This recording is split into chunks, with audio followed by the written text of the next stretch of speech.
has cleared the tower.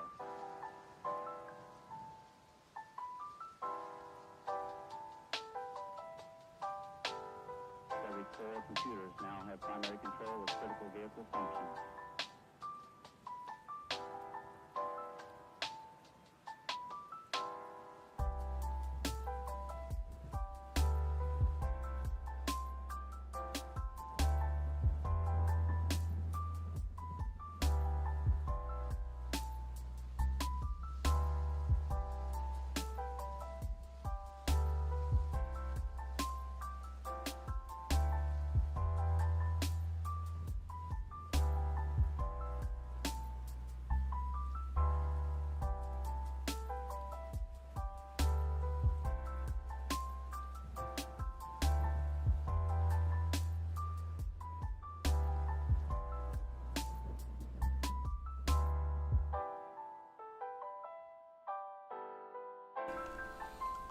Okay, good morning guys. So this is stream 2 of working on the Bingus Boys for Tabletop Time. Game name still to be determined. This guy I sculpted yesterday on stream. Okay, how are you doing? I don't know what his name was, but I got him finished. When I left the stream last night, I literally cut it to the absolute wire, time-wise, and I was nearly late to getting the kids, but I made it in time. The only thing I had to do was just finish off this hand and blend it into the arm. I've done that now. So he is finished and ready to go. So all I need to do is, I've sent renders off to Dave. He's just asked me to sort out here where this bit clips into the leg. So I'm just going to come onto this. We're going to just remove the leg for now and the weapon and the other bits that are in the way.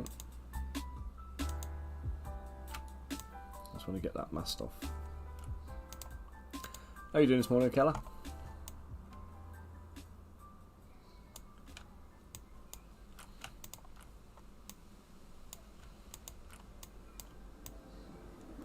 So I'm just going to soften that mask. Invert it, and I just want to pop that up there. You're making a crazy sculpt. How crazy are we talking?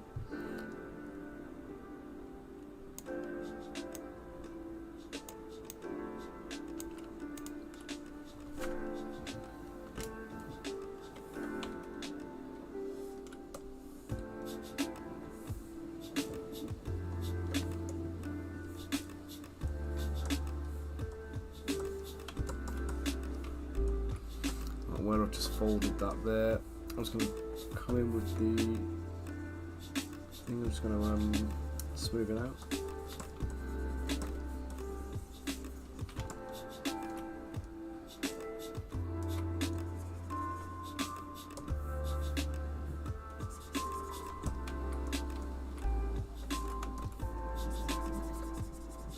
Parasite, cool.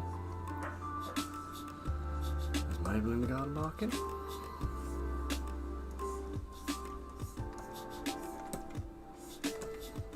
I'm not even sure you're going to see this bit, to be fair, but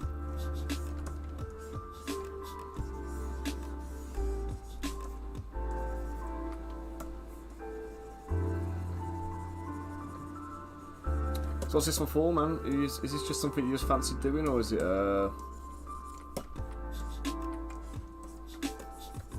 just flexing some different sculpting muscles from your vampire ones?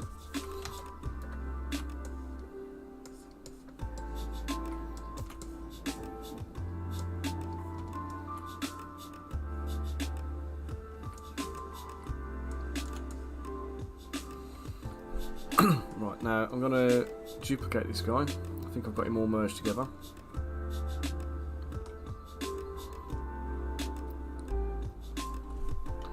I'm going to call him Bingus Psycho.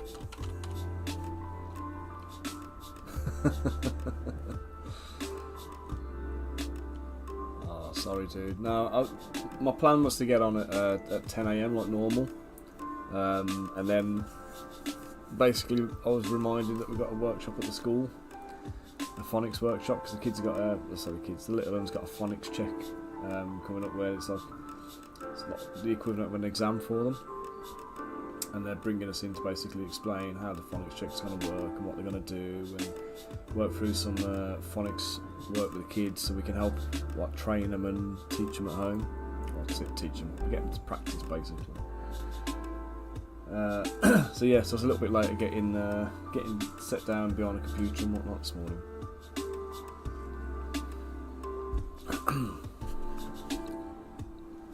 So we're calling Bingus Psycho Polys.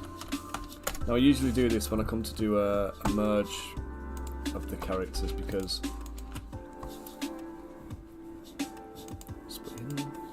basically when you commit this and you all bake it all down and make it into a single piece, what you want to do first is either go save as and save the Z tool, so you've got that to always come back to, or what I tend to do, which is probably the lazier way of doing it, probably the worst way of doing it as well, because it makes your files really heavyweight, but I keep a copy of it in the file. So we've got him there at 4.7 million polys. What I should really do is decimate him, so he's a smaller file, but I'll just leave him for what it's worth. That's me talking yesterday about system crashing because I've got run out of memory, and I'm still being lazy about the RAM. Okay, so now that he's baked in, there's a couple of things I just want to make sure we've got done. So here, hand, I want to make sure, we've got contact between the clothing and the weapon at the back there, which gives this whole limb a little bit more support. What I might do is, I'm just going to mask that off. I want to bring it down so it contacts the lower part of the weapon. So I'm just going to drag the whole thing down a touch.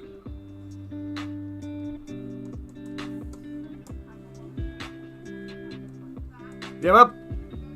Okay, bub. See you later, bub.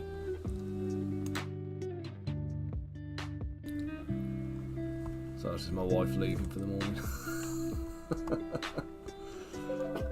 Pottering around in the garden, picking the weeds and stuff, and then she's realised she's going to leave.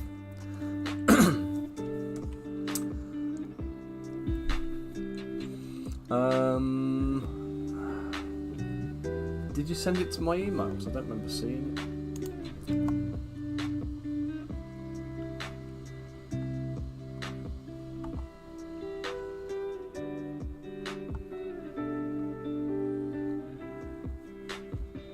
Or did you post it into the Discord chat?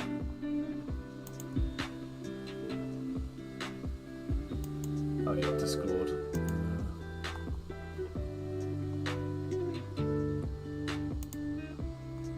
Right, I've just sent you a request access, because I've got to log in with my Google account.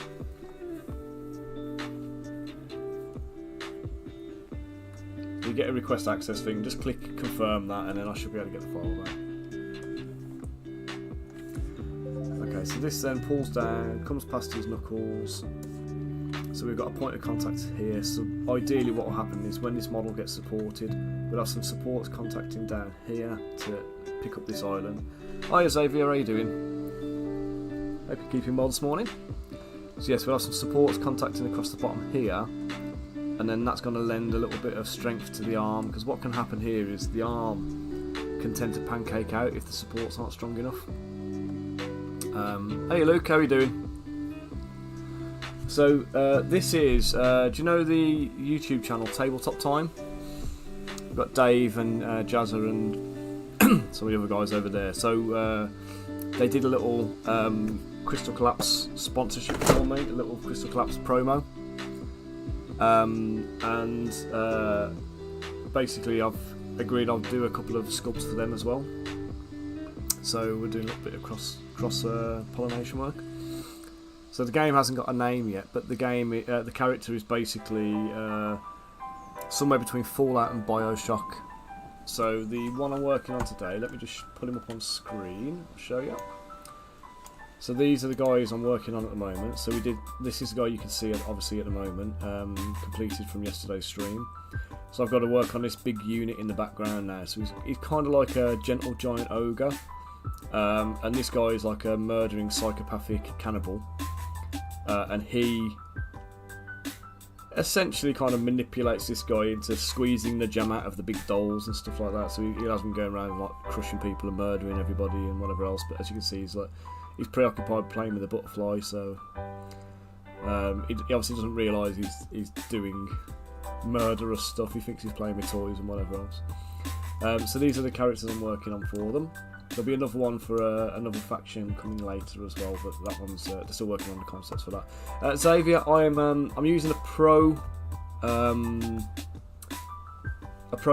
of ZBrush, but I got this one back in 2010, and this was through Pixelogic, not through Maxon. So the version I'm using right at the moment, so this was on a lifetime license. So when I bought it from Pixelogic, they offered a lifetime license for like $750. So I bought that back in 2010. I've never had to pay for it again since. But when Maxon took over ZBrush, they basically said, right, we're ending the lifetime license, so we're going on to a subscription model. So the last version that they ever released on the lifetime license was version 2022.0.8. And that's the version I'm going to be using forever now. So I refuse to pay the subscription fee because it's crazy. But yeah, the whole thing with the kind of the ZBrush sub, if you can get it on a student license, go for it. But yeah, the actual proper license it is prohibitively expensive. There are other bits of software you can use. Anything you see me. Keller, I can't officially say that on screen, but I was thinking it. But yeah, if you can find a version of it you can use, then go for it. But yeah, the version 2022 for me, it's got everything I'll ever need. I can't imagine. The only thing that pisses me off a little bit is the lack of stability in the software.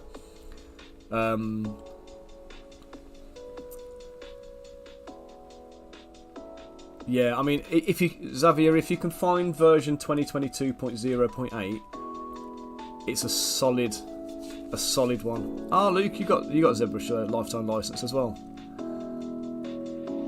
Well, do you know what? You don't need anything beyond that. I'm more than content. Once I added Dynamesh, Z-Modeler, and the old Sculptress Pro mode. Those three things revolutionised ZBrush for me. Those three things stopped me having to go to an external software. So I do everything natively in ZBrush now. So yeah, don't worry about not getting all the updates, Luke. You got in at the right time. You made a good call there.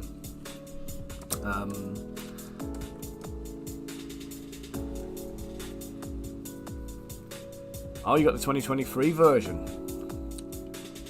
Yeah, I mean they do just crash. This is the you got to accept it with ZBrush. If you get ZBrush, it's going to crash on you. It's the only thing I wish they'd fix is the stability issue. You don't need any extra features now. We just want stable sculpting. So yesterday I was on this stream for 4 or 5 hours, I think. Finished this model, but the amount of this model I had to re-sculpt because I lost like 10 minutes worth of work or 20 minutes worth of work because of a crash. It was absolutely crazy. So. No, Luke, really, honestly, mate, you are one of the lucky ones who managed to bag it just in time. That's one of the best decisions you could have ever made as far as sculpting goes.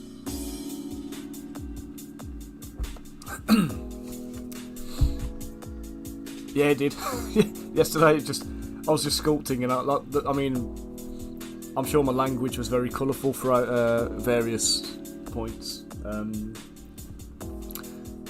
As I'm sitting there sculpting 1 minute and then the next minute I'm staring at my desktop. It's a very frustrating situation to be in. Right, so just prepping this guy for printing. So what I'm going to do, I've created a copy of it, so I retain this original version, which is all polys and stuff. So you can see all the polygroups there are all baked in. Then I've got my my second version, which is the version I'm going to be using for the final one. And what I'm going to do on this guy now, I'm just going to bump my resolution up. I know around about 1200 is my sweet spot on this model, because so I'm working based on the floor grid there, you see. So my guy, he has a footprint of around about 2x2 grid. For that kind of character, this resolution is great. If your character takes up a larger portion of the space here, then you're going to need more things. Guys, I'm going to just throw you a bone here as well. If you want to use this, feel free. I believe I've got it in here.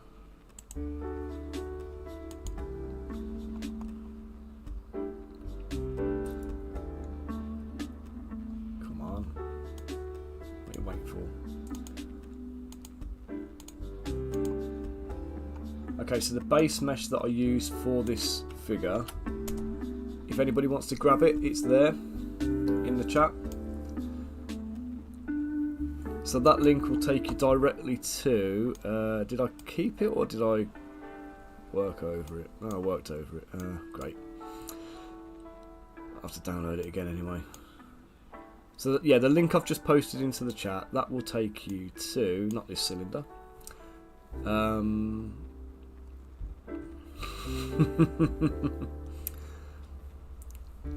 Yeah, I've got no problem with people using my base meshes and stuff, feel free.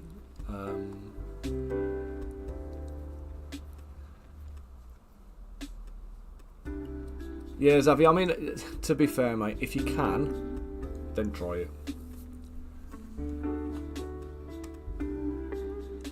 I know, I can tell you for a fact, version 2022.0.8 for me is perfect, apart from the crashing. But it's crashed forever, so it's always going to crash. So you're going to get that with the subscription version of it as well. If you can get the pre-subscription one, which is 2022.0.8, no, sadly not. They don't sell them at all. I think you can download the old versions if you've got the licenses for them, but they still do license checks on them. So even if you manage to download the old ones, you're not going to be able to fire them up because they'll have a license scan. Okay, so I'm just getting my base mesh. So if I go load tool, I think it is, I go into my component library. So anybody who subscribes to my Patreon, you get access to this component library anyway. So we've got various models. We've got weapons. We've got let's say all these different swords. We've got daggers. We've got knives. We've got staffs and staves. We've got shields, polearms, missile weapons, blunt weapons, axes. We've got nature things like animals, and well, animals are a separate section, but nature is like flowers and bushes and trees and things. Modular components, which are for something else I did for another project. Miscellaneous, just random stuff like candles and books and things. Clothing and armour, so like bits of things that I've exported, like, you know, maybe bits of pauldrons or gauntlets and boots and whatever else.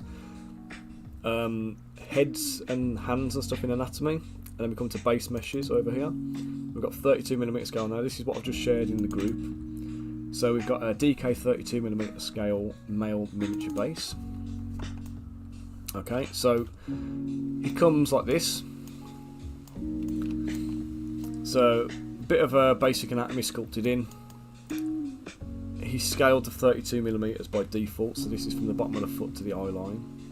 And then we've got a couple of bases in the scene. So we've got a 30mm base, a 25mm base, and a 40mm base. So typically I would have the 25mm on for a model of this size. Because I'm going to be scaling him up and going for the big guy, I'm going to go for a 40mm base on him. There's a base tab, so if you're producing anything for metal and you want to use the old slot bases that Games Workshop used to use, you can still buy them. If you want to use slot bases, you can use this base tab. It's already set and scaled to fit into one of those slots really nicely, so you don't need to do anything other than make sure his feet connect. So we turn that off, we'll go to the 40mm. And then we've got the arms, we've got the head, and then we've got two different sets of legs. So we've got a pair of legs with kind of boot type feet already on with soles. Soles are a pain in the arse to make every single time, and I thought, for what it's worth, I will bake them into the model. So they are poly groups in. So if I just click on this, I'm not even on the right thing. If I click on this and we turn the lines off, go to fill, auto group, you can see the soles have a different poly group to the legs, so you can isolate them individually, or you can you can turn them off altogether and just go to the bare feet. So if you actually want bare feet on a model, or you want to add sandals or something like that, and whatever, you've got the option there for it, so you've got a good starting point. This mesh is perfectly scaled for 32mm 3D printing. You don't need to do anything else, just need to make sure you keep the proportions. You make sure that this character stays the same size as the, or relative size to this ruler, and you'll have chore-free sculpting. Okay. So I'm going to use this guy to do, we'll obviously go for the boot legs rather than the bare feet legs. We'll get the head merged in, we'll get the arms merged in, and we'll get the body. Okay. I'm just going to merge. What am I doing? Merge. Merge down. Oh, cancel. Oh no, that's right. Merge down. We'll skip a file. Merge down again. Merge down again. And then we want to merge one more time to get the ruler in.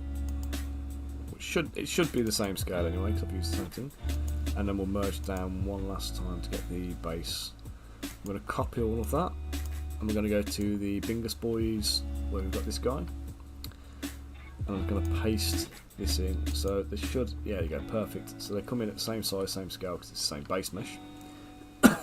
So that was what I started with yesterday.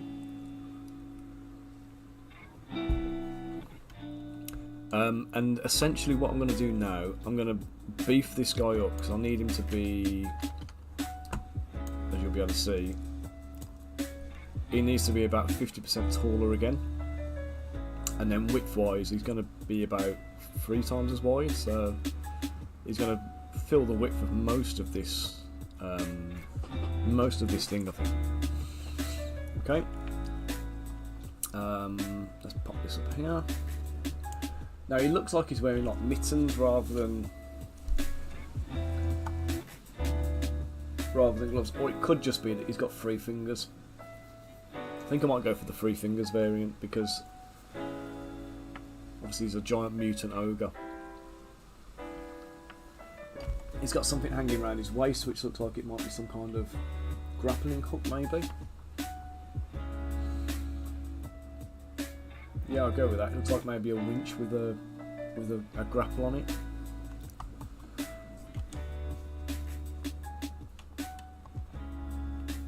So let's just go to my first guy first there. So he's ready to rock, so I'm just going to dynamesh him completely. And I was going to do one little pass on him. I can't even see that. I'm colourblind and red does not go well for me. So let's just change the... In fact, let's just turn polygroups off. I don't need them on for this bit. Okay, and what I want to look for here is any piddly little gaps that are going to cause me problems, or any bits where I've got clipping going on. So I can see I've got a little bit of clipping there. So I'll just smooth that out.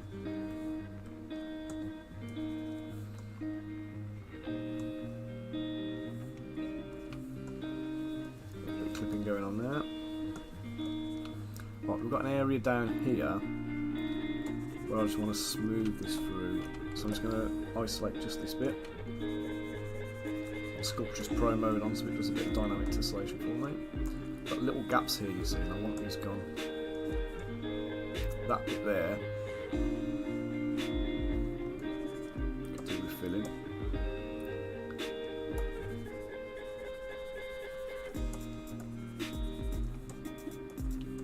Actually, do you know what? Yeah, screw it, let's get it, let's fill it. It's better filled, isn't it?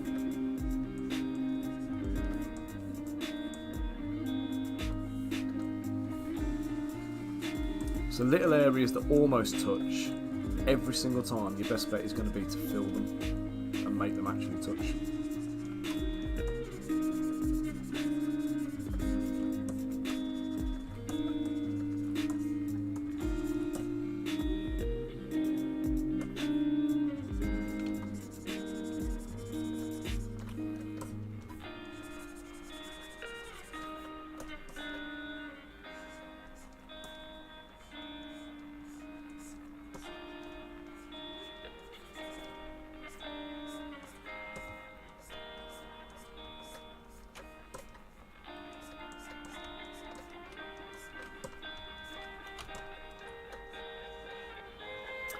Okay, so under here again, this is another area you want to watch out for.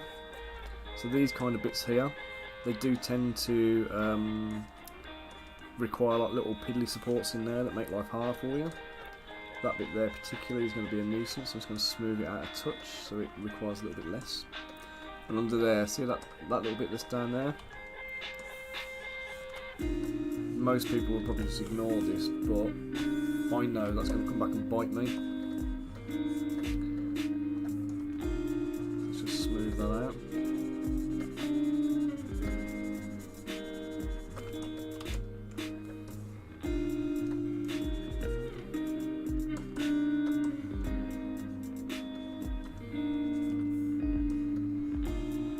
So this is the kind of thing I'm looking for, is any little gaps. Here, for example,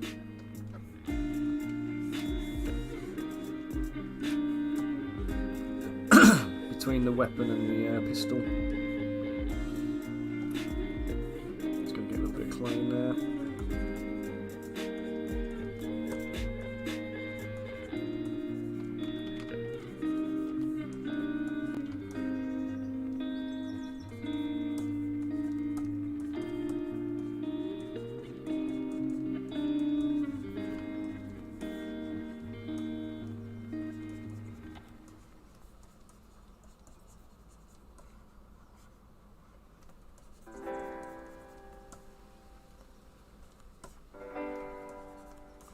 Now the reason I'm filling these bits in is Luke will know this, I know, but if you're going to be sculpting something that's going to be painted, if you can't get a paintbrush into somewhere, you really ideally want to be filling the gap. So if it can't be painted, sack it off and get rid of it. So again here, what I'm going to do,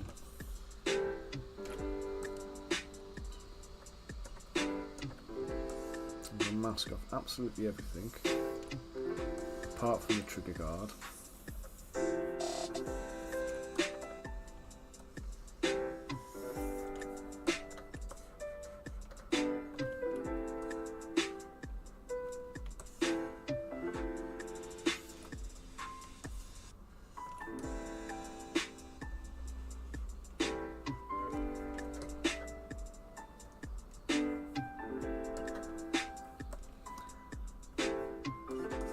Okay, so I've just got some of this up here, some of this here.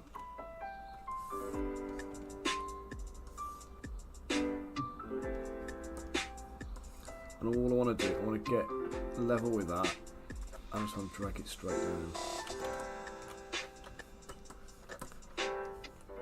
So what I've done there is dragged the trigger through the body. Redynamesh it and just smooth that bit out. Okay, so that just makes that a little bit neater.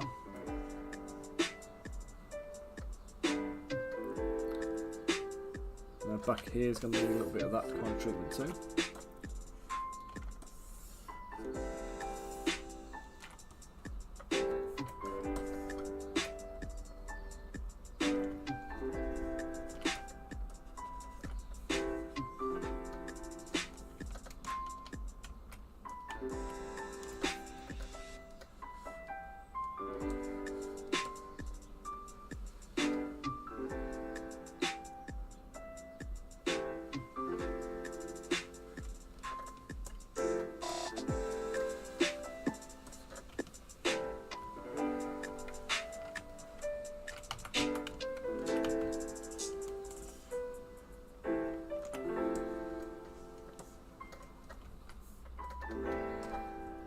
So I'm going to run my inflate brush down here.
So that little gap there, I'm going to fill.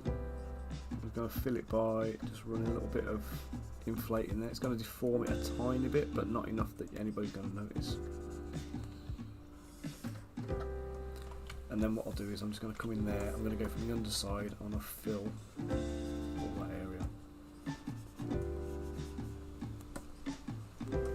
Okay.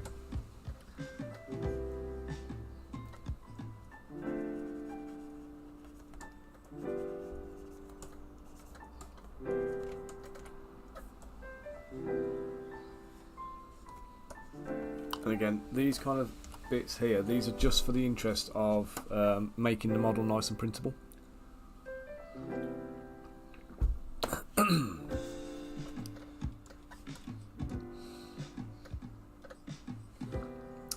Now another thing I should have done before I started, this cloth here.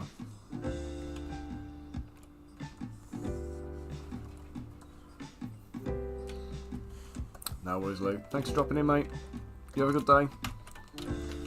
And I'll have some extra Costa del Sol gear for you shortly, dude.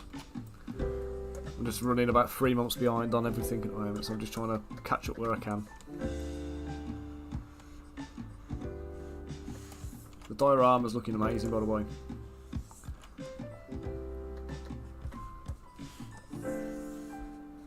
Guys, if you want to see some absolutely cracking Final Fantasy minis, you need to go and check out Glamage Paints on Instagram. This is Luke's painting page. And you've never seen such inspiring miniatures in your life.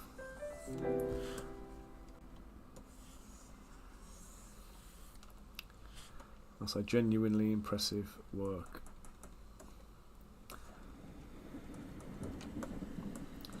Okay, so this again, one of the things you'll find is these free hanging parts of the models will almost always cause you problems when it comes to your supports and stuff. So I'm just going to mask off as much as I can manage to mask.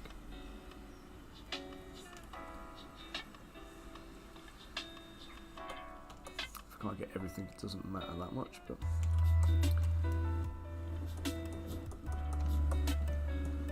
want that to come out here, touch the bottom of the weapon there, and then that means that bit then does not need supports to be added.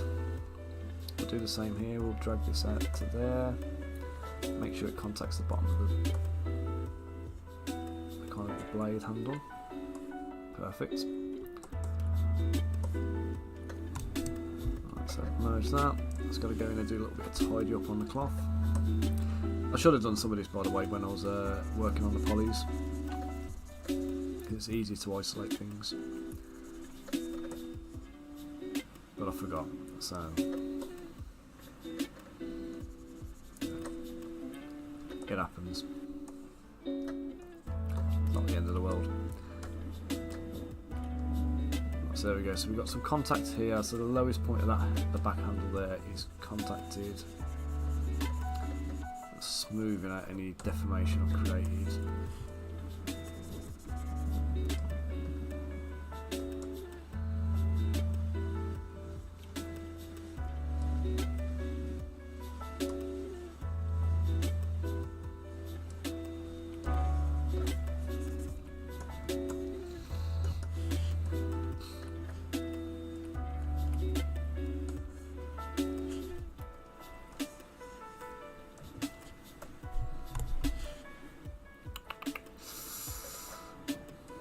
turn on floor, turn on perspective, let's turn on base, and turn off this guy. Right, so I've got a tiny little bit here where the model is not touching it, what's it, it's clipping through rather. So I'm just going to go over to here, let's go and soften the mask. Just want to very, very gently just lift the toe up a touch.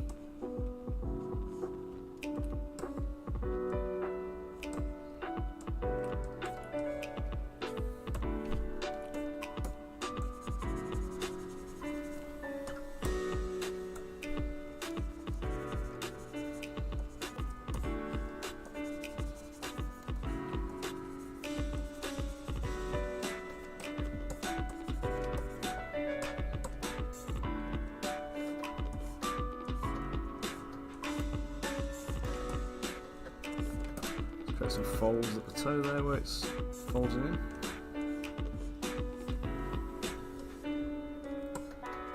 On this one here, I'm going to do some at the back.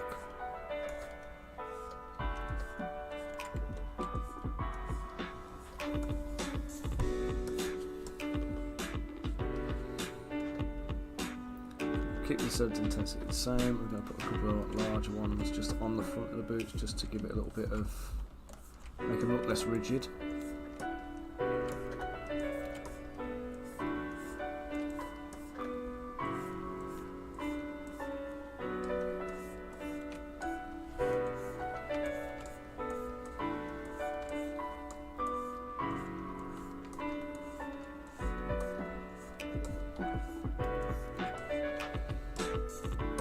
Key to these big clothing creases is a low Z intensity and a decently large draw size, and also make sure Sculptress Pro mode is turned off, otherwise it's going to tessellate the hell out of the model. When I say tessellate it, what I mean is it's going to destroy your surface finish. It's going to make it all pixelated looking, because Sculptress Pro uses like triangles, and triangles don't crease nicely on edges and stuff, so whenever you get like a sharp edge, when you use the Sculptress Pro mode, the edges are going to kind of mess up. Just do a little bit of tidying up here.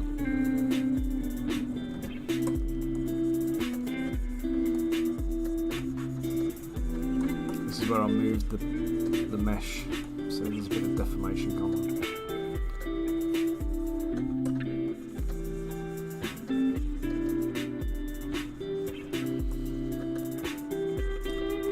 Now, material-wise, I use the just the matte cap grey for the most part. It seems to do a pretty decent job for me in terms of showing me the shadows and the highlights. So what I'm looking for is, anytime I'm working on the smoothing, I'm looking for clean plane changes. So where it goes from dark to light. So here we've got a nice gradient of dark to light grey. This bit, there's a little bit of surface texture going on in there, so I'm just going to smooth that out. I'm going to use the H polish tool. Not smooth. I rarely use the smoothing brush for anything as a finish, because I find it smooths things out, but it kind of nerfs your detail a little bit.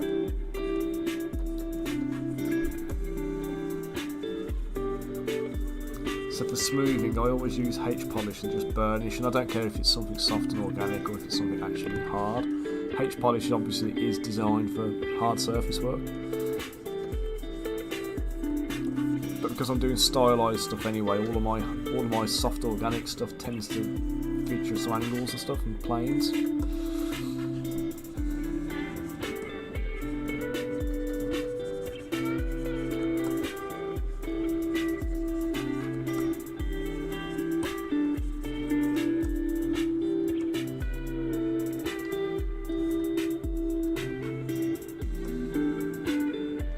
Up at the shoulder up here, I've got a little, actually that's negligible, but isn't. Over here is a little bit more problematic, I think. Let's just fill that bit. Now you can fill these with either, like I'm doing, the inflate brush, or a little bit of clay, a little bit of the clay brush if you're careful with it. Or you could like insert like a square, or a square, sorry, a cube. Insert a cube, or you can insert a sphere, and then just mash them around to fill the holes.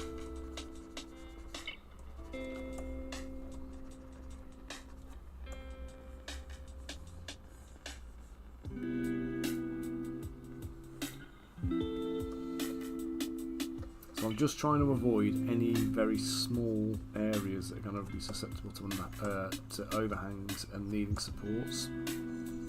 So just close up any that are not visible that are going to give you problems.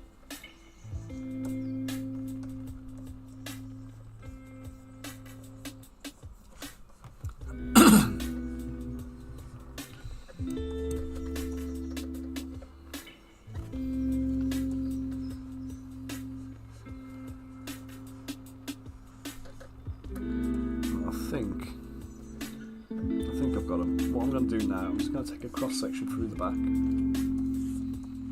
I want to look up from the bottom. And I want to be able to see, I don't want to see this here, and where you can see like the back of the gun that's exposed. From the underside there, it's clipping all the way through. I don't want to be able to see it. So let me just smooth that out. That's the bit I want to get rid.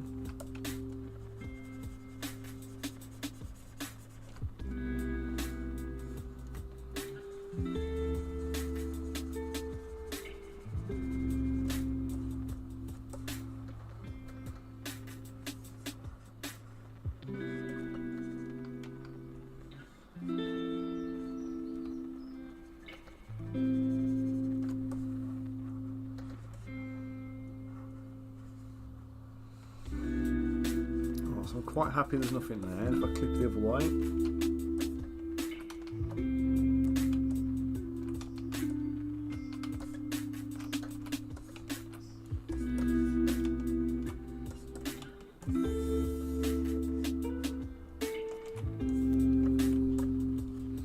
going to look down on it, and I want to see the same thing from the bottom side here.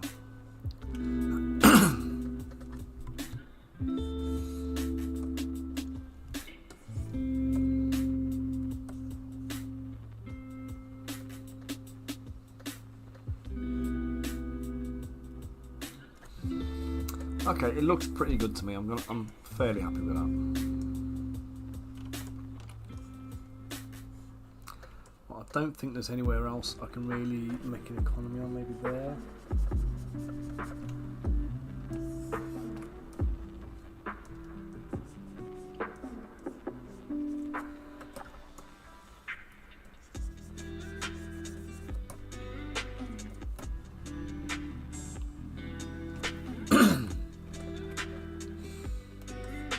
Just Dynamesh again.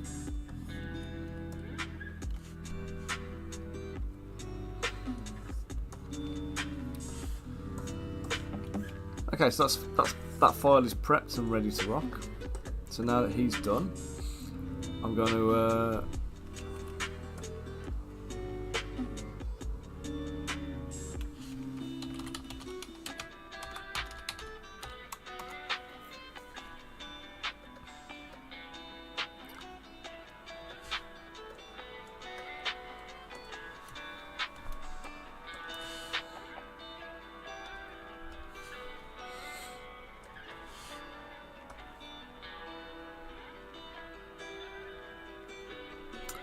merge that down, get the base attached to the body.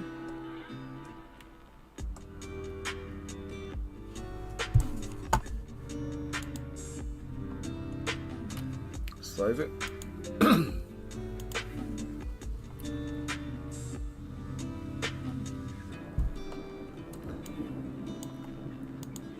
Okay, so I've got a base and I've got a body.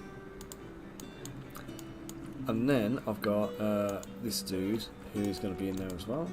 So I want to take this guy, I want to just drag him off to the right. Or left. Let's put him off to the left for now.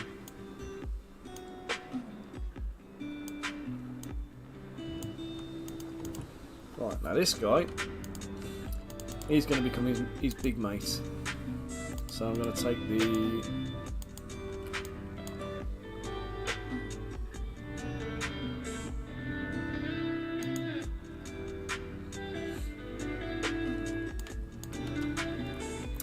I'll split the hidden stuff off.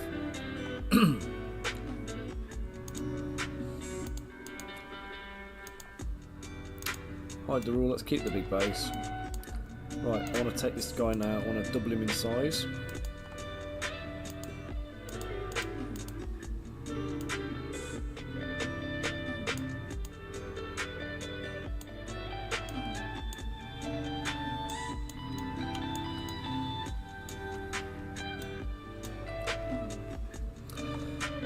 Right, let's give him some comedy oversized feet. So this bit now, I'm just going to use the move brush. I'm going to recreate all his proportions. So let's just mask off his arms for a minute.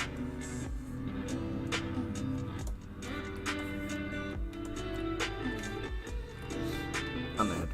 For what it's worth.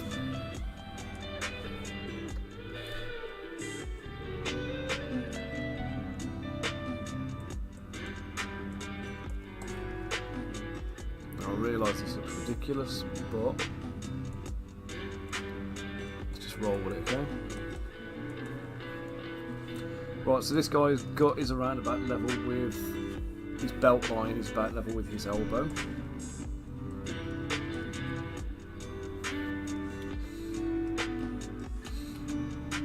But he still needs to be bigger.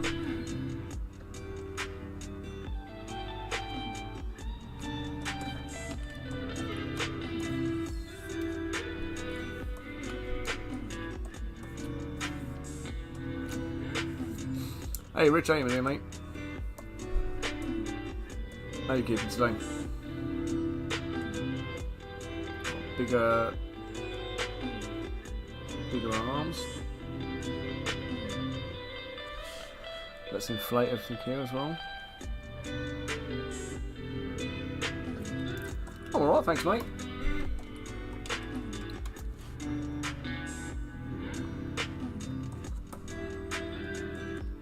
Just working on the characters from yesterday.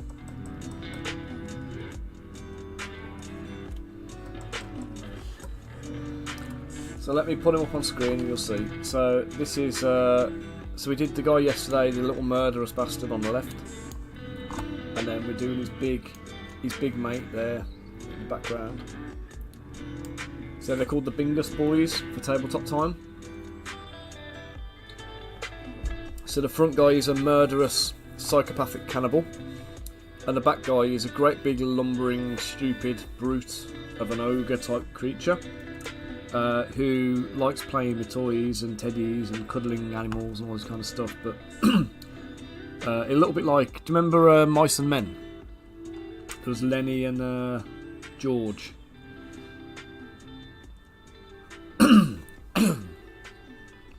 So he's yeah.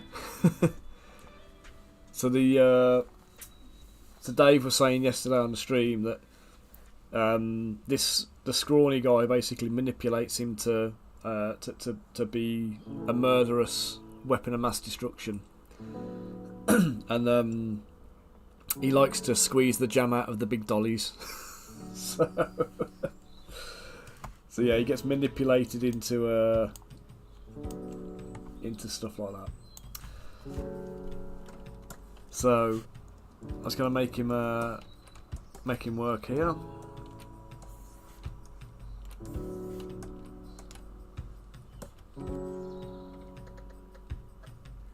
Just inflate his legs.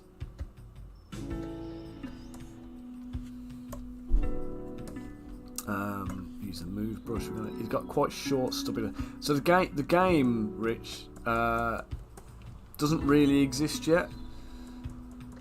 So they said they're working on like one-page rules type stuff at the moment, but they haven't even got like a a working name for the game. But it's kind of like Bioshock meets Fallout aesthetically, with a touch of Cthulhu thrown in.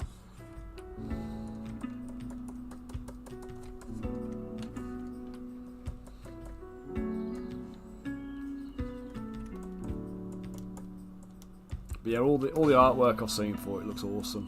So these guys are quite they're a bit like somewhere between Chaos Cultists, Bioshock and Fallout Mutants.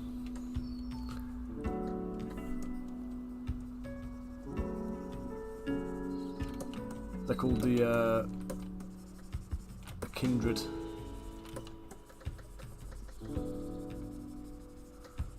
And they're all like inbred sandwich fans. Oh, go away, co-pilot.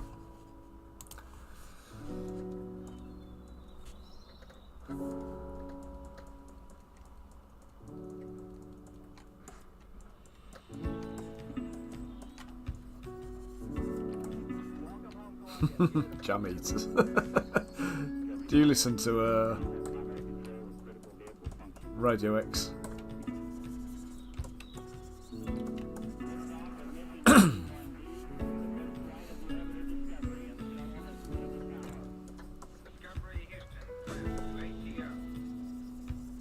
I always remember my brother, we were in Tamworth, and he was baffled by the people there.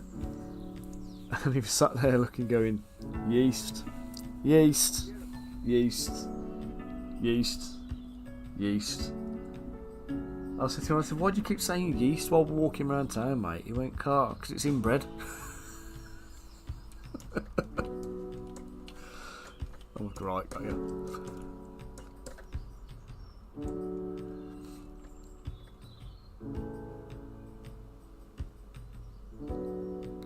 Cumbria joke. We call people from Workington whoever so slightly insular. Very politically astute you there, mate. Right, I'm gonna insert a big sphere for this dude's head.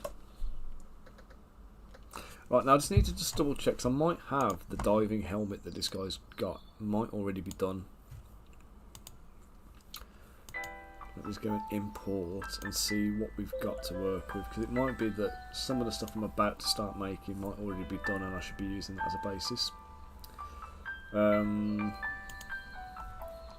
So just for context as well, a guy called Jackson from Golden Dragon Games has already done a lot of the Kindred stuff for this game. So they've asked me to do like the hero characters. So it looks like Jackson's done all the sculpts using like Blender. So there's obviously a stylistic difference between what I do and what he does. Right, dive heads.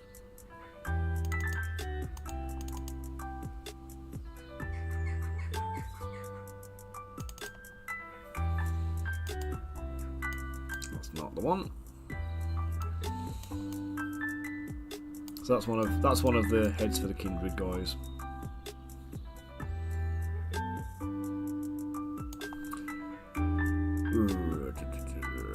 That's not what I was after.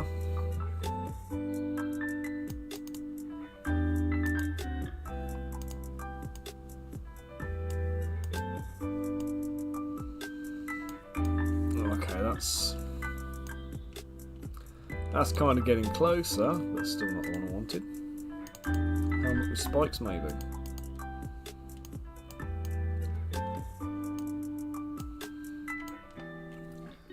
No, even that's not right, is it? Okay. Have we got any other heads to look at?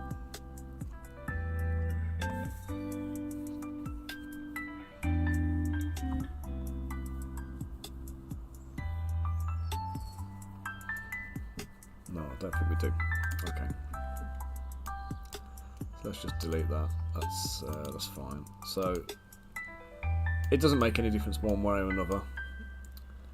But obviously, if they've already done something, I should I should be using that to stylistically match.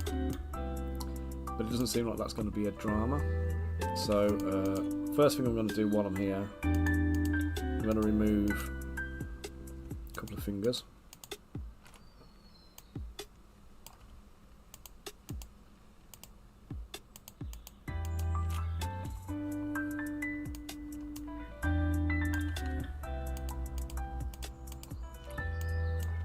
Oh god, that was a bit unexpected.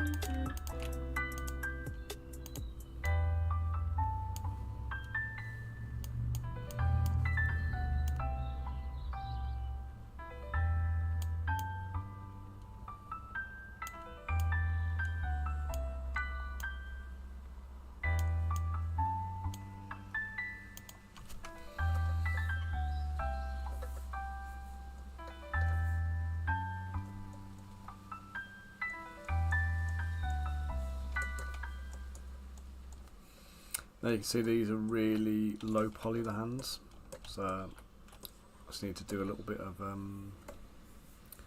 work on them.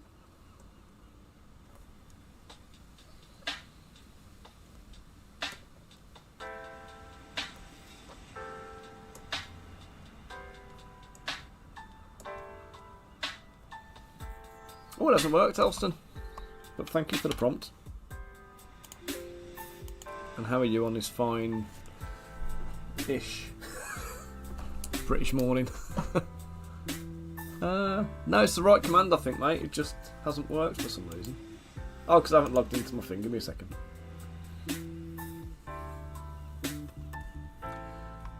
Give me a minute. You can give it another go. You recovered now, have you? I've only just recovered and I only went for a bloody day. It melted my brain, that did. Couldn't believe how big it was this year. Got 4 holes up from 2 previously. I mean, as ChillCon grows, let's make sure it doesn't get to that kind of scale. I know it's great from a money side of things, you know, in terms of like being able to kind of bring in the dollars from the vendors and stuff. But I mean, it was soulless, the UK Games Expo, weren't it? It's like, you know, if ChillCon ever gets... ChillCon's got to maintain that kind of size where it's still a chilled family show kind of thing.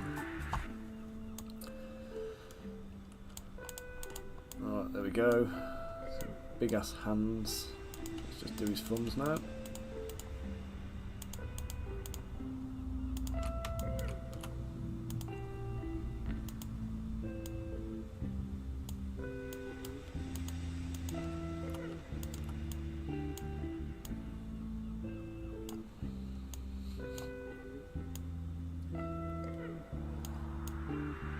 Yeah, me and Elston guys, we were trying to like tie up. He found a bar and he phoned me up and he was like, "Oh yeah, ChillCon at the NEC would be awesome, mate." Yeah, he phones me up and he says, "Do you want to come and join us for a pint?" I'm like, "Hell yes, I will." And then we completely didn't manage to find each other for about 20 minutes, was it, mate? So I kept ringing him, going, "Where are you?" It's like we're by the Modifius hanging banner. The problem was the Modifius hanging banner only had Modifius on it from one side. So it was the side that he was looking at it from, so the side I was coming from had something completely different on it. Yeah, no, I caught you up.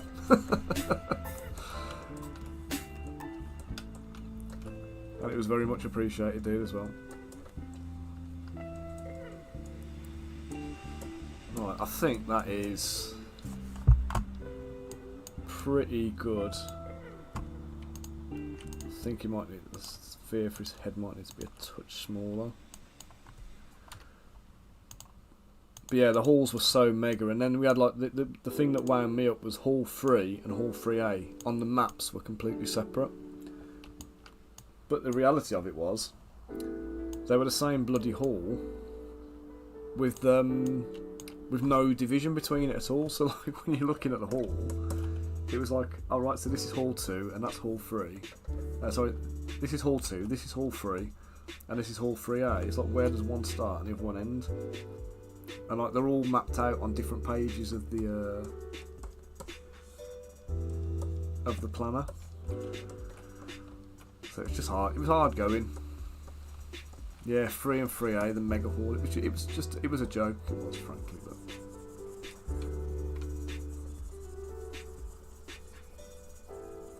And then Elston's like, oh, I'm by the big neon sign, and like me being bloody colourblind, I'm going, does he mean this like giant yellow, this giant green sign that, you know, that is just the wall? But no, it was an actual massive, great big pink neon, like lit up sign saying bar. So but I couldn't see that, not from where I was sitting, or standing, or walking, or whatever. Yeah, it's a good show. Likelihood I'll end up doing it next year. Hopefully with Max. Hopefully I'll get to drag Max over from Germany. And he can come and experience it too. But I met with some good suppliers, met a load of cool people. Elston included, of course. Yeah, it's well worth attending, but you've got to go knowing what you're getting yourself in for, because it is.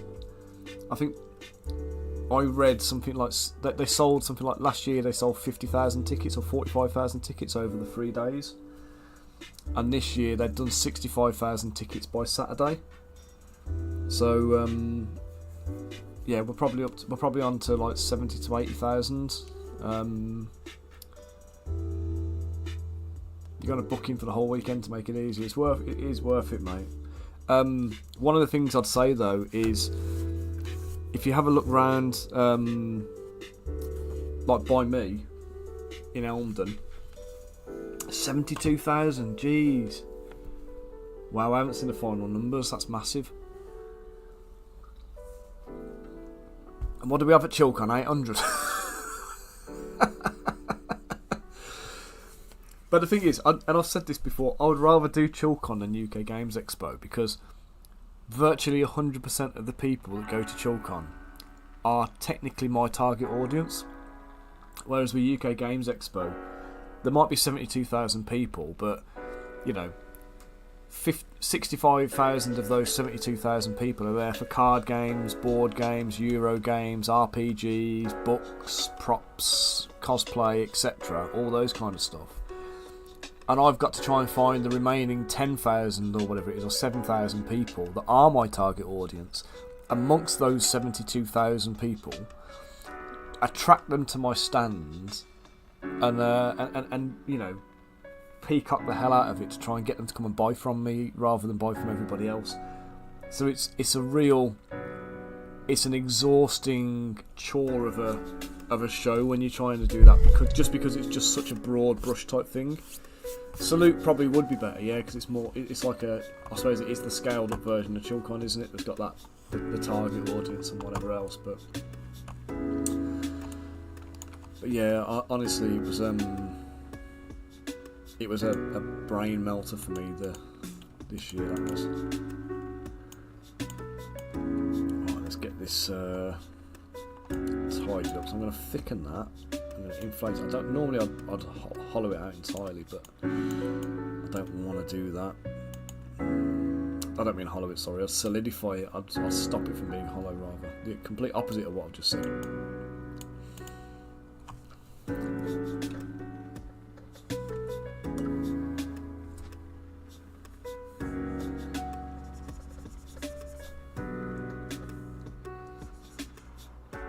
I'm actually doing the Wargamer show as well. I need to fill the forms in for it today, but Paul Broadhurst is the organiser of that. So it's based in Sutton Coldfield. So we've got my local gaming club in Sheldon are doing an open day in June.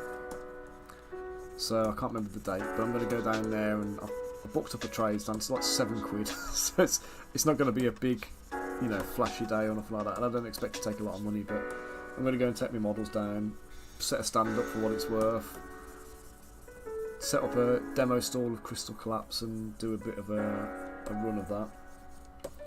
Introduce some more people to the game.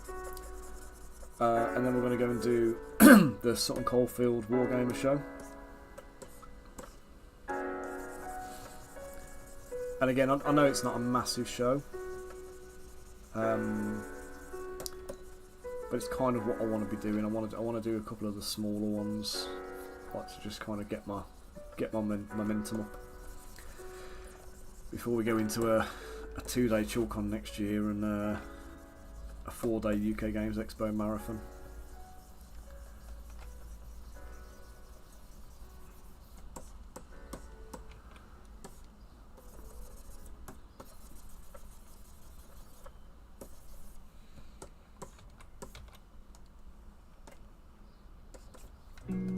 Elston, try save it now, mate.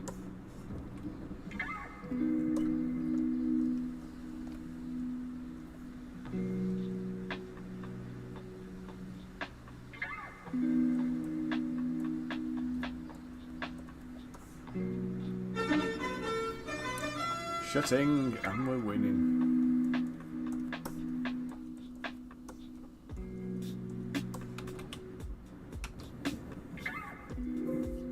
So I just forgot to the little bit of a extra program thing. I can't remember what it's called now. It's like a mix it up. Got this mix it up program that runs alongside thing, and that's where you program all the commands and stuff. So I've got that. You're supposed to log into it, and I always remember to turn it on, but I don't always remember to log into it. So I can see it kind of like active on my toolbar. I say active doesn't mean squat if you're not logged in.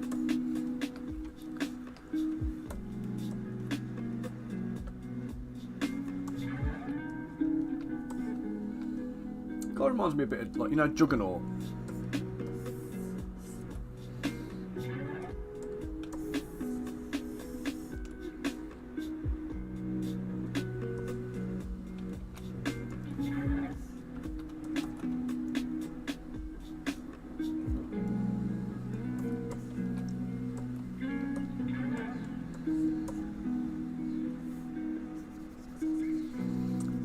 Actually technically round, so let's just reshape it. Sphere is my starting point, but that's not the final shape.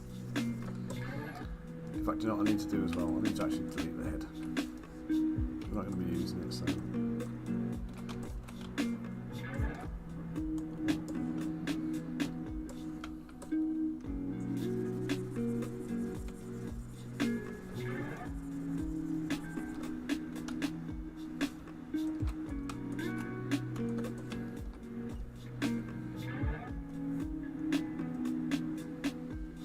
Oh, Elston, how was Nightmare Live, by the way, mate?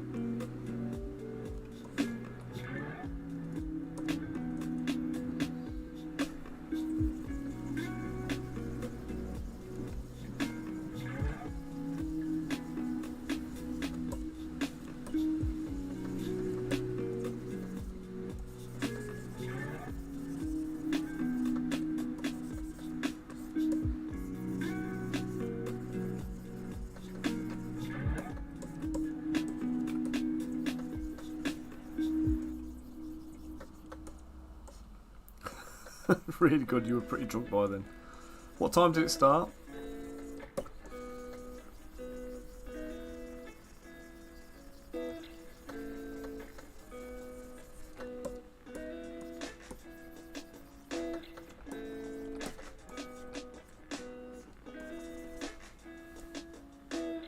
I think I was sleeping off a migraine still then.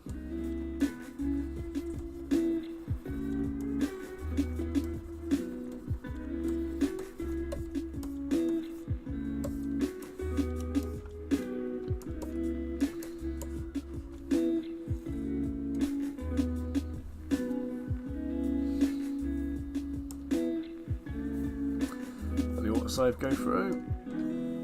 Don't want any repeat performances yesterday.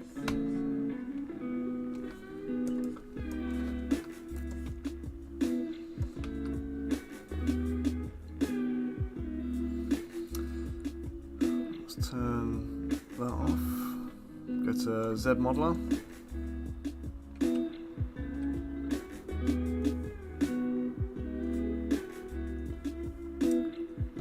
Crease, edge look complete. That's that one and that one. Do this one at the back. Let's go to poly groups.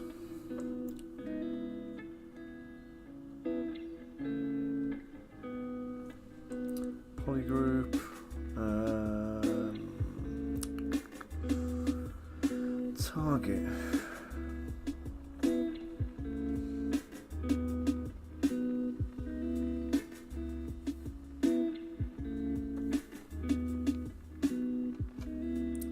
Single poly, just do that. It's not an optimal way of doing it, but it will achieve what I need to do.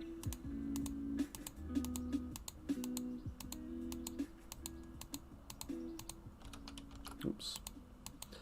Just got to be careful not to not to crease. No.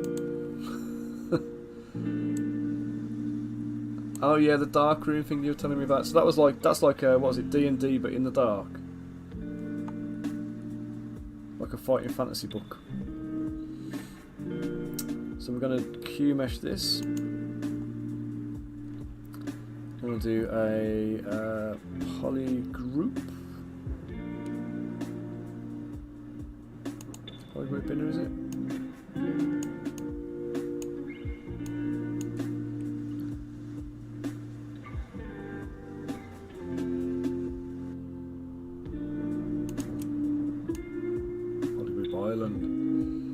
Oh, text-based. Oh, like teletext. Oh my god.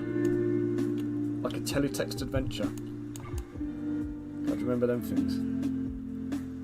I remember a game we had at primary school. This will show my. If you can find this online anywhere, then I would be absolutely amazed. But we used to have a game at school called Granny's Garden, and it was on the computer, and that was a text-based thing, and that was when I was in primary school, that was. Do you know what? Out of pure interest, I need to have a look and see if that's a thing.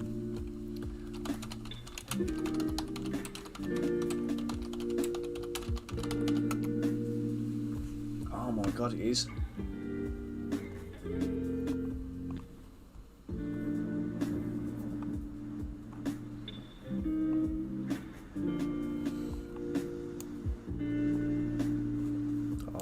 This was it, look.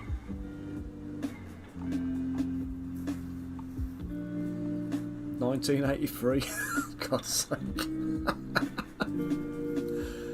Released by the BBC.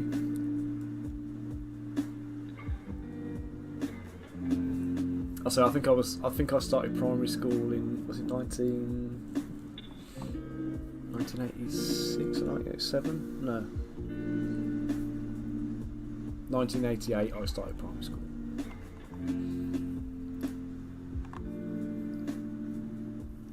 God, man. Archaic and ancient, man. It's me I'm talking about.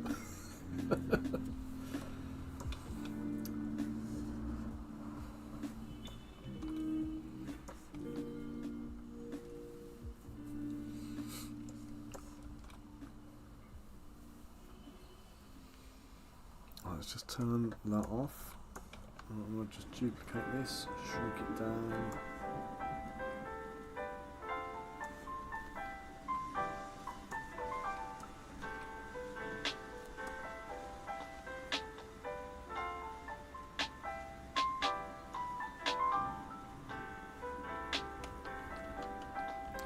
I just realised I screwed up on that because I made it to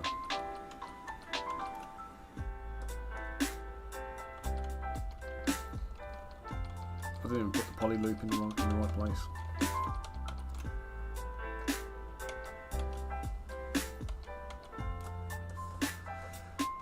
Back to the drawing board.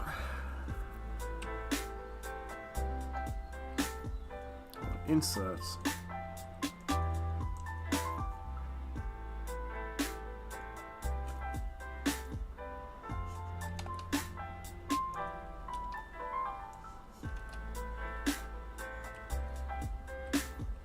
Inset, not insert. That's me cacking up my spelling.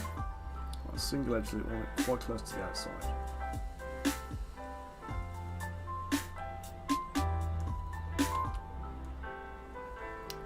And we want to poly group an island. No. Poly group a poly loop.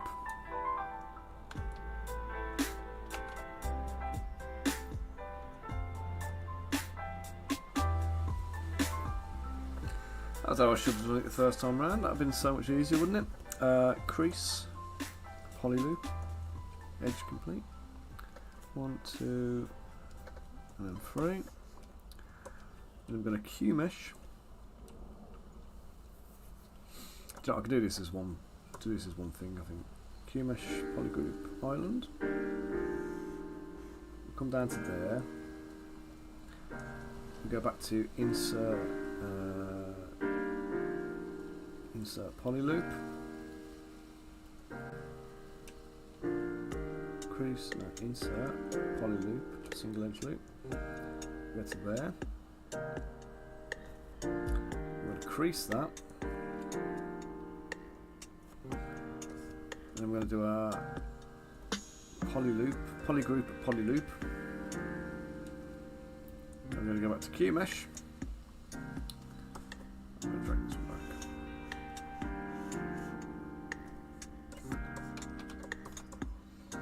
Okay, there's smack in the middle of all of that.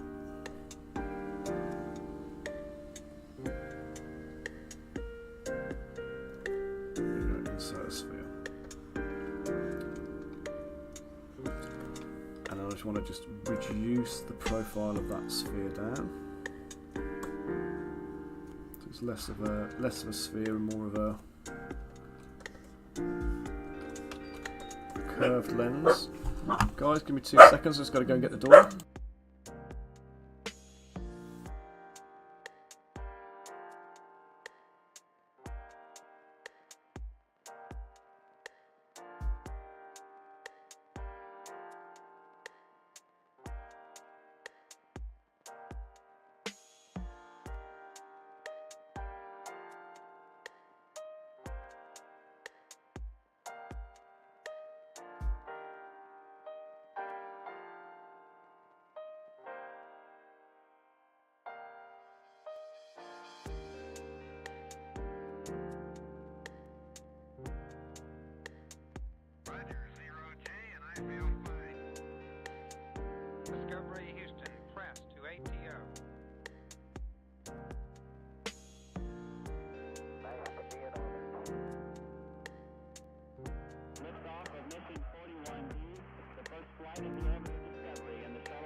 Discovery's 4 computers now have primary control of critical vehicle functions.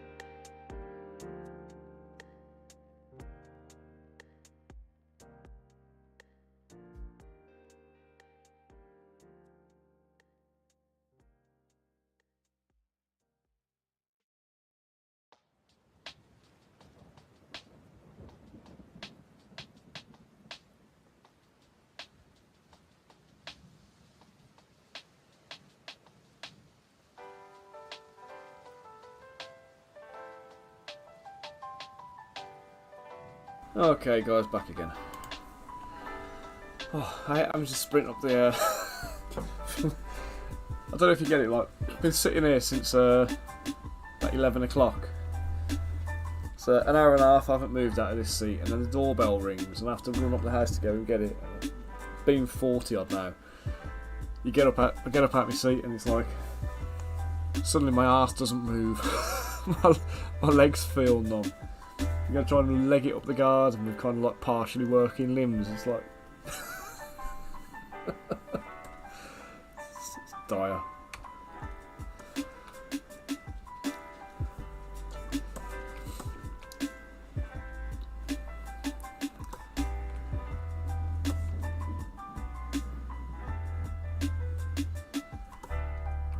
go. It's probably a bit smaller than that, I think.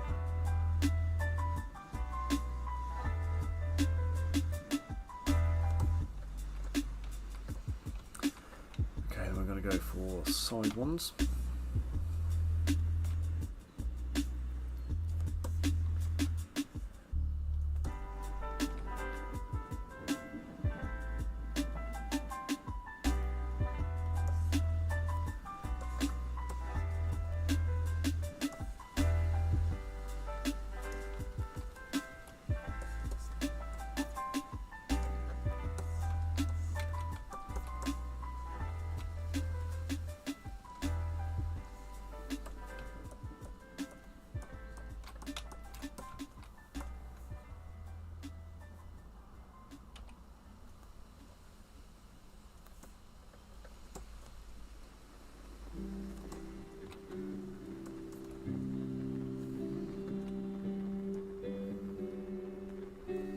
This guy, I think we're going to add some like scratches and dinks and nicks onto his armour.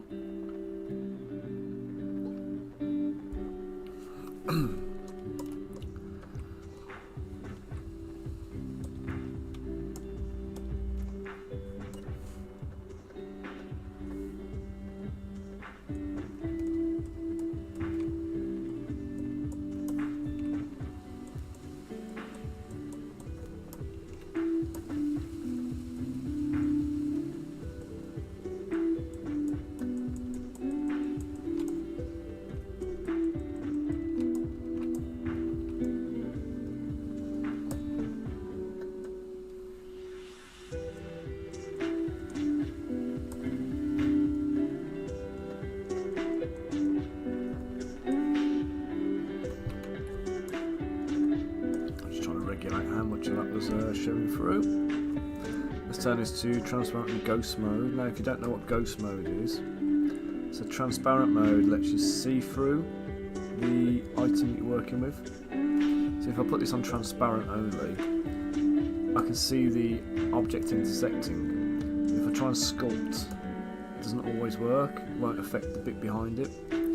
If we put it under ghost mode, then it shows us the items that are intersecting. It allows us to sculpt on the base mesh unobstructed. So there we go, let's turn that all off now.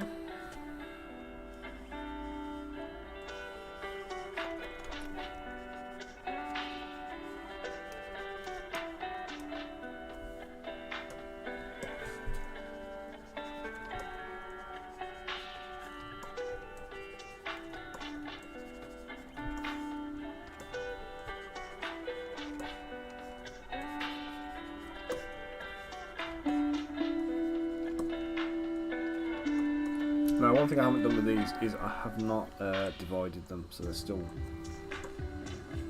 rough thingies, so let's just do that now. Okay, now we've got a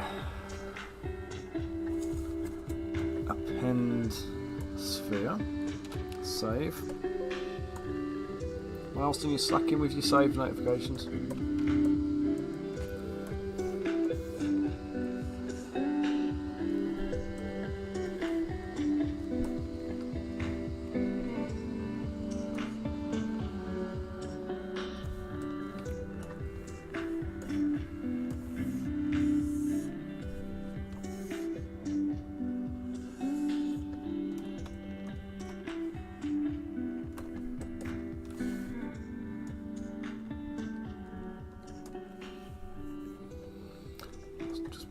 I'm just going to slice the end off.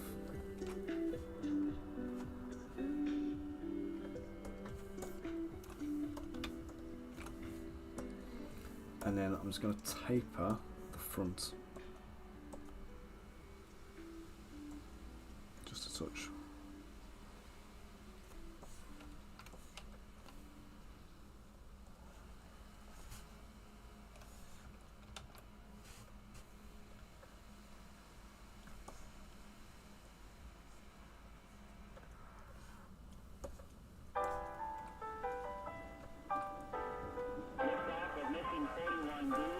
flight of the Earthly Discovery, and the shuttle has cleared the tower.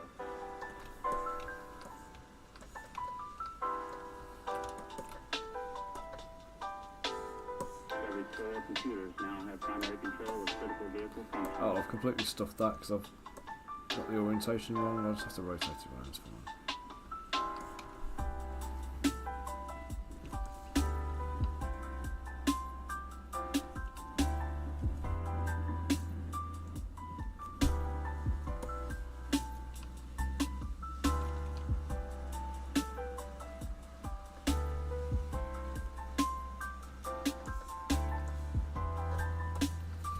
Right, now, I do want to just double check because I believe we've got some backpacks, some diver backpacks. So whatever the smaller diver backpacks are, we need a big version of that. So just save and then we'll see what we've got, what we're working with.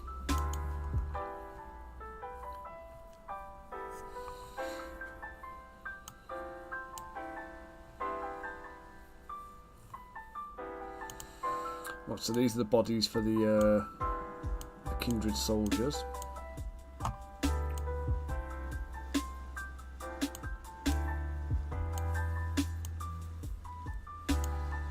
Okay, so that's what I want to be doing now. Let's add some of that into the back.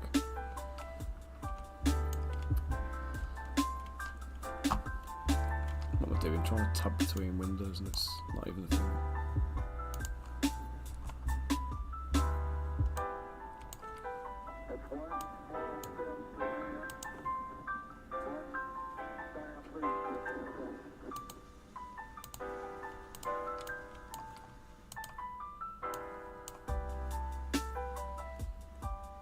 Actually, do you know what? It doesn't work at all in this context because of the way the thing is. Let's just delete that. Let's go back to the original plan. Let's import the backpack. So go into my downloads, go into my kindred file. Accessories, bodies and backpacks.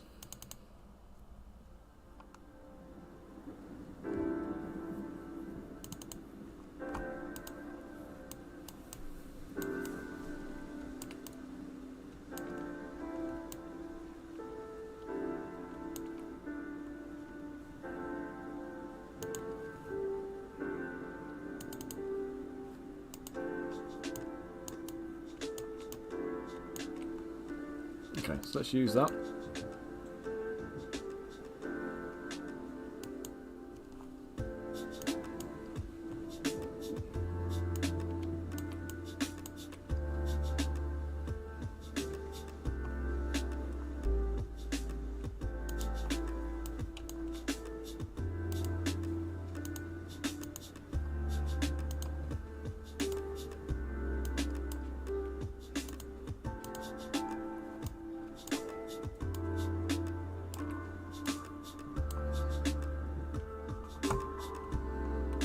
Right, now he looks like he's got a bag of, is it rocks or something on his back?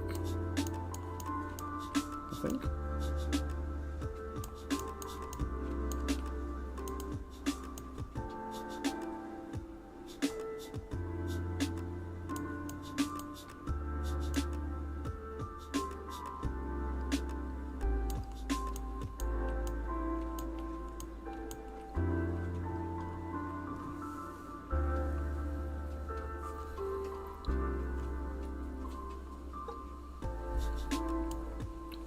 He's got that. He's got a ship's wheel.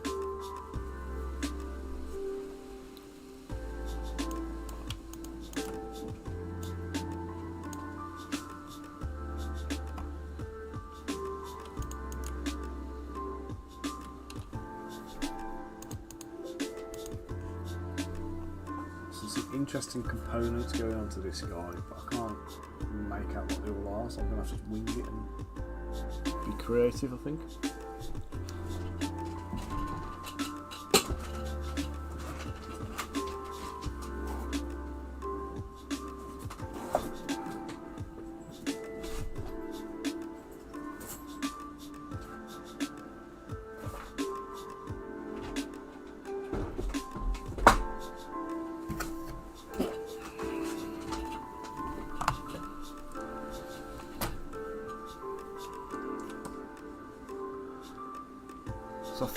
potentially this is like a bit of a ship's mast with the webbing on it.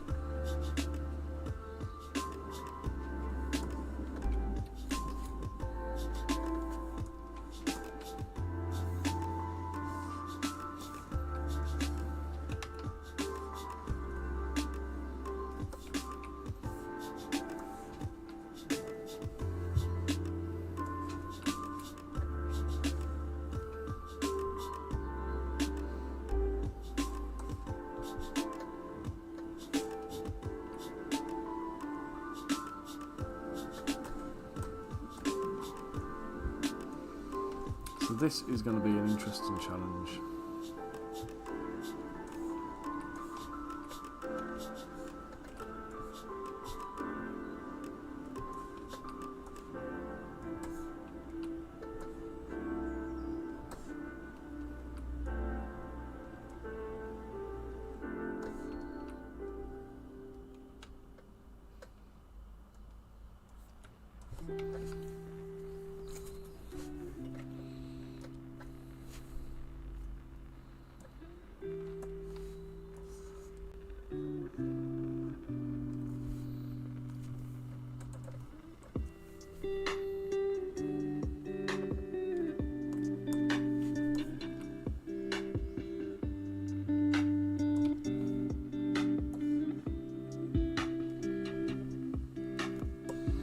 Let's keep one of them there for a belt, and we'll duplicate it and we'll turn this next one into the ship's wheel.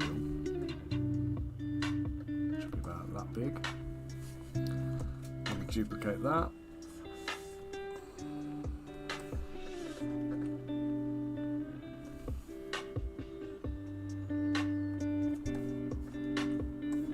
It's about that big.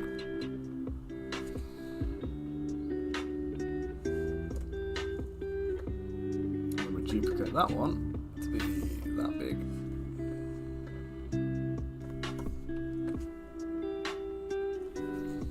Okay, and then I'm gonna boolean that one out of that one, I think.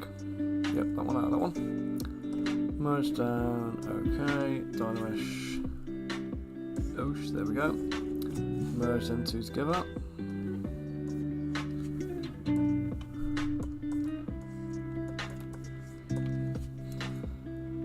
Now I've got to,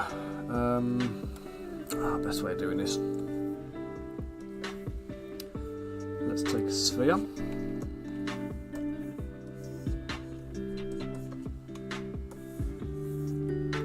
Let's mask half of the sphere to the green line. Just going to stretch the rest of that down.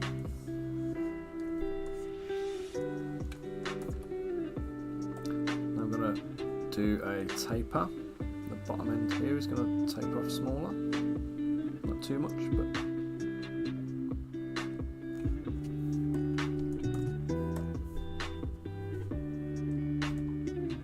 back to gizmo. Stretch it out, and then we're going to shrink it down.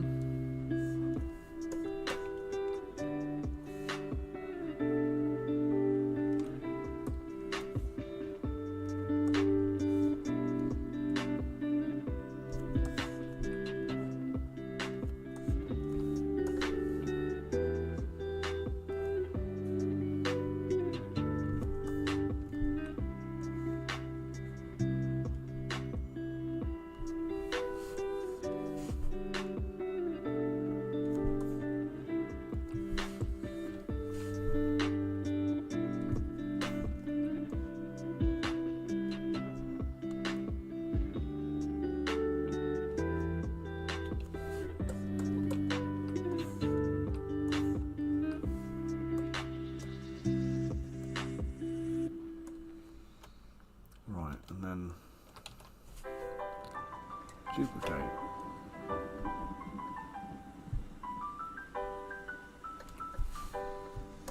Duplicate 90. Duplicate 90. And merge all of these together.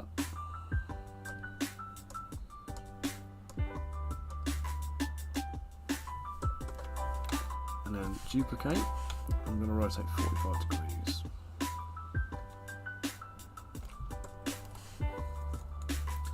And merge.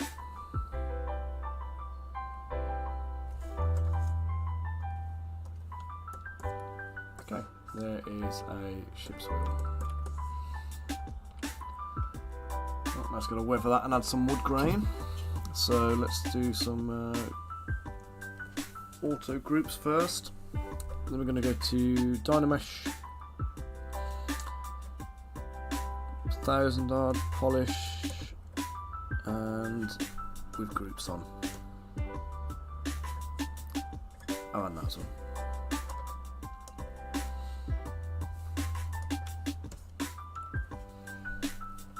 Oh, you ball away. Auto group first.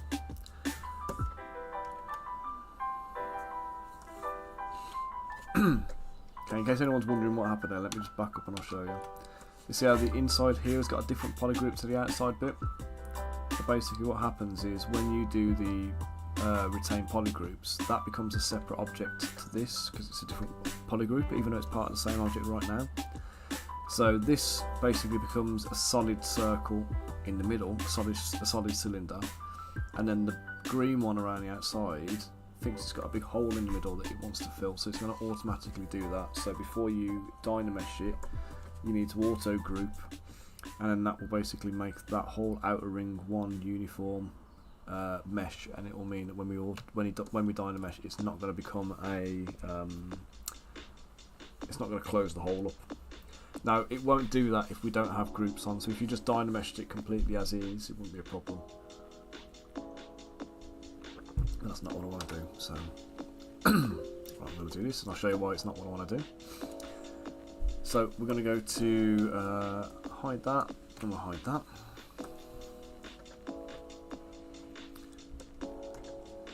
And I just want to do some wood grain.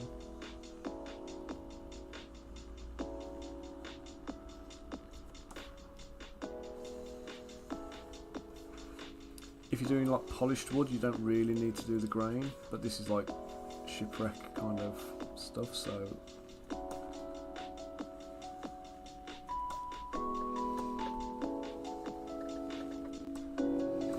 I'm not really that interested in making it perfectly realistic wood grain.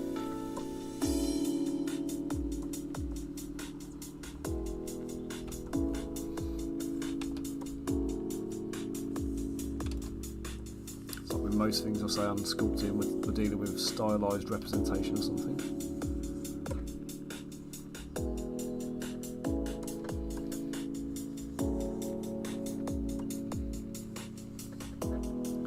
Lazy mouse on, long continuous stroke. Doesn't matter if they're all completely straight, because you can kind of fill the gaps and bridge them.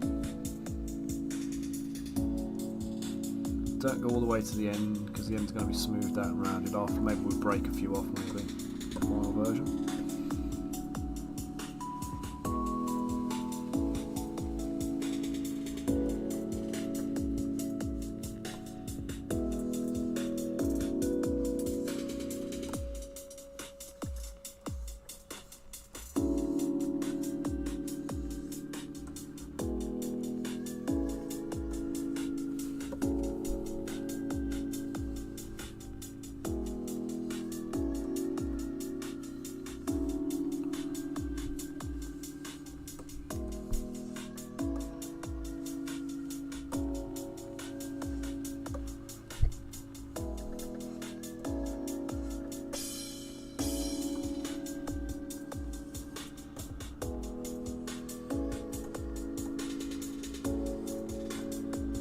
So if you're doing miniatures, don't bother going online looking for alphas of wood grain, because it is not going to work.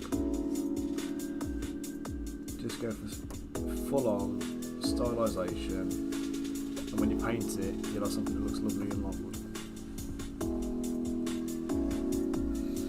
If you go for actual wood grain, it's going to be far too subtle and too busy. So you're better off gouging it in with the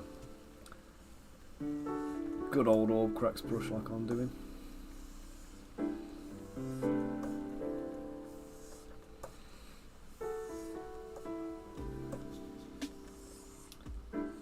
I'm aware wood grain doesn't necessarily go round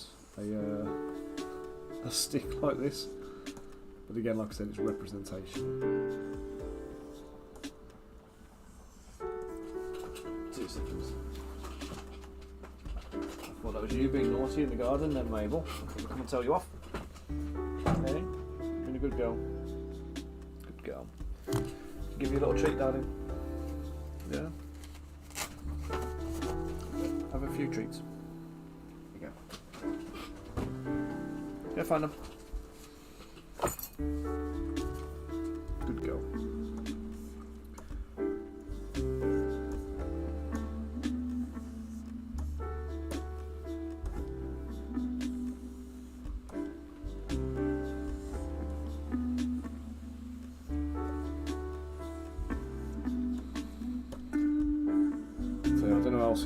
Anybody else who's got female dogs, but she's been in seems to have been in season for about 2 bloody weeks at the moment.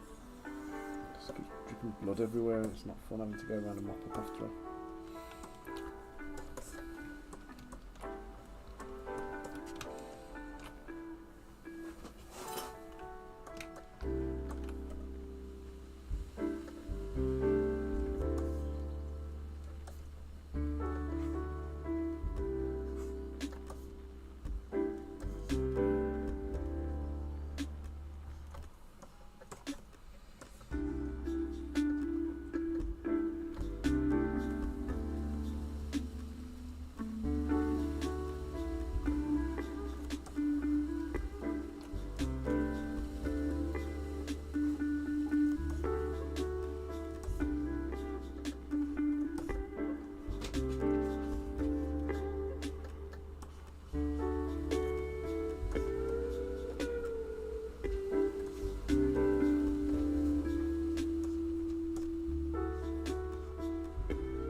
Dogs just come up to give for a little bit of fuss.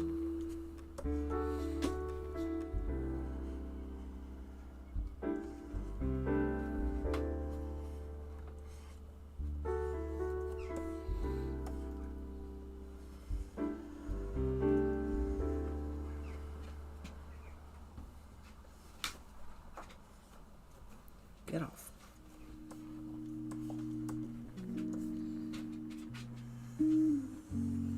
Mabel, get off. Licking my back.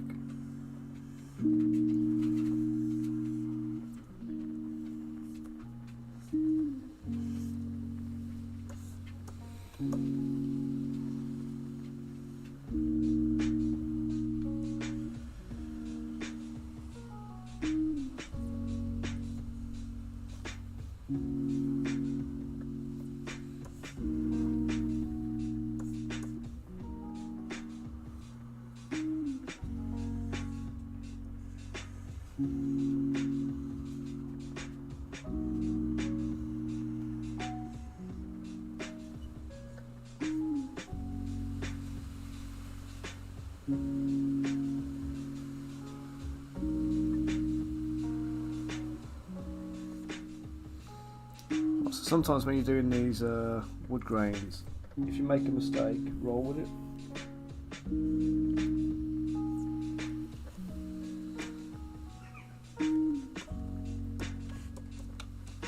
So I'm just going to use trim dynamic now. I'm just going to gnarl up the edges a bit.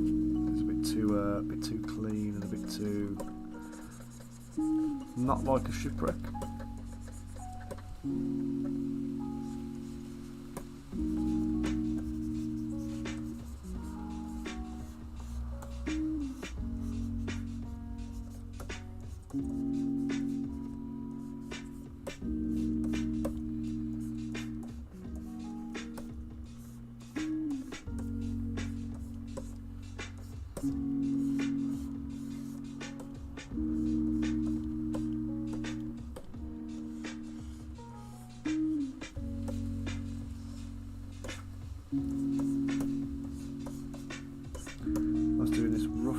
To break up that outline so the outer edge isn't just a nice sharp crisp ring, or the inner edge for that matter.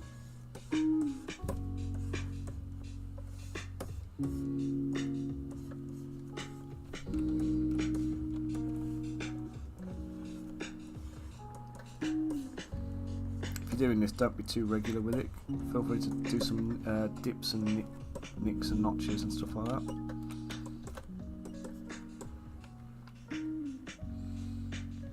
Okay, so then the middle one, save that.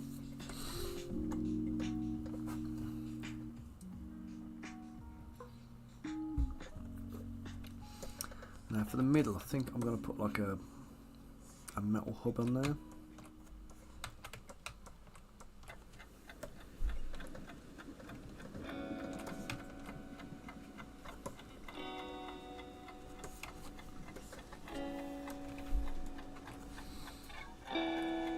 So I want activate symmetry, Y, radial, up that to 100.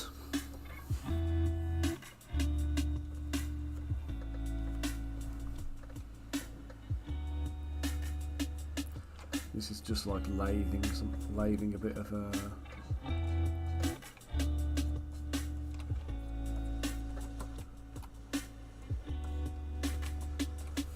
we go, so we've got a nice little sculpted centerpiece. Auto group. Turn off that symmetry. And what I want to do, I just want to take that center ring there.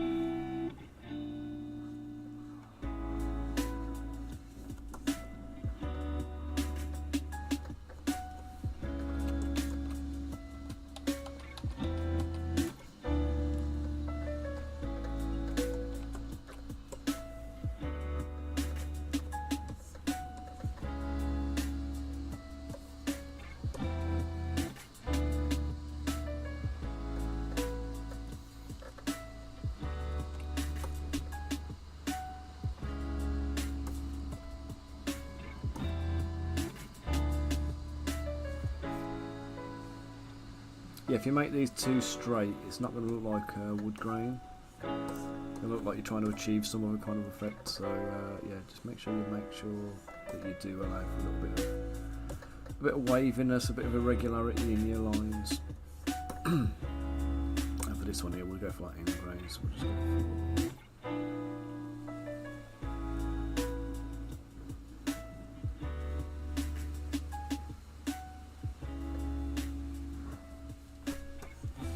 I don't even know if this is the top or the bottom. Brilliant.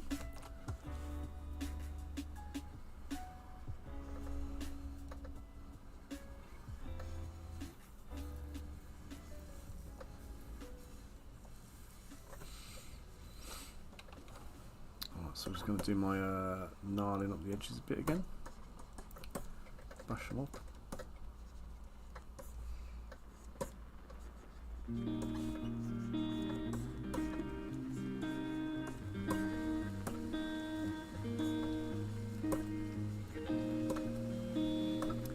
This time, because it's the centre like a hub, what I'm going to do is I'm going to turn off laser mouse for this bit.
Okay, right, so that's pretty much done now. The only thing that's left to do, I just want to add a couple of like little rivets. I'm just going to make a small size thing here. Wrong side. Great start.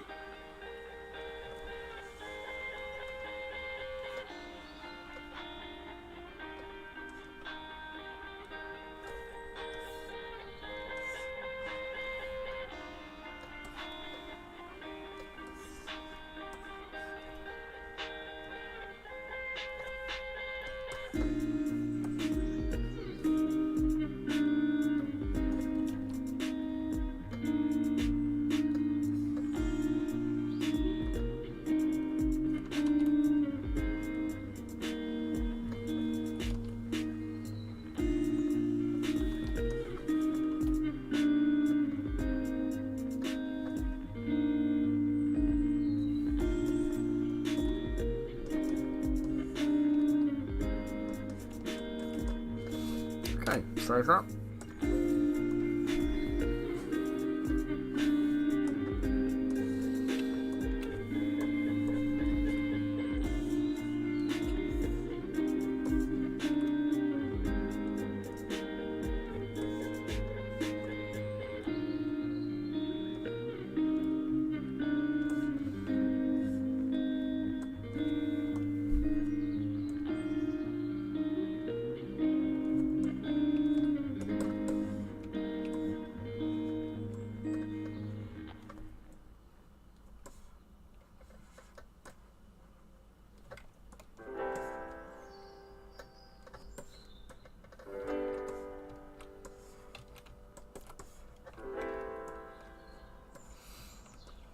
Okay, so we've got two wooden masts here.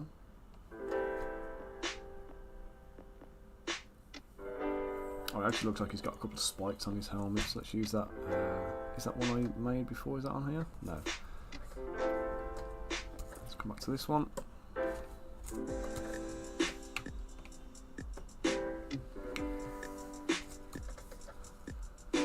Make Polymesh 3D, and we're going to go on here, we're going to go divide, so it's got a bit of geometry, and I'm just going to go draw brush, I want IMM primitives activated, click up here on brush, let's try again, click on brush, do as you're told. Right, create insert mesh, append, I want it as part of this brush set, and OK. So now I've added that cone to my brush. We're going to go to the big dude again, come back onto his helmet, put symmetry on just so we can find that centre point. Right there, we're going to add one spike, except we need to make it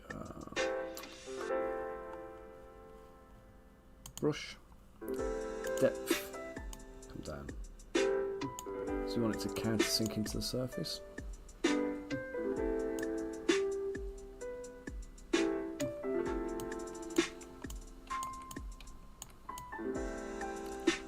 There we go, there's one there, there's going to be a second one there.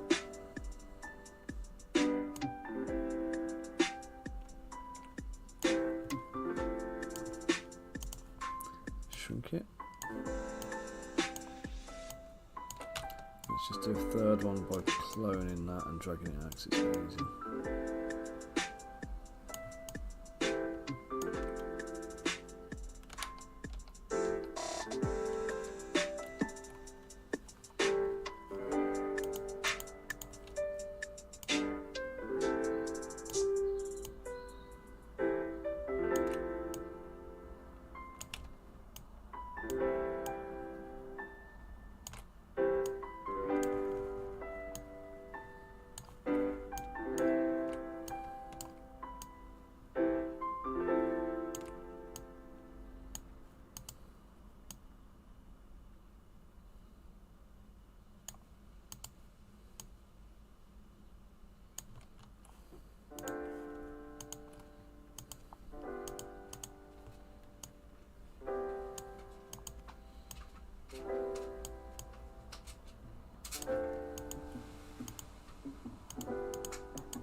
about right, I think.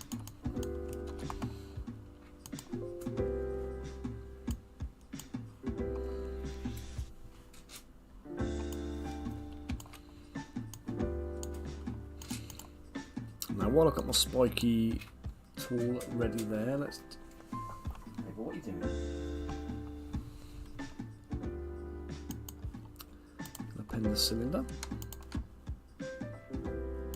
This one's going to be the wrist, the cuffs for the wrist.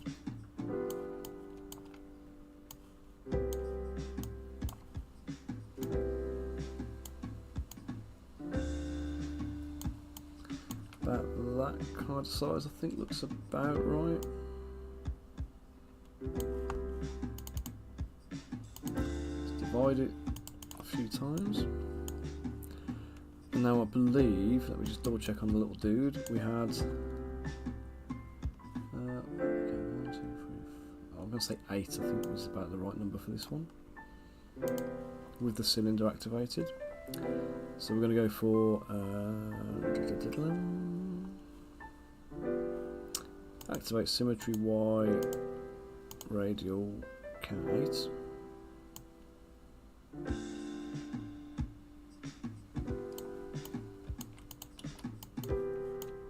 Right, now on the other one I've reduced the intensity down, so we'll go 75 in intensity. It stops them being so kind of long, pointy spikes.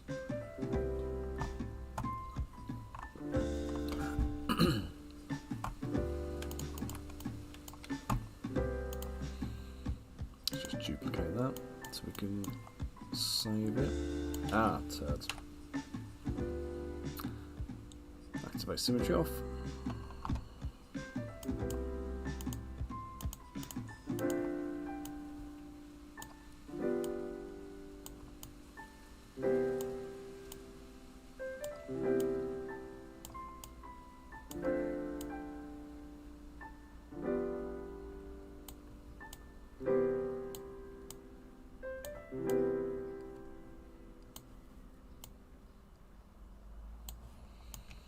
Okay, and we're going to mirror that, mirror and weld.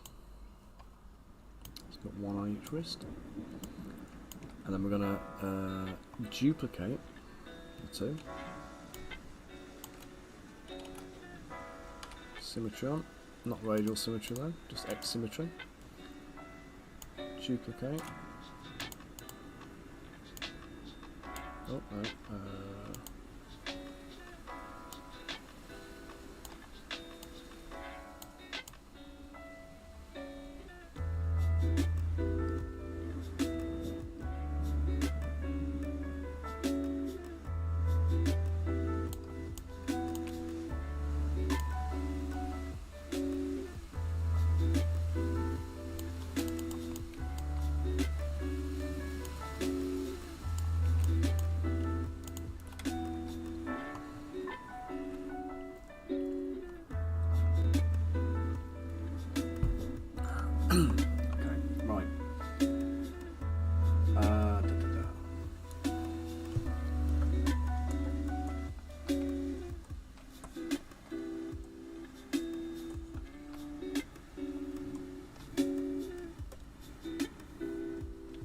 Save again.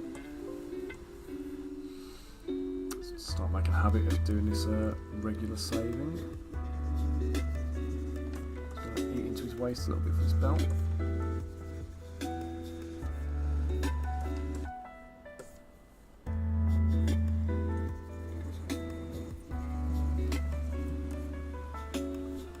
Don't give us more safety.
group this. Right, now I'm going to do a ridge line all around the outside, quite thick, to be the armour trim.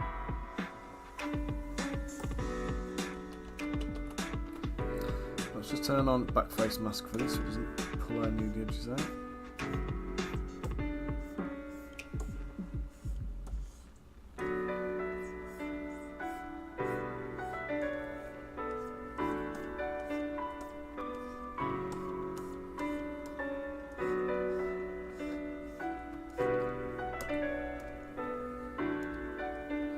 Right, turn back face mask off now. I'm going to go to crease.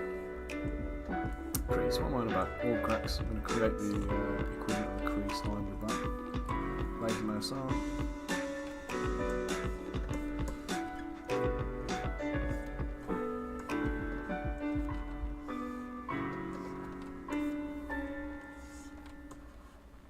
What I'm doing here is just creating sharp edges. Not worrying too much about them being perfect because I'm going to come and clean them up.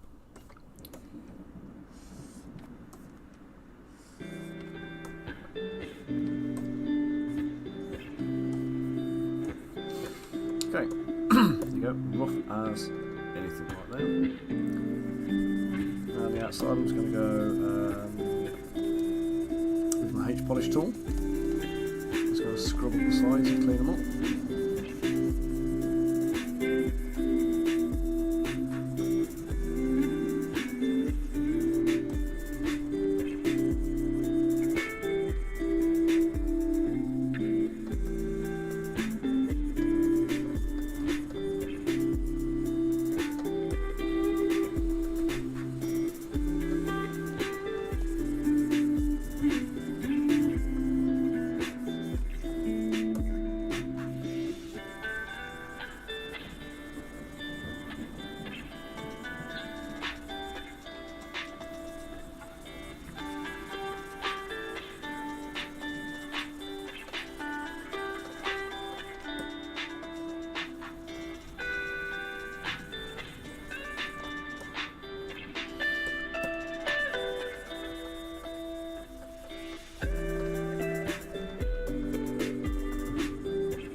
Sparked out on the sofa behind me.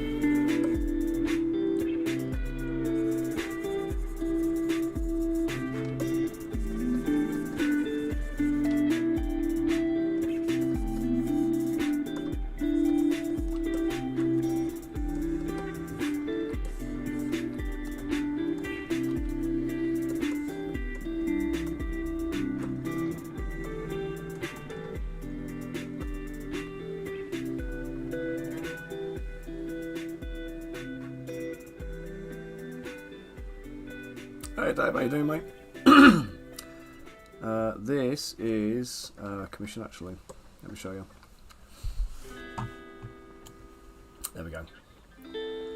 These two beautiful people. So it's like a little and large combo for a game made by Tabletop Time on YouTube. They're called the Kindred. Well, the faction's called the Kindred. These are called the Bingus Boys. So we've got the little guy I did on the stream yesterday. So we've got the hook and the sniper rifle. So he's a murderous psychopath cannibal, and this guy is a giant, great big brutish oaf who kind of doesn't know his own strength and is a little bit like Mice and Men George. I think it was. Was it George? Was it Larry or George, the big guy? Which one was which?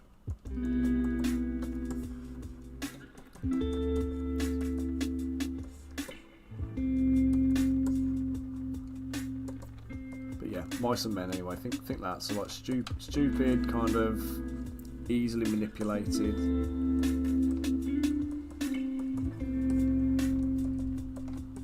And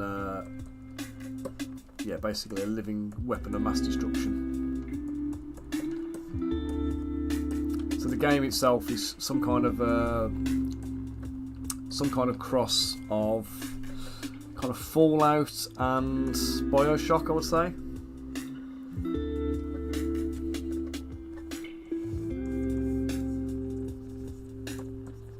As a war game, though, not as a board game. This is going to be. Do you know what? I owe you something still, don't I, Dave? The files for the Paladin and an invoice. I'll sort them out later. I'm just trying to crack on, trying to get my my workloads done. I've got Max disappearing for 3 weeks on holiday, so it's been a little bit hectic our end.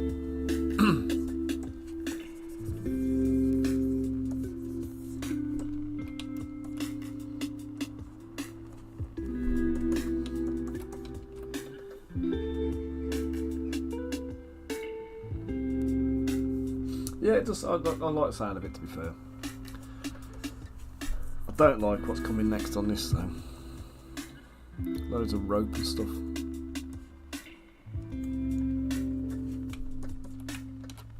So save.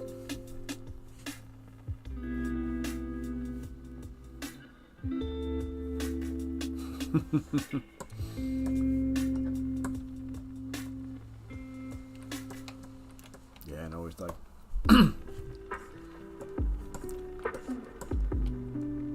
So always a pleasure to have you join us. Join me, rather. Say us like there's more than one of me.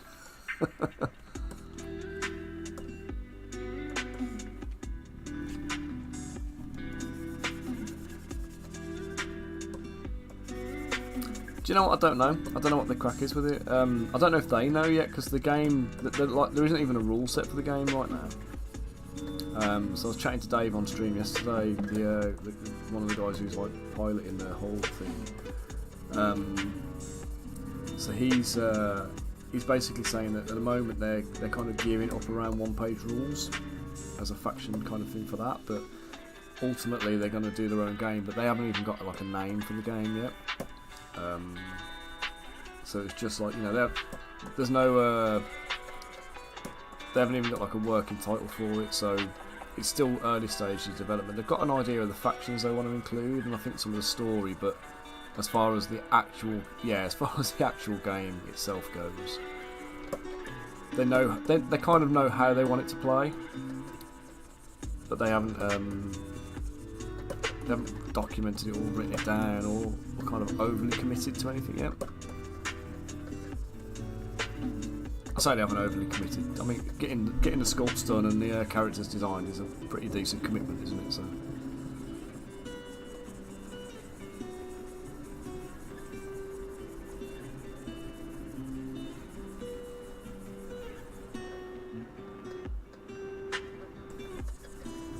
But who doesn't love the mini zone? I say this isn't even the first ones they've had done. There's a whole. Let me show you quick. There's a whole set of like these guys that they've had done already.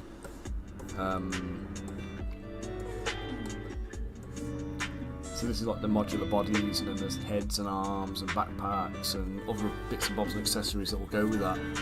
So there's a whole load of stuff like ready to go. They just need some personality in there to, you know, give them some characters and stuff. So that's where I come in.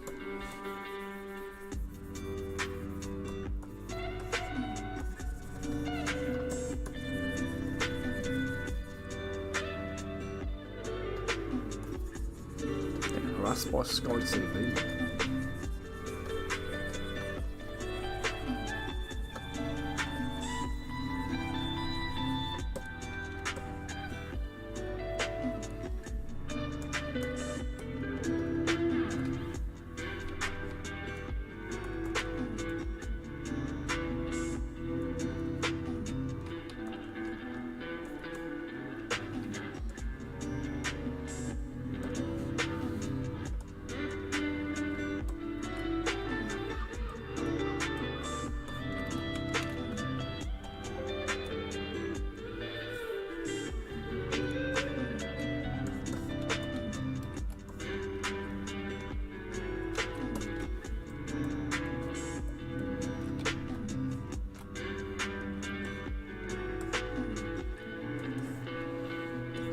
see his feet past his chunky thighs. Let's sort that out.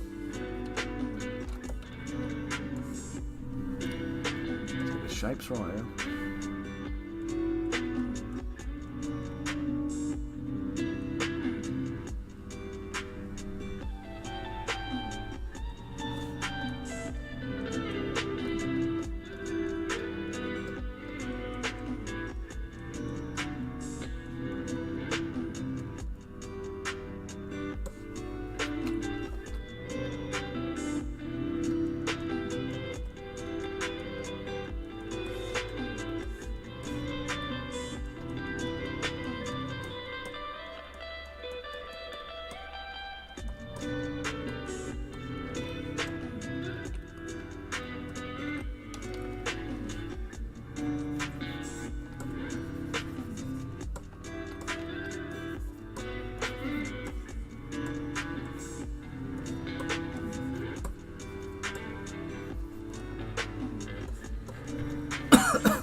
Hey Riz, how you doing, mate?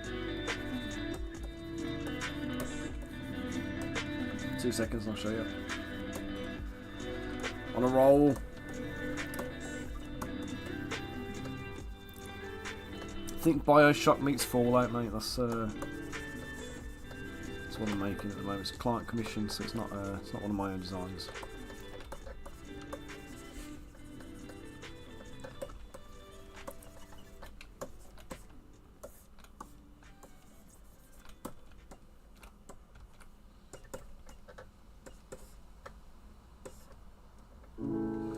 There you go, so the little guy on the left hand side I did yesterday. The big guy is like his brutish mate, and this is the concept art I'm working to. So we can see we've got the little psychopath with the butcher hook kind of thing and the sniper rifle. We've got him here, and then we've got the big brutish guy is the one I'm working on today. So let's stack him up and gear him out yet. I feel like I've done like his feet might need to be bigger. Yeah, do you know what? I'm gonna do it.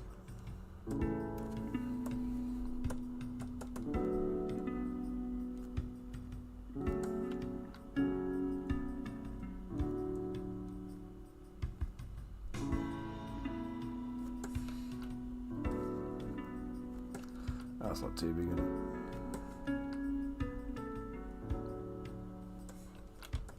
That's alright. Yeah, that'll work. Show you his hook.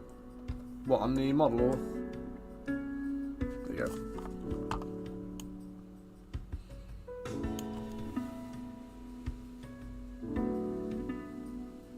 It kind of looks like it'd be something off like almost like a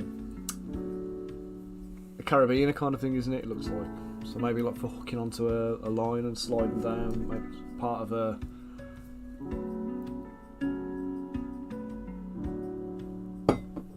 some kind of what do we call it? Like a pulley kind of medieval bug zapper.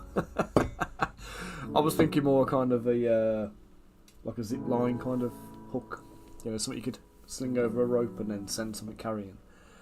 But yeah, I mean, this big guy's a bit of a challenge because he's got so much stuff going on. Where the little guy was just quite simple with some weapons. The big guy is just loaded with loot and wreckage, and he's got a big like a grappling hook kind of thing hanging off his belt. He's got like a big harpoon on his back. We've already done a ship's wheel, oxygen tank. I've scalped off one of the infantry guys who come with the faction. A couple of masts here, and then we've got to have a bit of a hanging net with some more stuff in there. So yeah, it's going to be. He's kind of like a salvage type character, I think.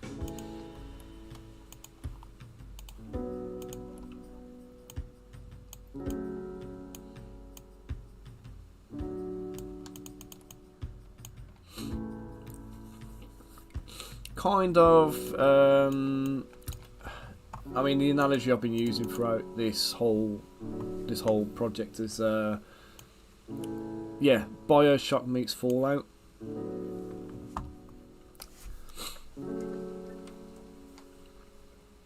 So yeah, it's got quite a cool aesthetic to it.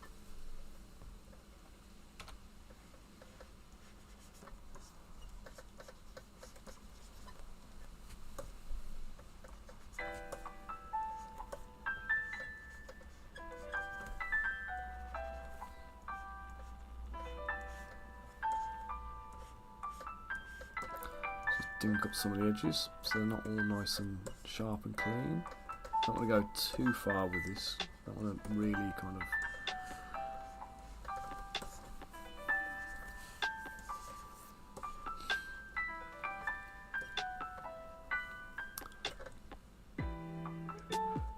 Dude, it's just a commission. Yeah, it's nothing to do with me. I'm just working on it. So it's for Tabletop Time. So Dave and Jazza and the guys over there.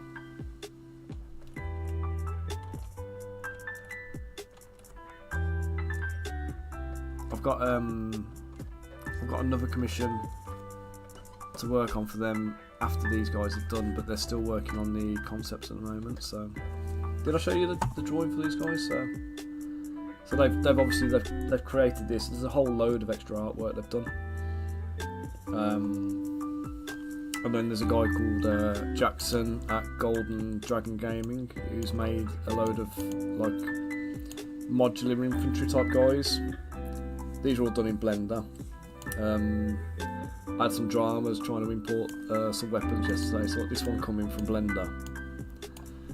And what I realised was, I don't know if we can see the line work on it, but so what I realised was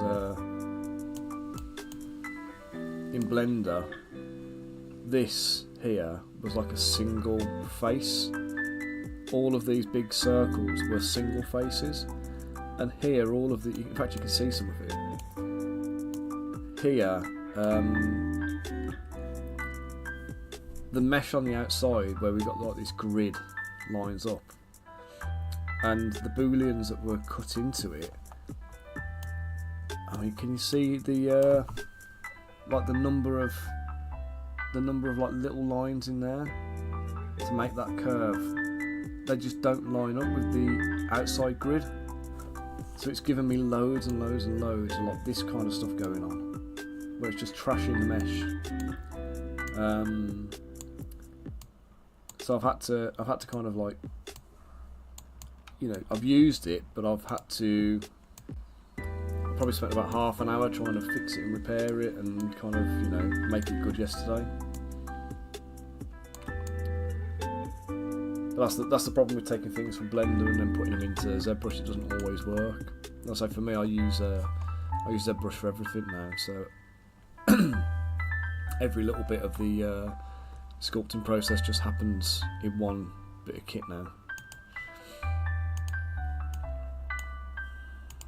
There's no need to go external to another piece of software. What polygroup doesn't work? Well, I say for this one, it was more a case of the way the mesh was made. It splits every polygon in separate objects. Yeah, there was a little bit of that going on, but the most frustrating thing was definitely that. So where the guy had created these booleans. No, because when it imports it, ZBrush kind of goes, oh, there's some weird stuff going on with the mesh here, do you want to convert it or not? And whether you say yes or no, it still brings in a kind of a mangled mesh. So just physically getting it from Blender into ZBrush, it wouldn't come across properly. OBJ.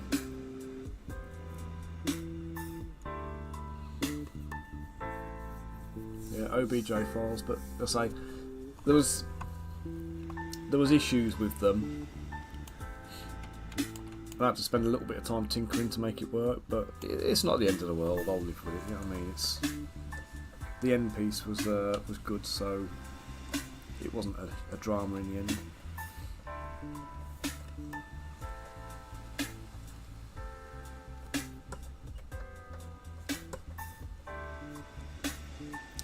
Yeah, I'll show you. That one's all finished. It's this guy here. Oops.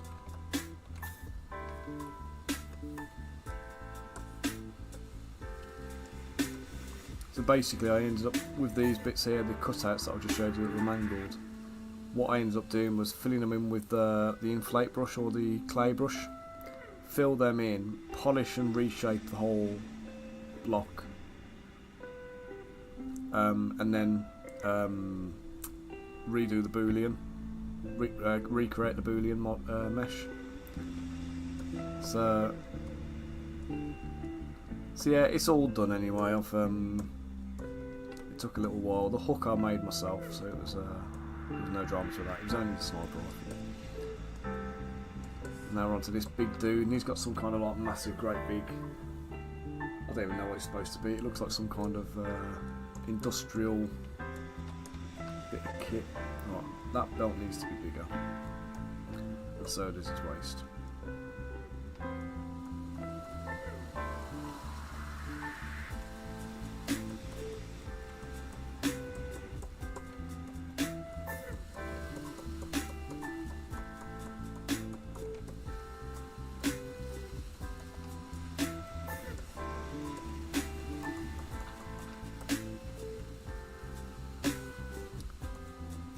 Yeah, I just don't use Blender anymore, to be honest. The only reason I'm doing it this time is because I've been presented with assets to use, and it's like, you know, because they've already had them done for consistency, I've kind of got to stick with some of them.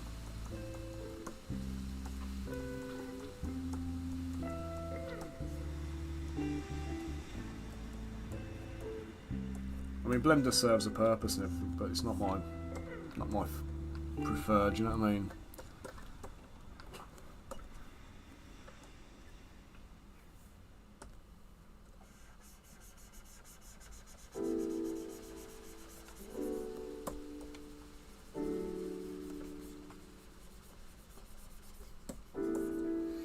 Well, let's just go and have a little look. If I go save that for a second.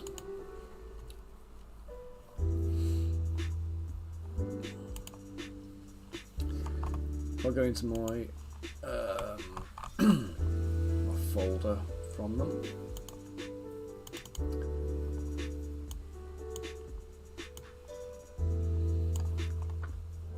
So they've sent a load of stuff over. So Kindred weapon sheet. Oh, I deleted a load of stuff out of here yesterday, so it's a ball ache.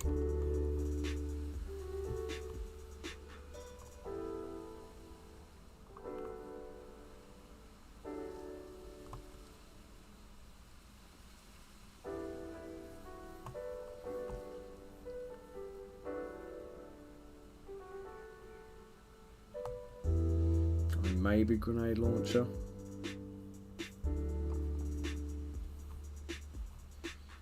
To be honest, I don't think that weapon was in there.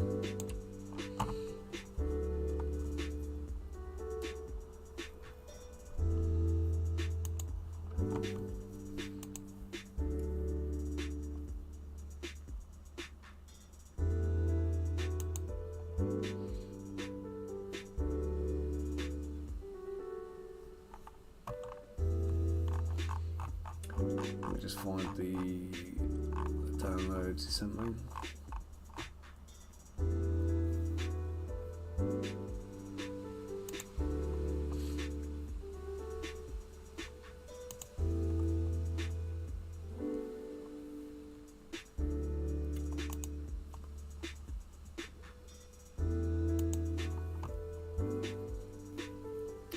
I'm just downloading the zip file again, so I'll open it up and I'll show you the bit in Blender.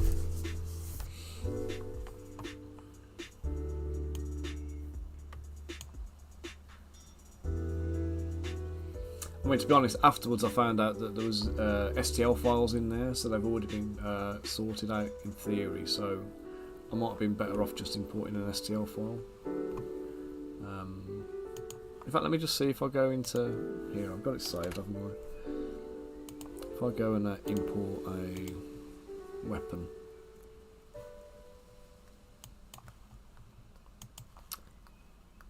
Let's go and import the...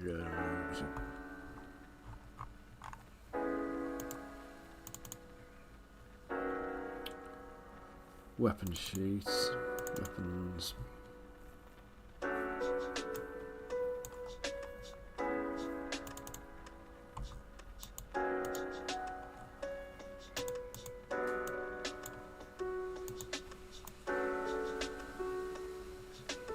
Well, so that looks like it's actually coming okay.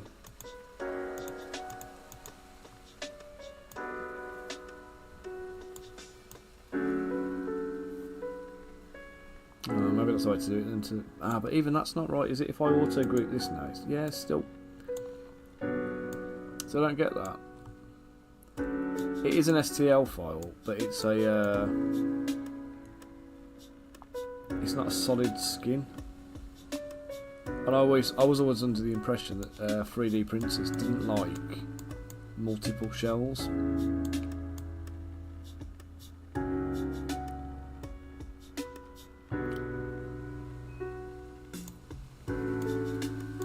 Well, that's not the gun he's got anyway, so let's go import a different one. Heavy shotgun.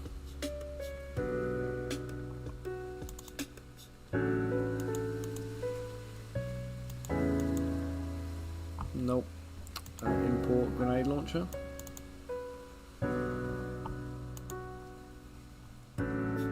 Yeah, that's what that was what I thought. So it's, no, that's not it either.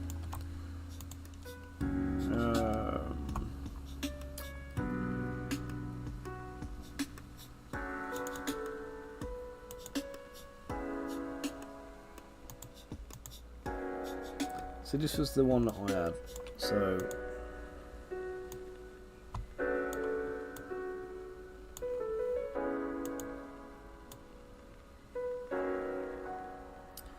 See, it's done a better job of it using the STL import. All of these hex nuts were mangled and broken, and the...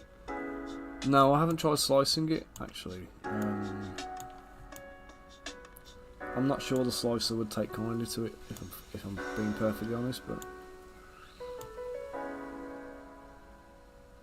I wish I'd have realised these STL files were there yesterday, though. It saved me about half an hour of faffing about. Let's just try it. Let's pop one into a... Yeah, I haven't... Everything I've ever printed has been like a single shell. I always dynamesh everything right before the end, but I'm not making the models in Blender, so obviously... I mean, this guy obviously does this all the time, do you know what I mean? So... It seems weird if you can get away with it. Because there's just certain facts I've always worked with that you kind of go, all right, well that's harpoon gun, wasn't it? I put in there.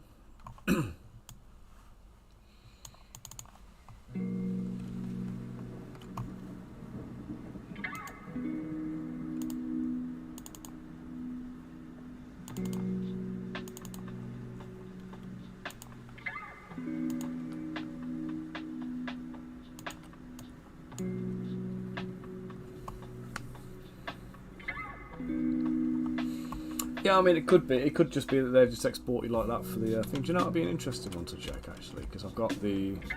In my ZBrush file, I've got these guys here. Do you know what? I bet they're going to... Oh, no. No, maybe you're right, yeah. It looks like these are a single mesh, so they must have gone through the process. So, yeah, it must... Yeah, they're all getting unified before the end. That's not going to... I don't know why it's created them as STL files then. Yeah, look, it's come up red there, repair model.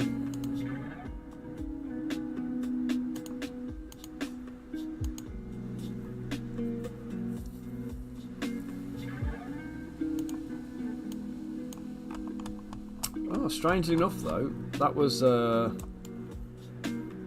it's interesting to see that, because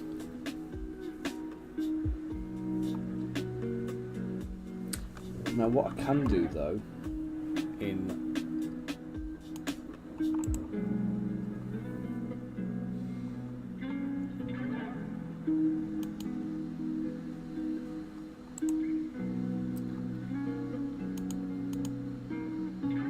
so I can split. There you go, part splitting. We'll split it into 49 parts. So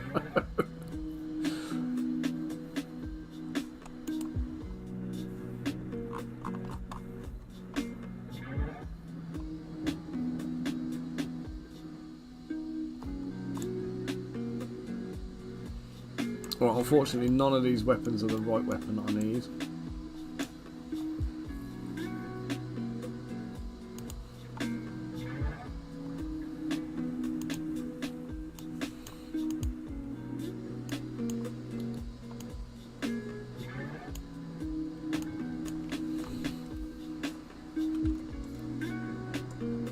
Yeah, you'd think so, but maybe the slicers have just adapted to people being a little bit slack over the years. Because it used to be like this, you put a model on the slicer and it wasn't manifold and whatever else. It would be, you know, if you had any non-manifold faces, or if you had any, non-manifold edges, or you had any holes in the mesh, any inverted triangles or faces or anything else, it would spit it back out and just tell you no. But now you put anything into like lychee, for example, and lychee just highlights it red, and then you click on fix and it just fixes it for you, and it's like, alright, it's done the job. So, obviously it hasn't merged all the components together, but they must have figured out how to kind of like work around all of that, you know, nonsense stuff. But that's all good anyway, isn't it? So we've got a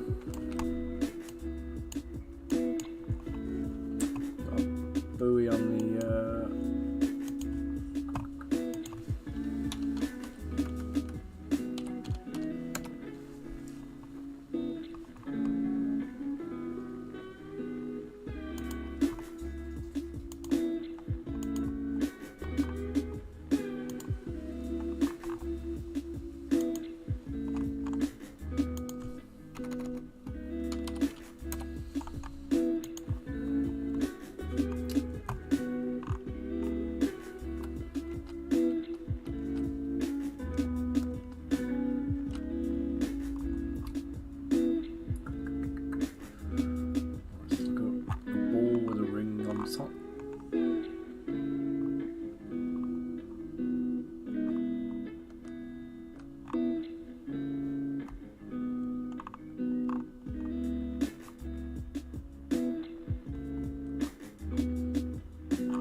oh yeah, snap it. It's habit now, isn't it? So, sea mines.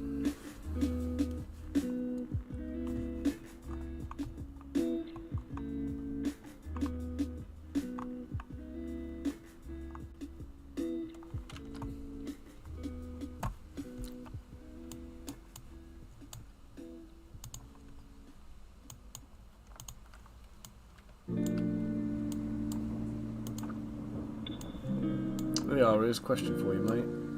Any ideas how you would go about making a sea mine that's got like protruding things sticking out from a central point? So you know, like the little cylinders sticking out around it. How would you go about that? They only need to be on the top half, don't they?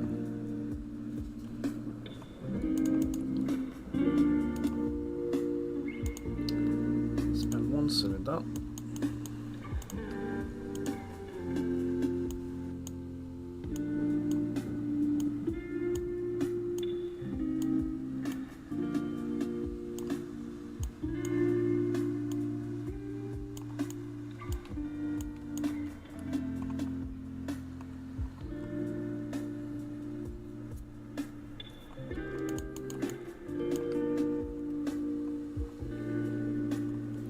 link she sent. When was that, dude? Oh, yeah. Sorry.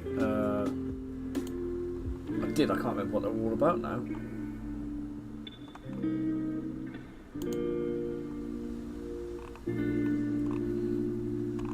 Yes, it was the manufacturing, wasn't it?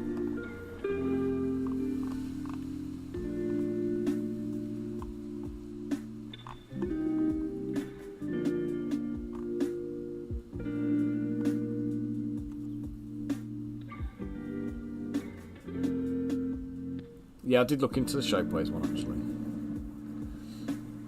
I'm still not 100% sure. It's not as user friendly in terms of getting it set up as like the Shop 3D one is.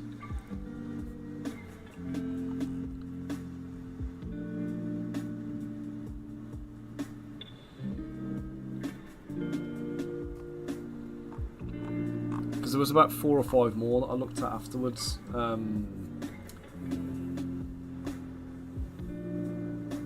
Have they?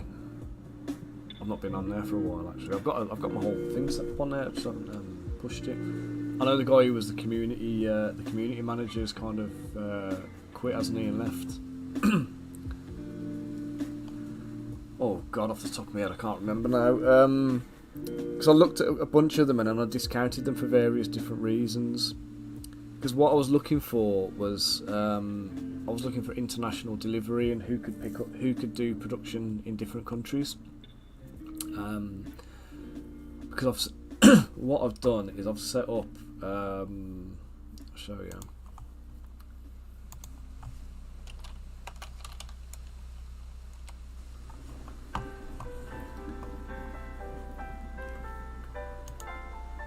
So I've set up my Shop 3D.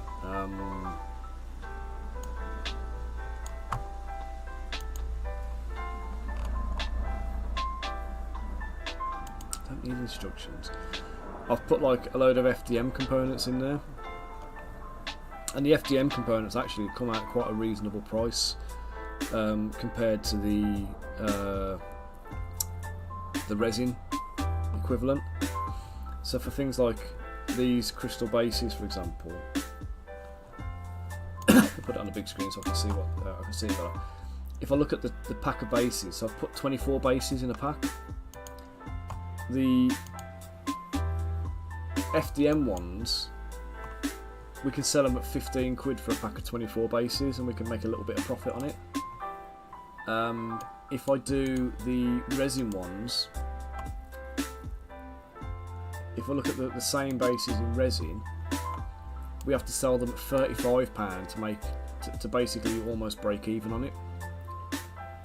So we're still offering them in resin because I think there will be people who will want them as resin bases, but I mean, faced with paying 15 quid or 35 quid, which one will you go for? So I've just got to order a sample. I've got to get the last few bits loaded up so I can order a sample of everything.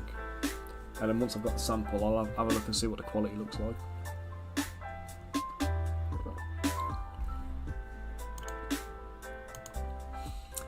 Right, now to these sea mines.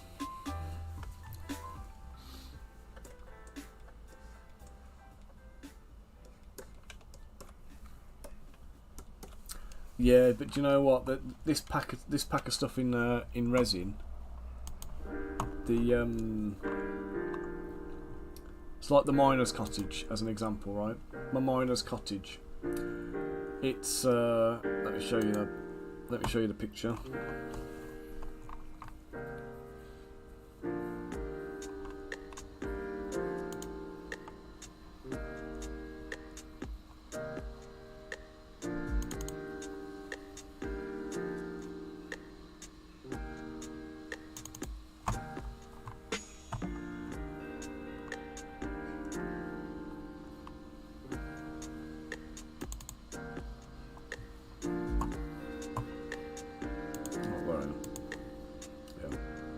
Right, miner's cottage there, right? FDM. In FDM, that thing, I can sell it at 15 quid. And we're making a little bit of profit on it. If I do it in resin, I mean, you'll love this. In resin, I know. Yes, I know. Go. Oh, wait. Lost.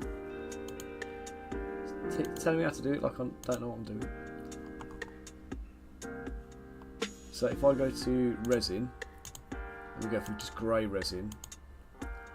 For me to sell that same building in grey resin, I need to sell it at 83 quid.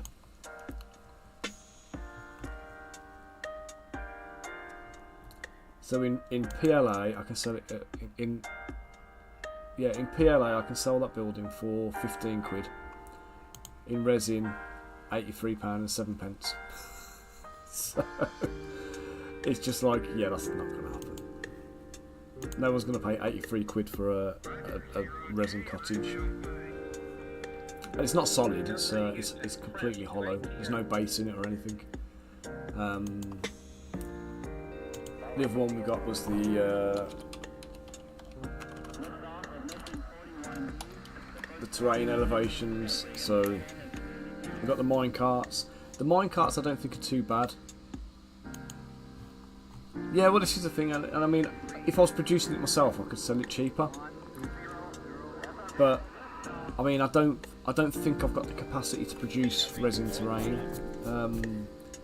I might make a few sets and sell them as kind of premium things later on, if there's a demand for it. But it won't be on print on demand. They'll be produced, they'll be produced for a purpose. So that set you're looking at there, I haven't even uploaded that yet. Can't tell you how much that costs. But that one there, the mine shack thing, so like that's a 40mm deep by 80mm wide by about 60mm high, I think, give or take. So that with the crate and the box, the barrels and the extra barrel and the pickaxe and the thing. So the guy's not included, he's just there for scale. If I pull that set, again, we can sell that for 20 quid in FDM. If we do it as resin,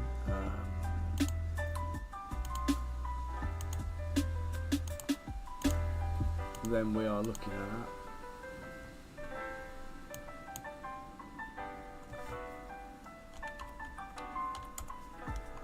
minimum of £36. To be fair, 36 quid for that in resin, I don't think is too bad. I wouldn't entirely be happy paying that.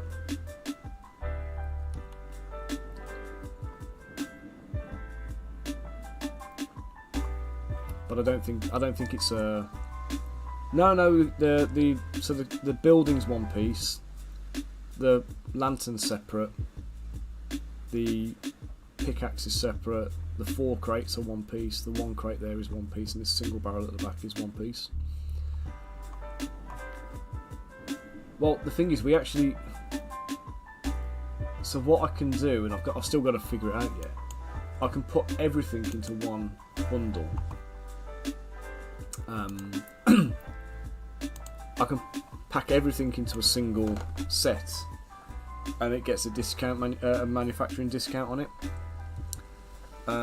So I need to have a little look and see how much of a discount we can achieve, and see if it's viable. But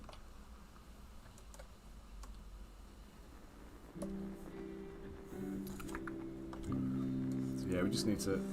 We've got to just suck it and see, I think, and just see how it's going to look.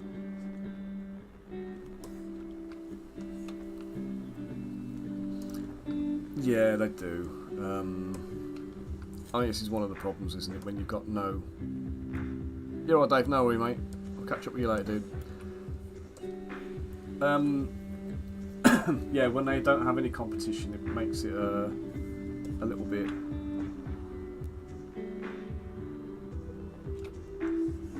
Easy for them, doesn't it?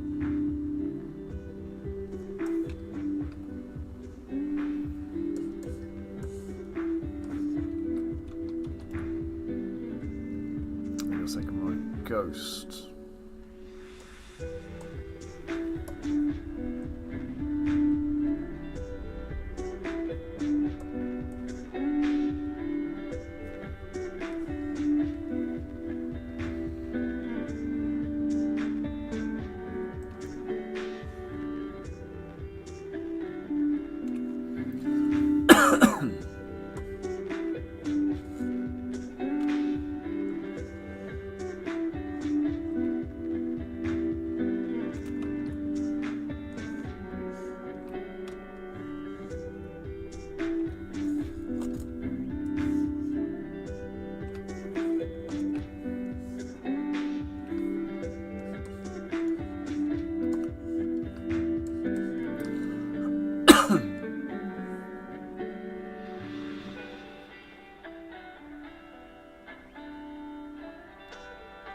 Well, there was actually there was one of those a while back, but the problem is you get wildly variable quality, don't you?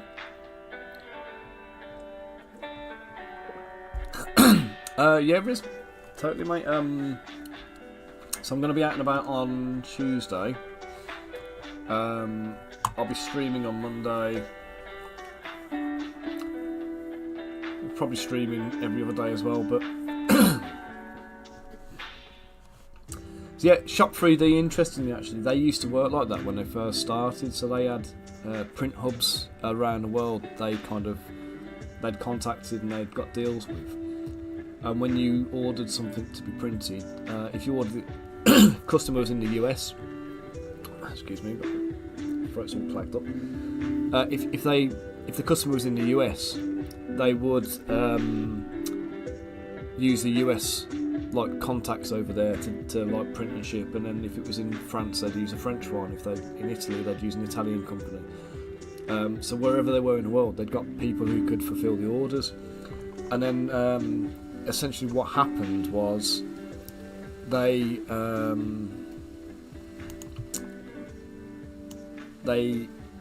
fell short on the deliveries quite often. They started getting like issues with the quality of the prints. Oh, that's not right.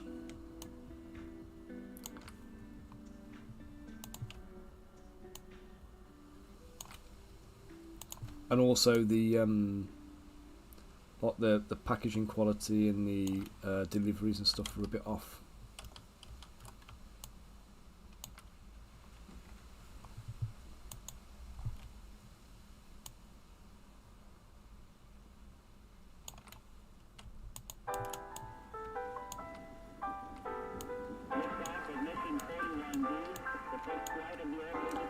Have I even got these in the right places?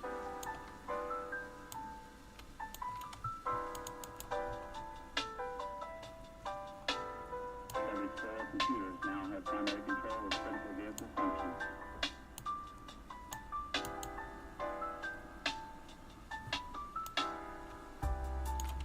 That was like a chuffing banana. What's going on with that? Delete that one.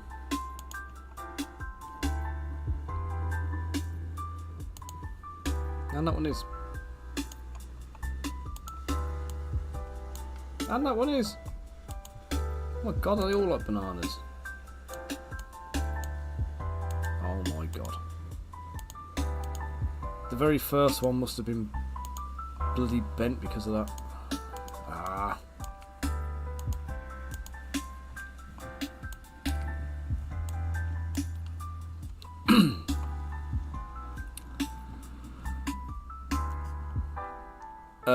Basically just yes, mate. Happy about. I'll make myself available to speak to you. Stupid things, right. Duplicate it. So I think what's happening here is, let's go for 40 degrees. Duplicate it. 90. Duplicate 90.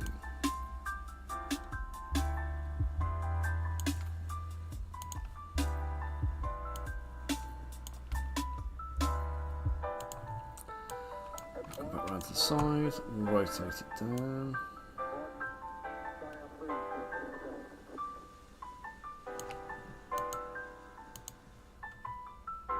Is that fucking bent as well?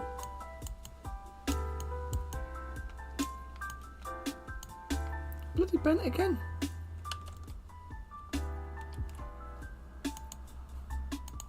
Why are they bending?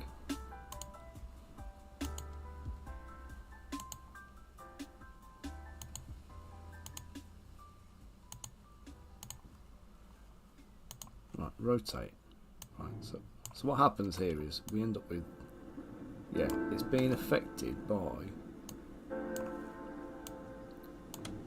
Shush, Mabel. Don't get growling at the birds.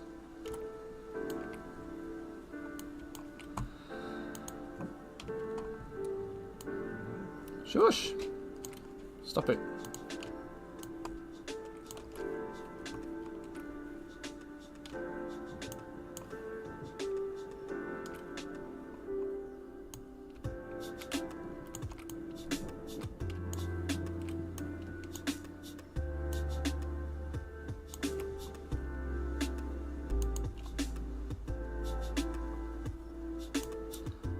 Yeah, I think it was the first time I noticed it, to be honest. I remember looking it up in all the forums and stuff when it was doing that. It's just annoying, isn't it?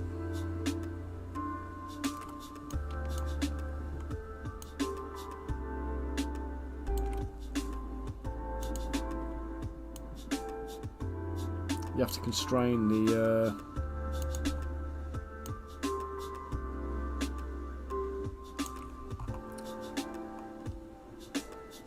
It's more annoying when you don't realise it's there and you move. Like I've just done this, and then I've realised that they're all bloody bent wrong.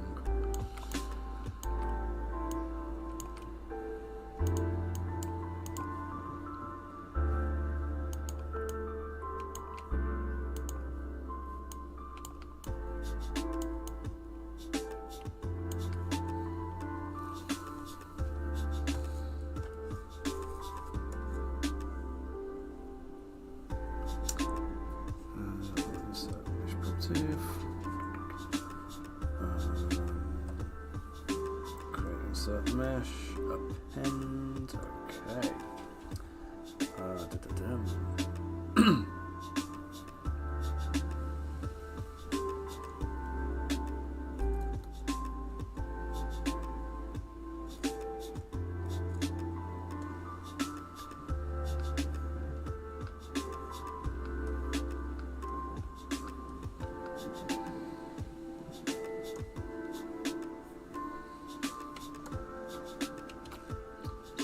Save. Oh, my shoulders.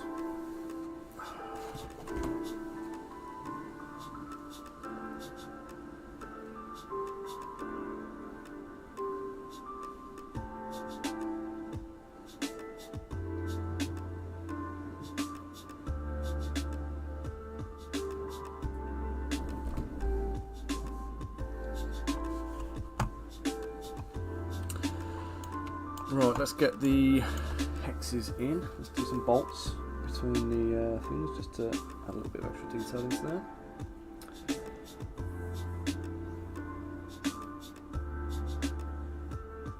Ah, right, got you. Brush, depth.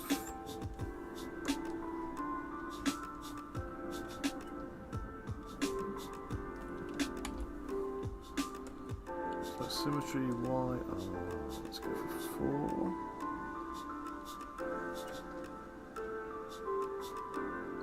4. Just 4.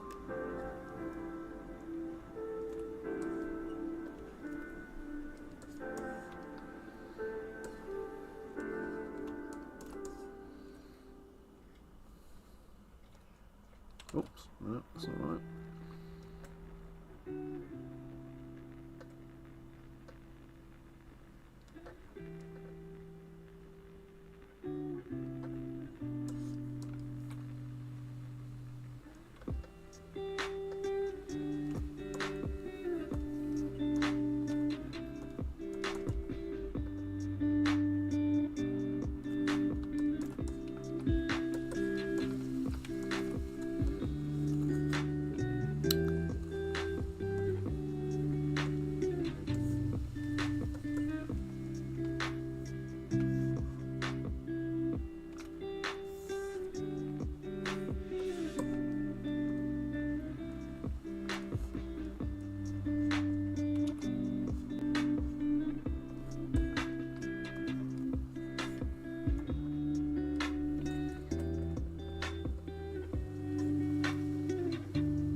I think once I put this in place I'm going to put a few chains on it. Right guys, I've been going on this for 3 hours now, so I'm just going to put you on a BRB while I just have a little leg stretch and a quick break.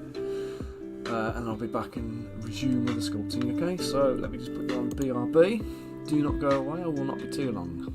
Catch you in a bit, guys.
And I'm back, guys.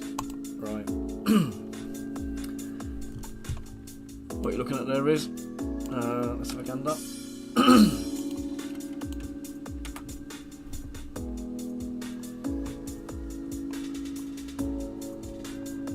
Oh, chuffing out.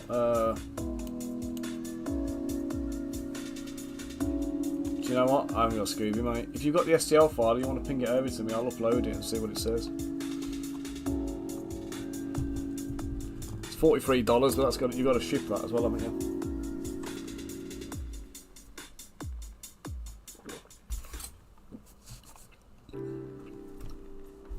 If you've got the STL, send me a link to the STL file and I'll sling it into Shop 3D while I'm working and we'll load it and see how it looks.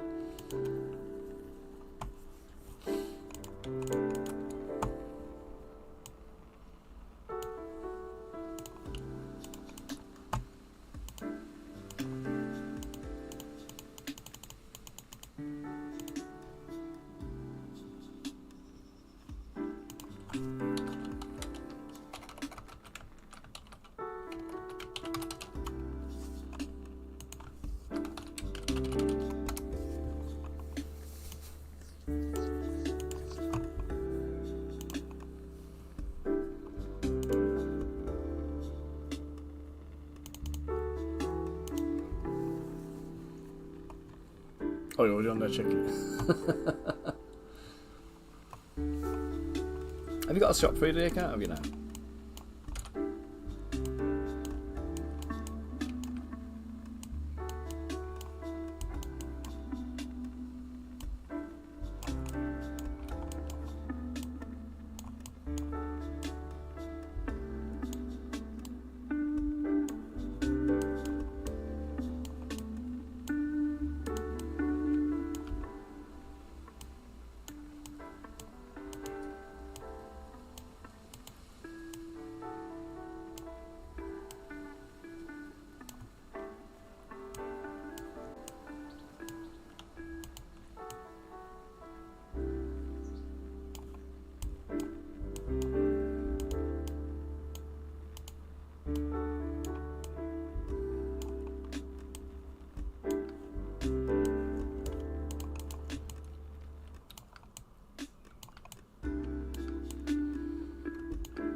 Let's create a former for this meshing, because I'm kind of dreading doing this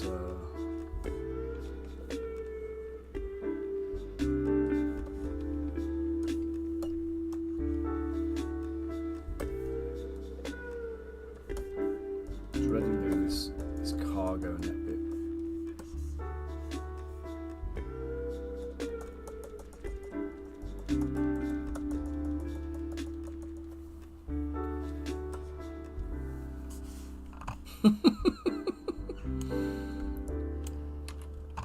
What you got?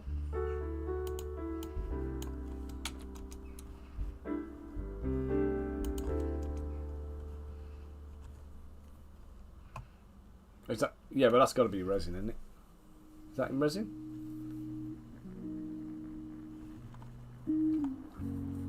It'll come up in resin as a first port of call. That'll be what it'll automatically load. You have to manually select PLA.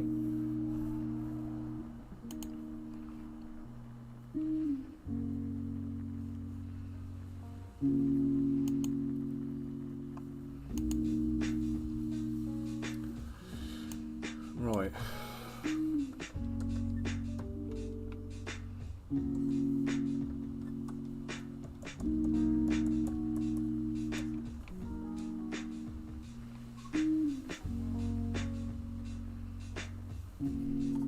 Send me the file and I'll have a go and load it in and see how it looks.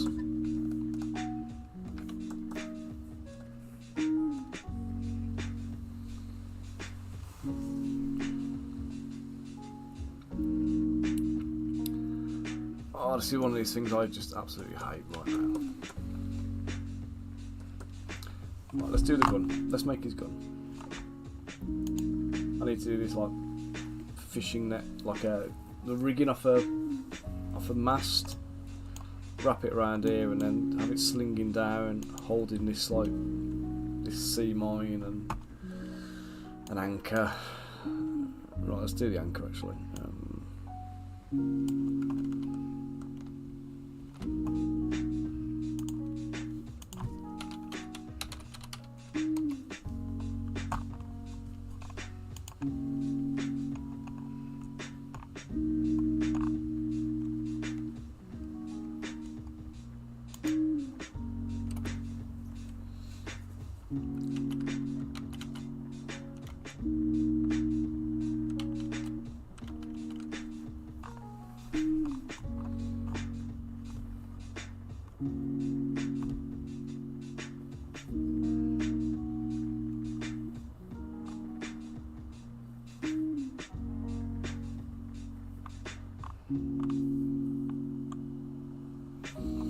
Okay, so an actual proper anchor.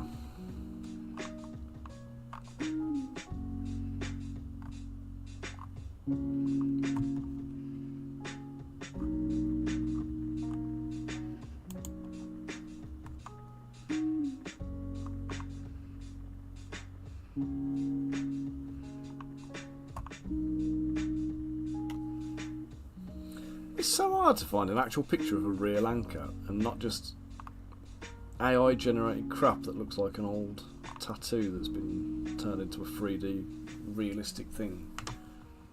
Because I don't believe for a second that an actual real anchor looks like the things I'm looking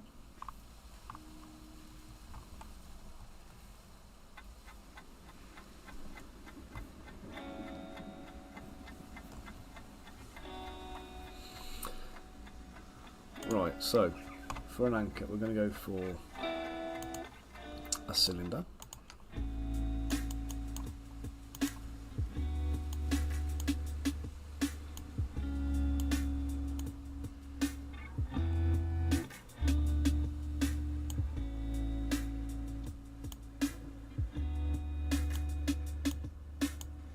I'll taper it very slightly at the top.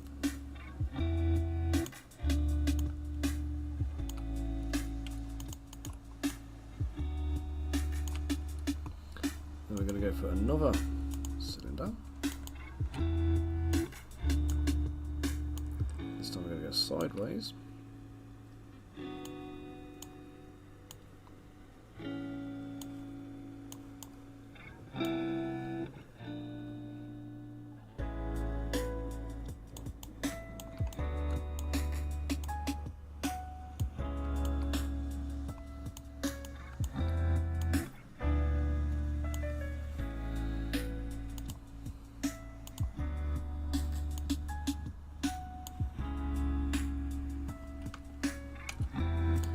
Let's check what number I taper to then.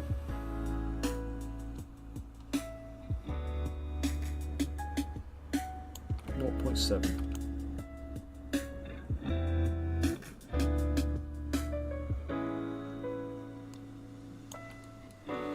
So you hate how Shop 3D force you to create a new product.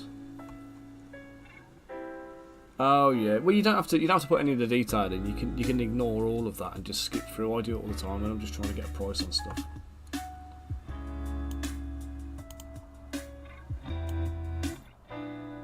You're right, it's a faff.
go.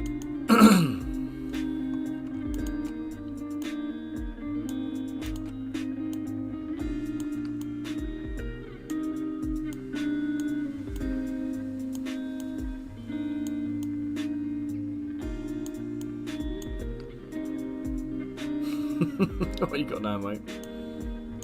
Done it or not?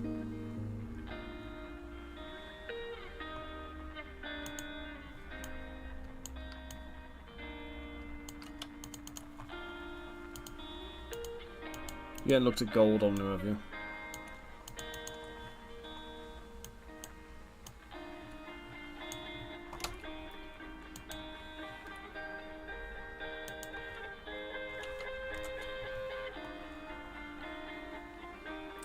PLA black $13. That's alright, isn't it? And how much was the version you got? What was your comparative price?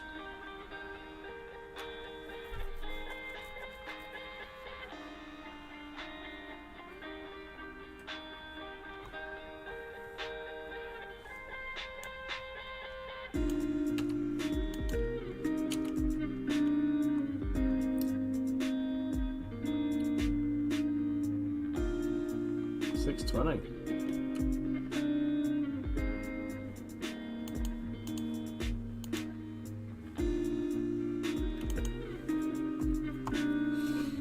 No, that's not bad going then. Indeed, Uricella.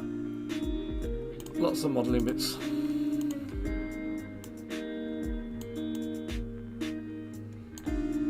There's all these like little faffy kind of bits on the back, so we've got to kind of deal with them all.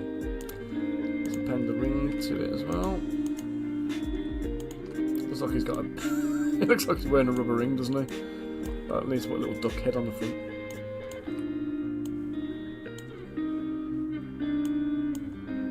Shop 3D are all UK, mate. They were in Canary Wharf, so it's all London.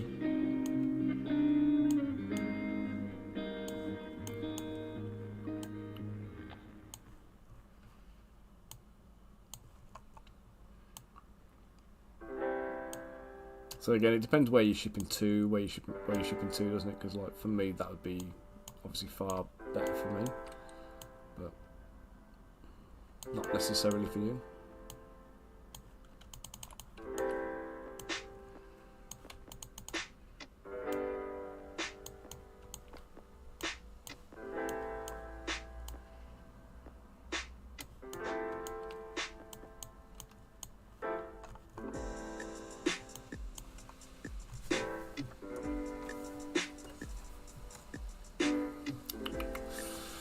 Right, on this bit now, I'm just going to go and what am I going to do?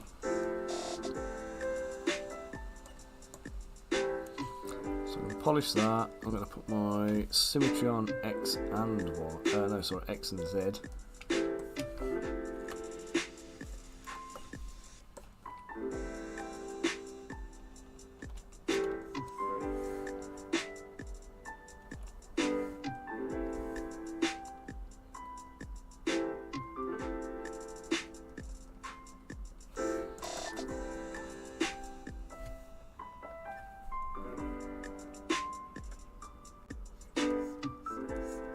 Well, again, mate, it depends where you're shipping to, doesn't it? I mean, shipping from Shop 3D. Oh, you bitch!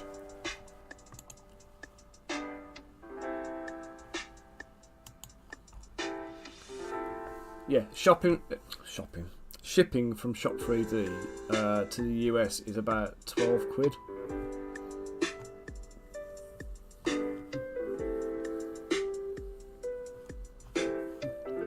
Absolute arsehole, ZBrush.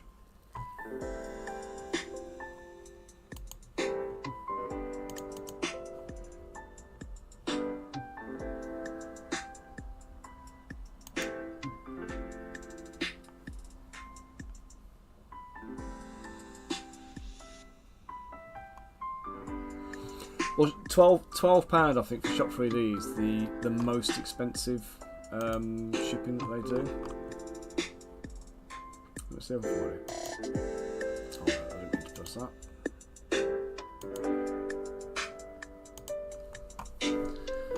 Right, so £10.65 for the rest of the world. North America £8.65, Europe £7.80, or outside of the EU £8.65, and within the UK £5. So yeah, £10.65 was a maximum price. Ain't bad, is it? Yeah. Whatever you're shipping, mate. The size or anything else doesn't make a difference. They just charge that's one cost. If I order 200 models, in fact, if you order 200 quid's worth of stuff or more, it's free worldwide. Look now. And they offer express shipping as well for a premium rate. The only thing I'd say is they do charge VAT on the shipping, which is what stung me previously with them.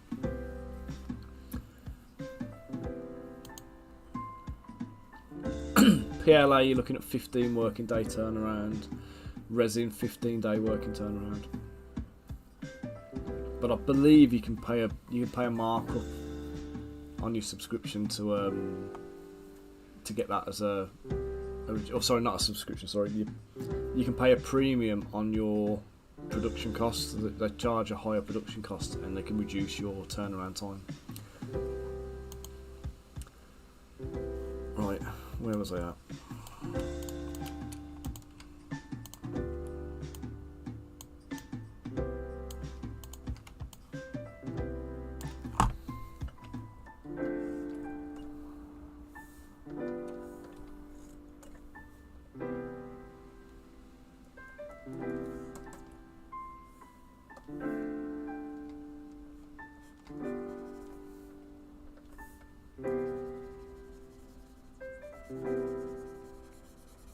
It's generally not too bad, yeah.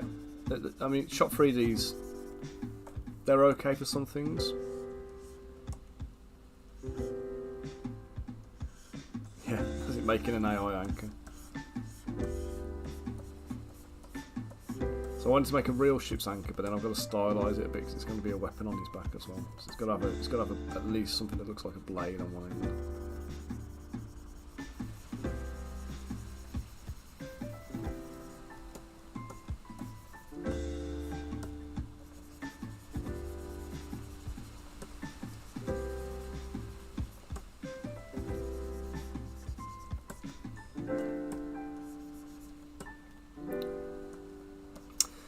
Well, the individual minis are okay.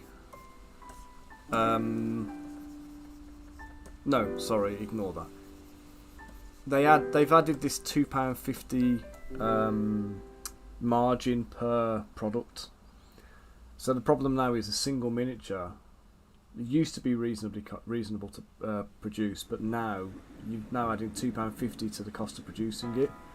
So say it used to cost £1.20 to produce a single miniature. You could price it at £5 or £6. They charge the £1.20 plus they charge 10% of the production cost. Sorry, the retail price. So you retail it for £6. They're going to charge you an extra 60p. So you'd pay £1.60 plus an extra 60p, so £2.20. So you're making £3.60, is that £3.80 or thereabouts on the model before VAT, right? So they charge you another 20% for VAT on top of that. So what's that? 2.20, an extra 44 pence.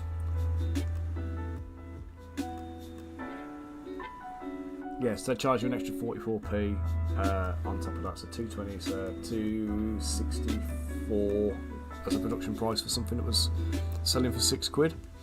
So you still make about £3.50 profit, give or take. Now they've added an extra £2.50 on top of that, so it's £2.20 plus £2.50.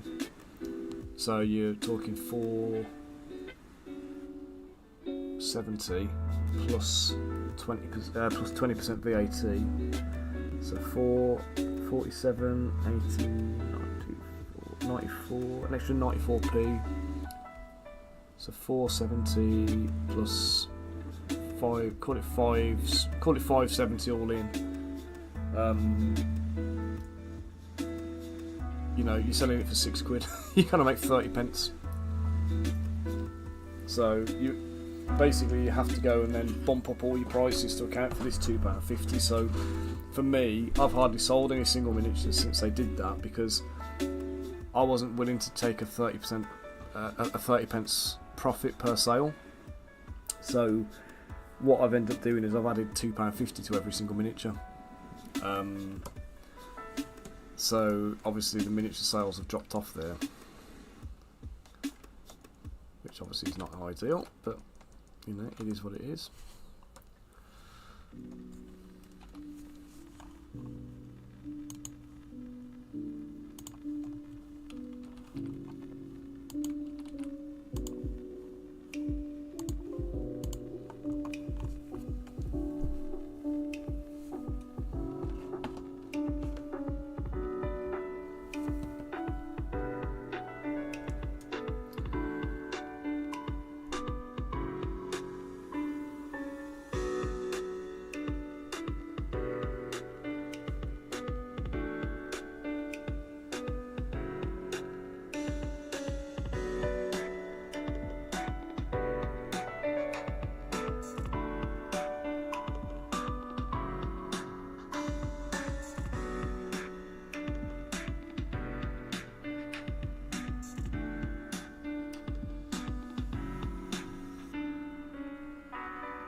That's gonna go X and Y, X and Z.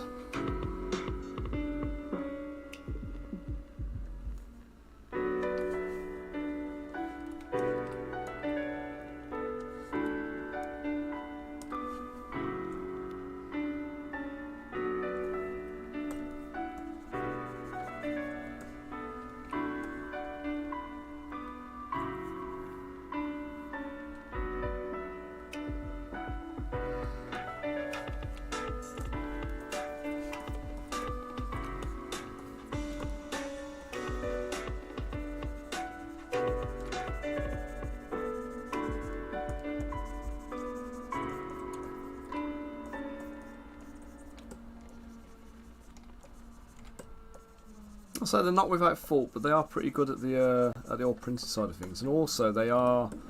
Last I met with Angela Smith, who's the My Mini Factory creator. I say creator, she's the My Mini Factory kind of marketing person now. So she deals with all like the creative relations and stuff like that. And I had a chat to her at UK Games Expo the other week,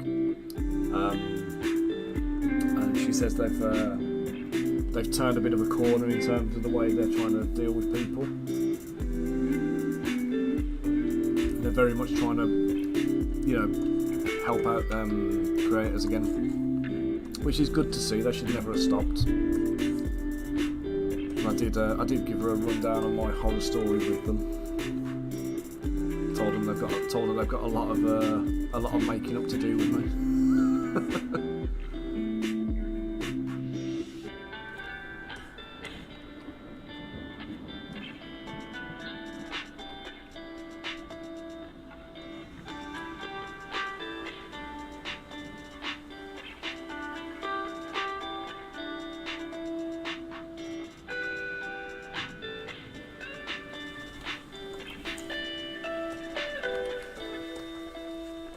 Every time I do that, the same bloody thing happens. Do you do that as well, Reese?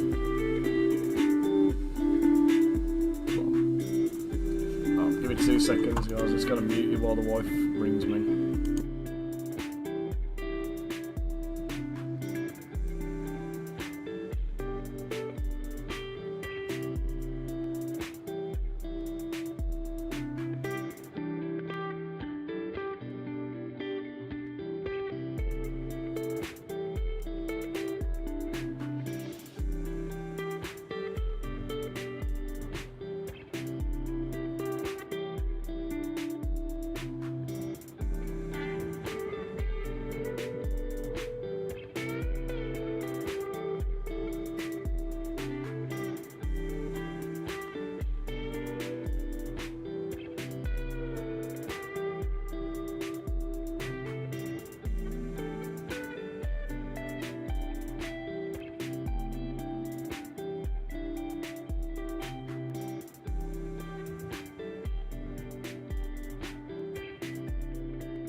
Right, sorry about that. No, it's alright. The wife's ringing. She's on her way to go and pick Willow and Jacob up from school. Yeah, she's just chatting to me about all sorts of stuff, like I'm not on stream. So,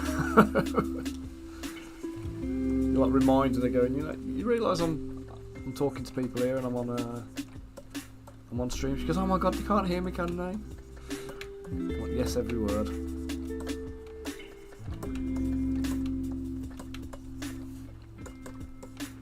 But yeah, I did. I told her exactly what had happened and how Giannis pretty much single-handedly destroyed my business, and did it without leaving any evidence because he was a sneaky beggar.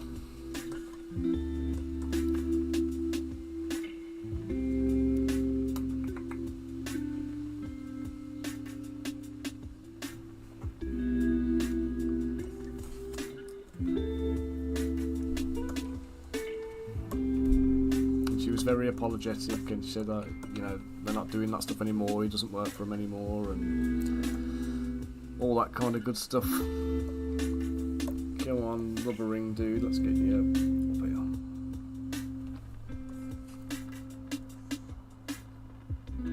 I'll believe it when I see it, Rich.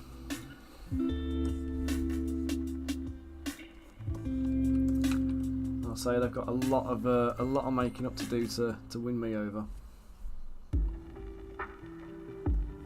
Who else has left? Oh god, loads of them.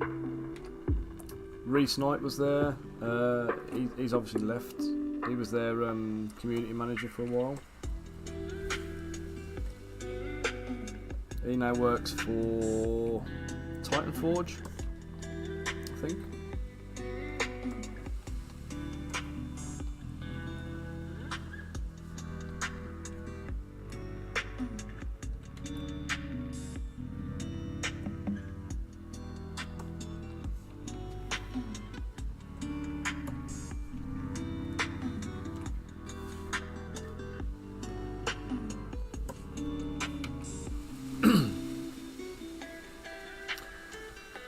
Loads of the account managers have gone.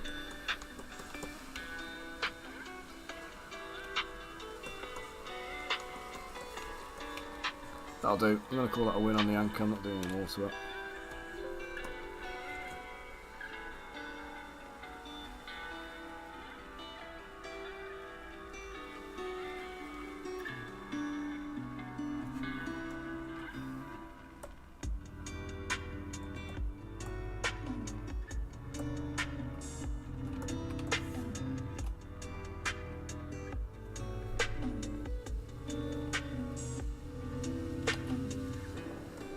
That says he's not doing any more to it, and then proceeds to go and do more to it. Some things never change, do they?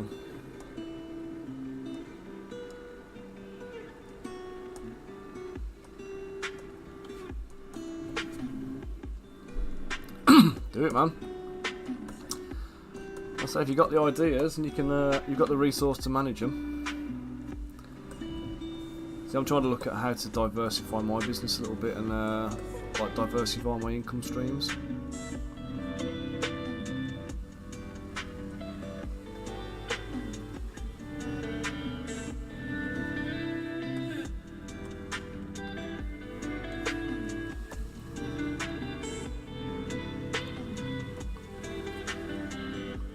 It's kind of easier said than done, isn't it?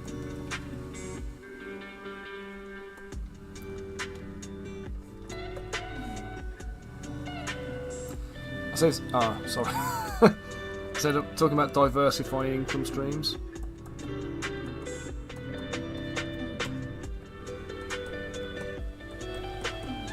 Easier said than done, but I need to try and monetize the 1,000 odd STL files I've made already, so.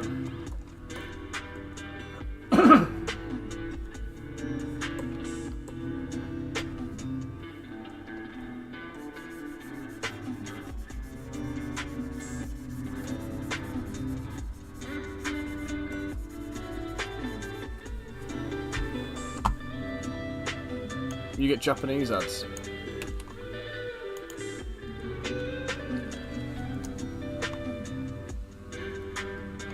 Monster Hunter Wilds. That's a bit of a different ad. That looks far better than the ones we get over here. If you're wondering, guys, Japanese ad for Monster Hunter.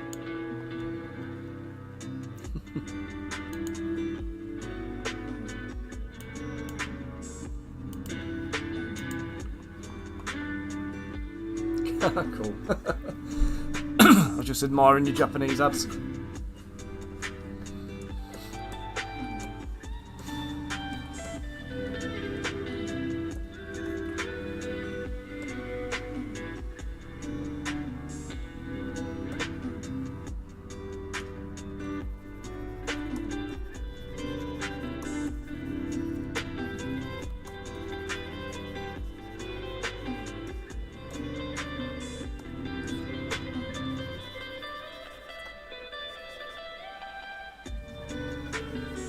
Oh mate, do you know, my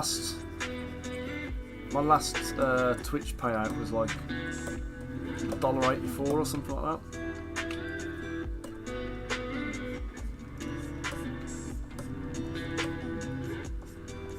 I make bugger all out of Twitch. I don't do it for the money though, to be fair. Sometimes I do it because clients want the extra exposure. A little bit of content that they can use in like campaigns and stuff. Other times I do it because it's a little bit of motivation for me. And other times I do it because I want a bit of company while I'm working.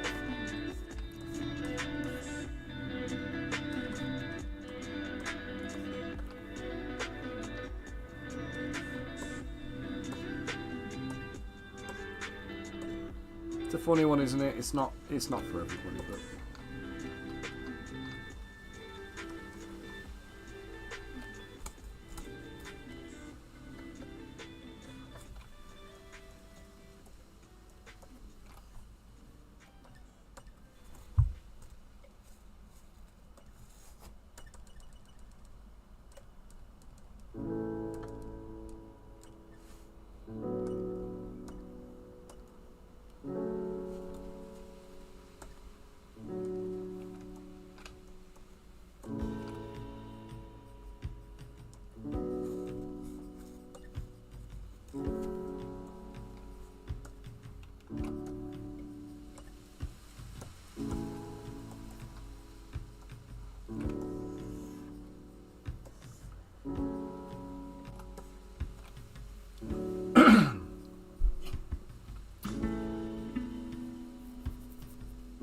yeah, it's lonely, isn't it, when you're working on your own, and you know, you've got no co-workers around to banter with or bounce off or whatever. So it's nice to have that little bit of interaction and that. Ah, bless you. Cheers, Riz. I'll be doing it a bit more now. I ended up having a big break over the winter and into, well, till about last week, really, a couple of weeks back. And that was just down to, I can't even remember if I said, officially I'm going to say that the rats ate my internet cable. Unofficially, I think it was the wife with the secateurs gardening, getting a bit overzealous, trying to clip some weeds back behind a vegetable planter. Alex over on Facebook, thanks for the like. Hope you're keeping well. Yeah, so like I say, she definitely killed my my internet cable, because when I pulled it out to replace the cable, there was like 6 clean cuts straight through it, and I was like, that's not rats. I haven't told her that. She'd never admit it.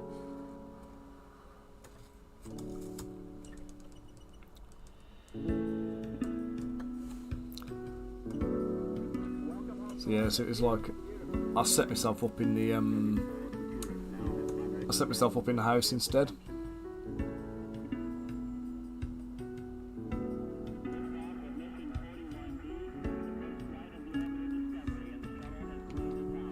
Yeah, I mean, if you're doing it just to try and, like, you know, become a streamer and whatever else, then yeah, it's a long time, a lot of time you got to invest into it, and you know, a lot of effort and all that kind of stuff.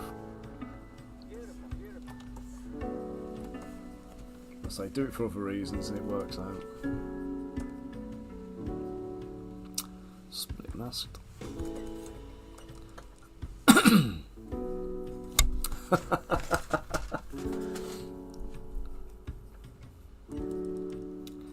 What you're supposed to be doing then?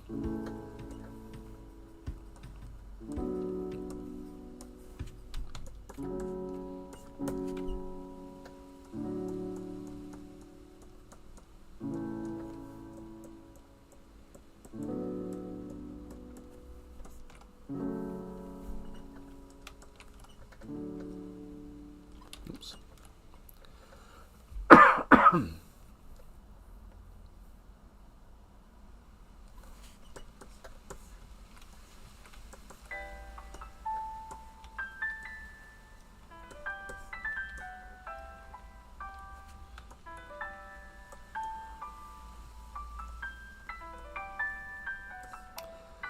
A script for importing products into WooCommerce. 15. Oh, nice. No wonder you're procrastinating. That sounds like a ball ache.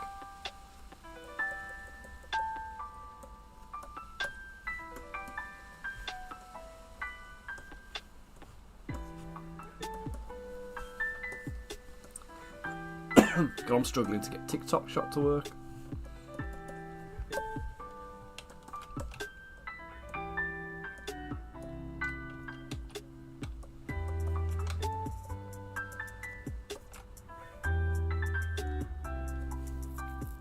Hey, Rich.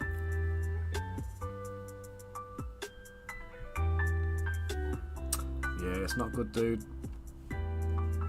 Keep those little, keep your screen time down, haven't you?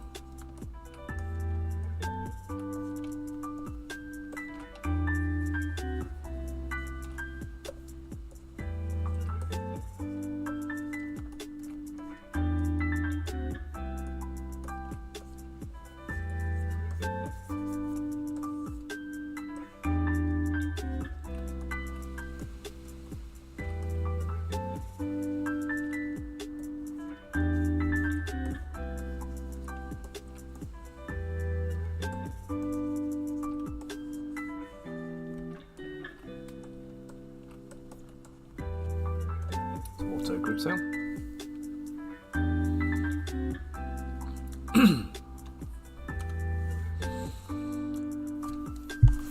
What we're saying there is it got interrupted by a. So if you want 100 stores, you need automation. What are you going to do with 100 stores, man?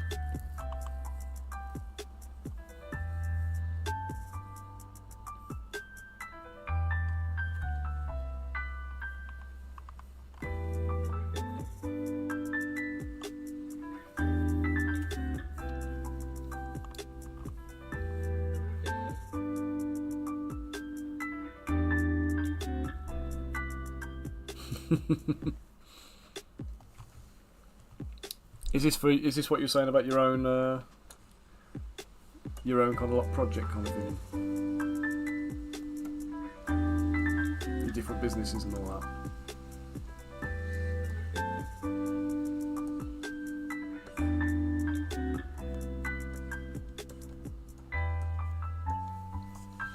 See, I'll show you one of the ones I've just set up.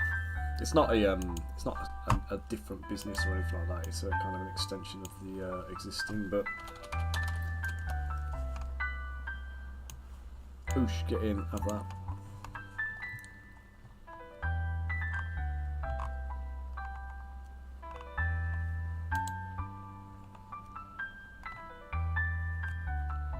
There you go. You want a bucket hat with a Lion's Tail logo on? There you go. Mouse pad, desk mat, stickers, baseball cap, a whole range of clothing, t-shirts, hoodies, vest. I think they do a dress. My favourite one, I don't think I've included it in there. Some of these I need to turn off because like that one, the artboard print doesn't even work right. Do you know what I mean? But bag, a fro, a throw pillow, a mug, a poster, a pin badge, makeup bag, tote bag. One of the things I love with this, you can even have like bedding. You can have a bedspread or a towel or a scarf. I could do Lion Tower socks. We'll go back and we have a look. We've got it's like Crystal Collapse characters like Ifrit. Get Ifrit on a t-shirt, get him on a sticker. Hoodie. Laptop skin.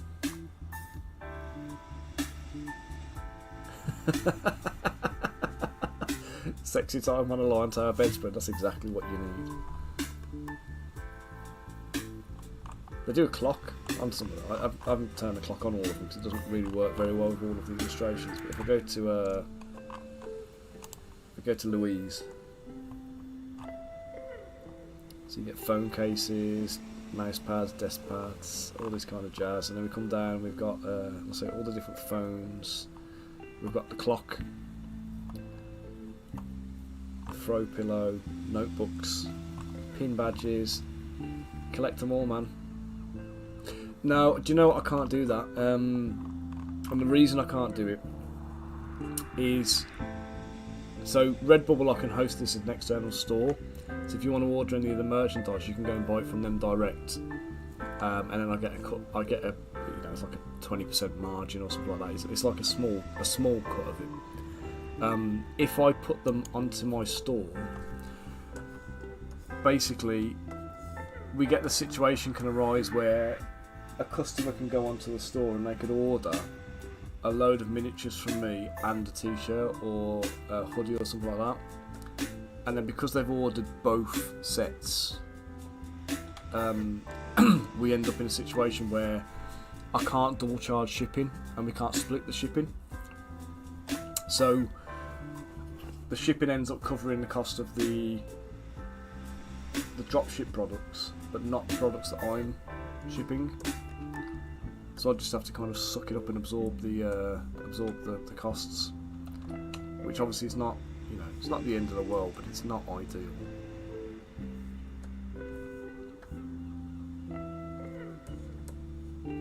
I mean, I'd probably sell more if I did that. So maybe it is something that will happen in the future, but I've got Printify ready to run anyway. I was looking at doing a different like t-shirt store, so I was looking at just designing like jumpers and hoodies and stuff like that. Nothing to do with the brand or anything like that. Just a completely separate venture on the side.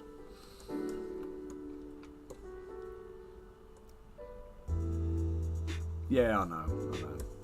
It's one of them. It's all time, isn't it? It's time and effort, and I don't mind investing the time and making the effort, like, but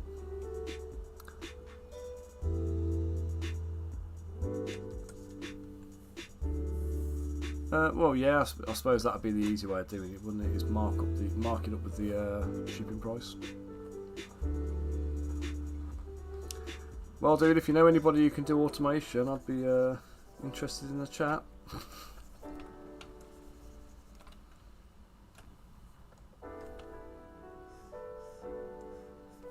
I'll start off. What are you doing?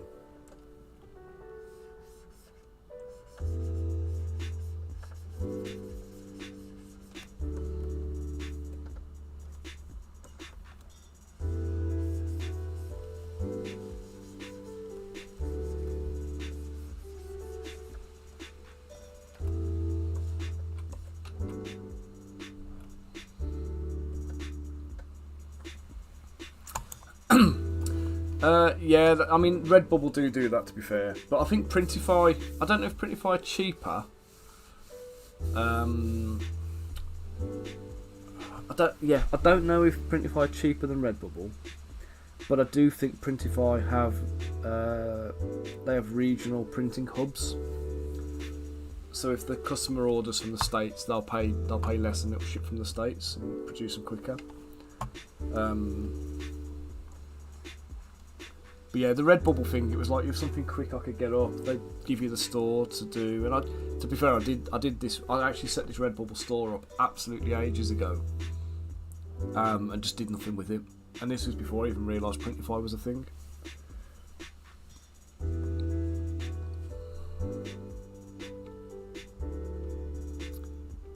But I don't really. If I was using Printify, I wouldn't need to necessarily go down the route of like all the stickers and all the clocks and all the random shit. Do you know what I mean? I'd just go for the. Don't use the built-in shipping tool. Bundle the price and do free shipping for non-mini items. Okay.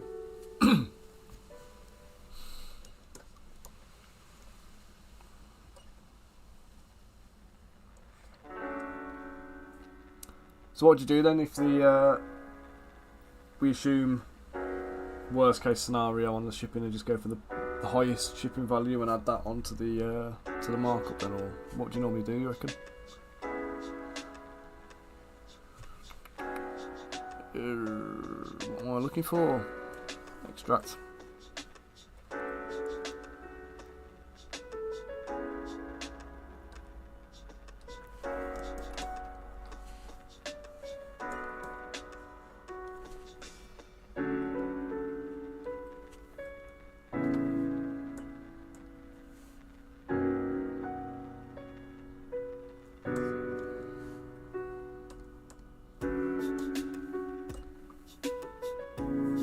Just average it. Yeah, I suppose as long as there's profit being made, it doesn't matter if you take a little bit of a hit, does it?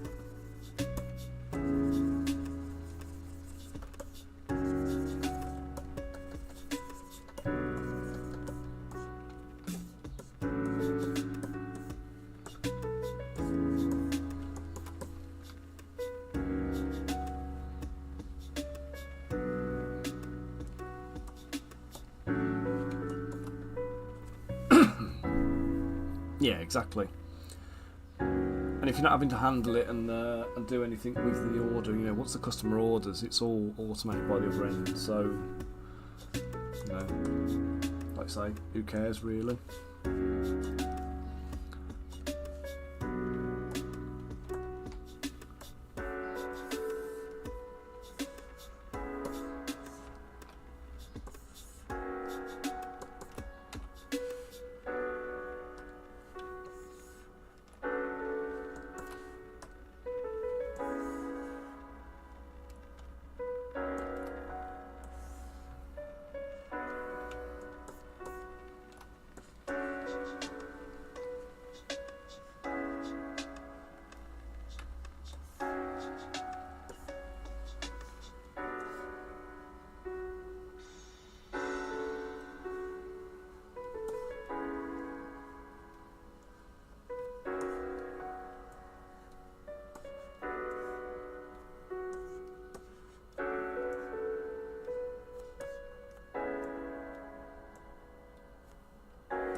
So, Rich, you say you usually do this. Does it mean you're already running this kind of stuff?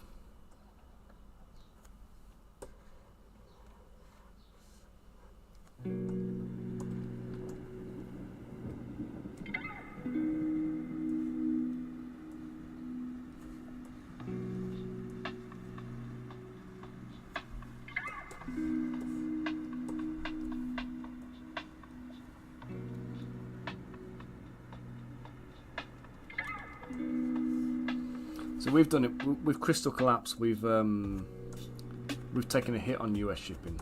We decided we were just going to eat some of that.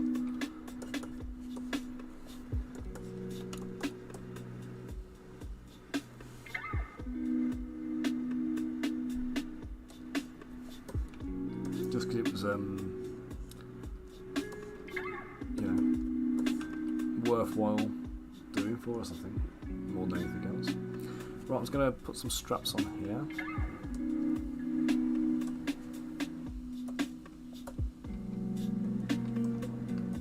Save it.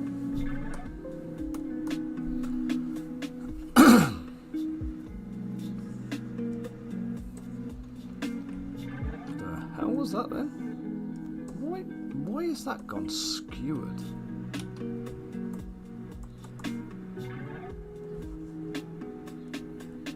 I think my widget was very slightly not square, I think.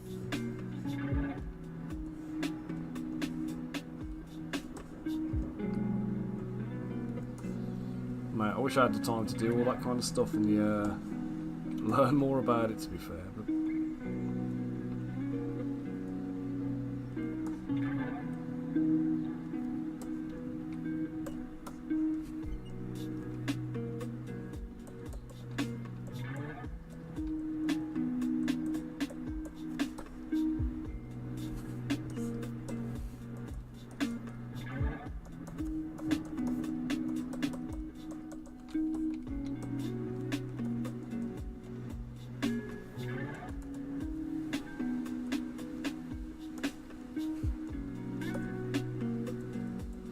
so I've obviously set up a web store before. I've done it with the Crystal Collapse store, and I've done that myself, and I've done the Lion Tower one all myself. So setting up the web stores isn't anything different, but I've never set up a dropshipping store, and that's what I want to get one running.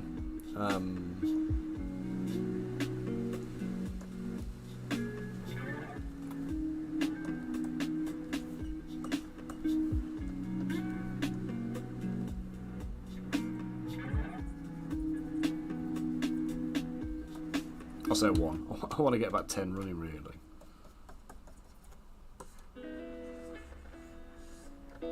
Just trying to narrow it down, isn't it? Deciding which ones are worth going after.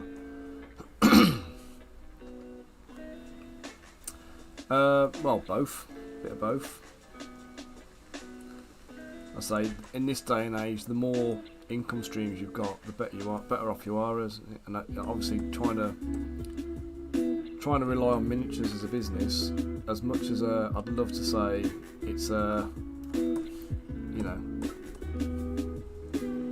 surefire win or whatever else, it really isn't, is it? So it's very, very, very hard work making a living out of miniatures. So anything I can do to supplement that.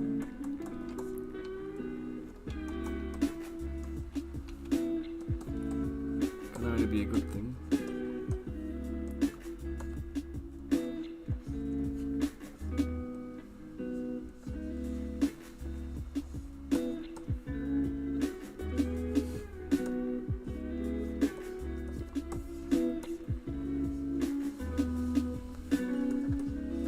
The thing is, like, I mean, I'll say it with using Crystal Collapse as an example. If we can get the marketing right, we've got a lot of potential. There's a lot of potential there because we can make a lot of money with a lot of content. It's a lot of work. Do you know what I mean? It's a lot of work to do.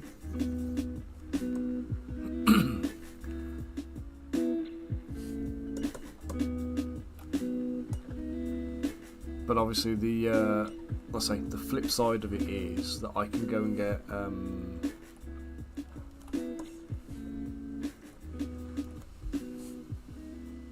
let's say we've done the first Kickstarter, we've successfully funded that now, so we've just got to start. Yeah, it's all money, mate. This is what it comes down to. We've got to get the next wave of stuff running through, and it is the marketing, mate. But that's with anything, isn't it? Anything you do, any of these business ventures with the e-commerce and stuff. Everyone looks at these side hustles and thinks they're, you see all these prats on bloody Instagram who kind of talk about side hustles like it's, I'll make $1,000 a day doing this. Nah, never happens. Absolute nonsense.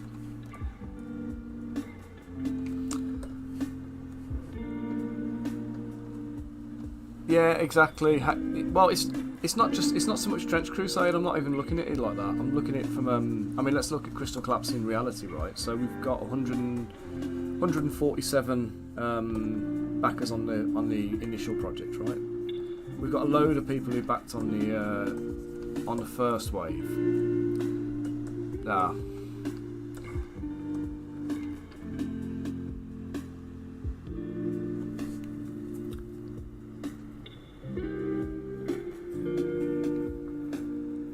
See, I'm really not a fan of the Trench Crusade aesthetic at all. I don't like it. It's not my kind of. I mean, you can see me going down the route of bloody JRPGs. It's the complete opposite. Do you know what I mean? You couldn't get more different to Trench Crusade. But they've just gone down the grimdark route, haven't they? Same as Games Workshop kind of stuff. They've got the same kind of aesthetic as Games Workshop, but they've got the World War II kind of angle in there. Some of the stuff's nice, but it's just not for me. Do you know what I mean? It's not my cup of tea at all.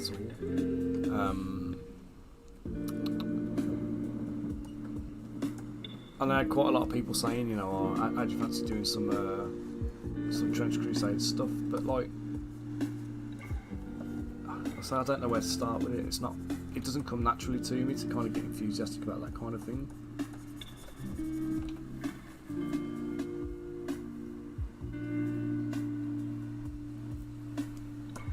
Yeah, I mean, it goes. I mean, if you have a look at the Awakened Realms stuff as well, at the moment, they're like, what we on, like 8 million or something like that on their current Kickstarter. Just nuts. Or Game Phone campaign, at least, rather. They're doing like crazy amounts of money.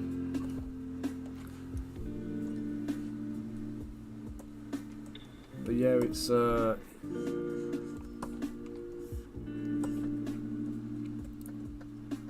for everyone that succeeds like that, there's a whole ton of them that just don't, isn't there?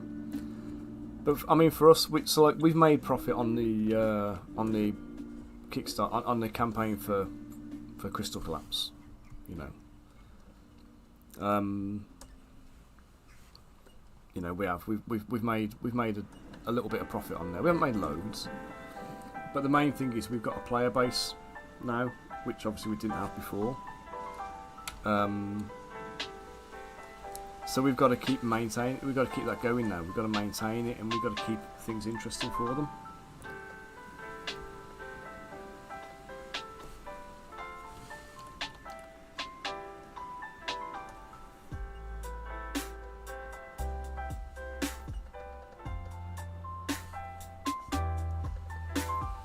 And then every time we run a new campaign, the hope is that we grow the following a little bit more. Because annoyingly, I was talking to the guys at GameFound, and we actually had. So they basically said that we ran some pre-ads, so they gave us like a freebie session on AdFan to try it out. Turned out it wasn't a freebie session at all. So that's to pay 400 quid for it.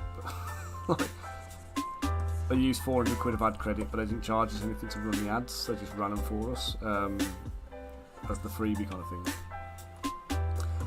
So with 400 quid of ad credit, we averaged 1.6 euros a follower. And when I spoke to the guys at the show, they were like, "That's amazing." Anything below 2 euros a follower, they class as exceptional. So Crystal Collapse has got quite a good appeal, and we built a lot of following organically with the game, you know, without actually going and getting any paid ads running. So, so yeah, to doing what we did organically is great. Now what we've got to work on next is, we never had any money for advertising in the project, so we didn't advertise during the project, which obviously hindered its progress. But now that we've funded, we've got advertising money to be able to kind of redo, to run ads during the late pledges and try and drive the money up. And obviously when we come to do the next campaign, we'll have more money for that one, as we'll be advertising that, and that will help grow. And every time we do it, we advertise, we grow the following. and every time the following grows, the uptake on the next project should grow.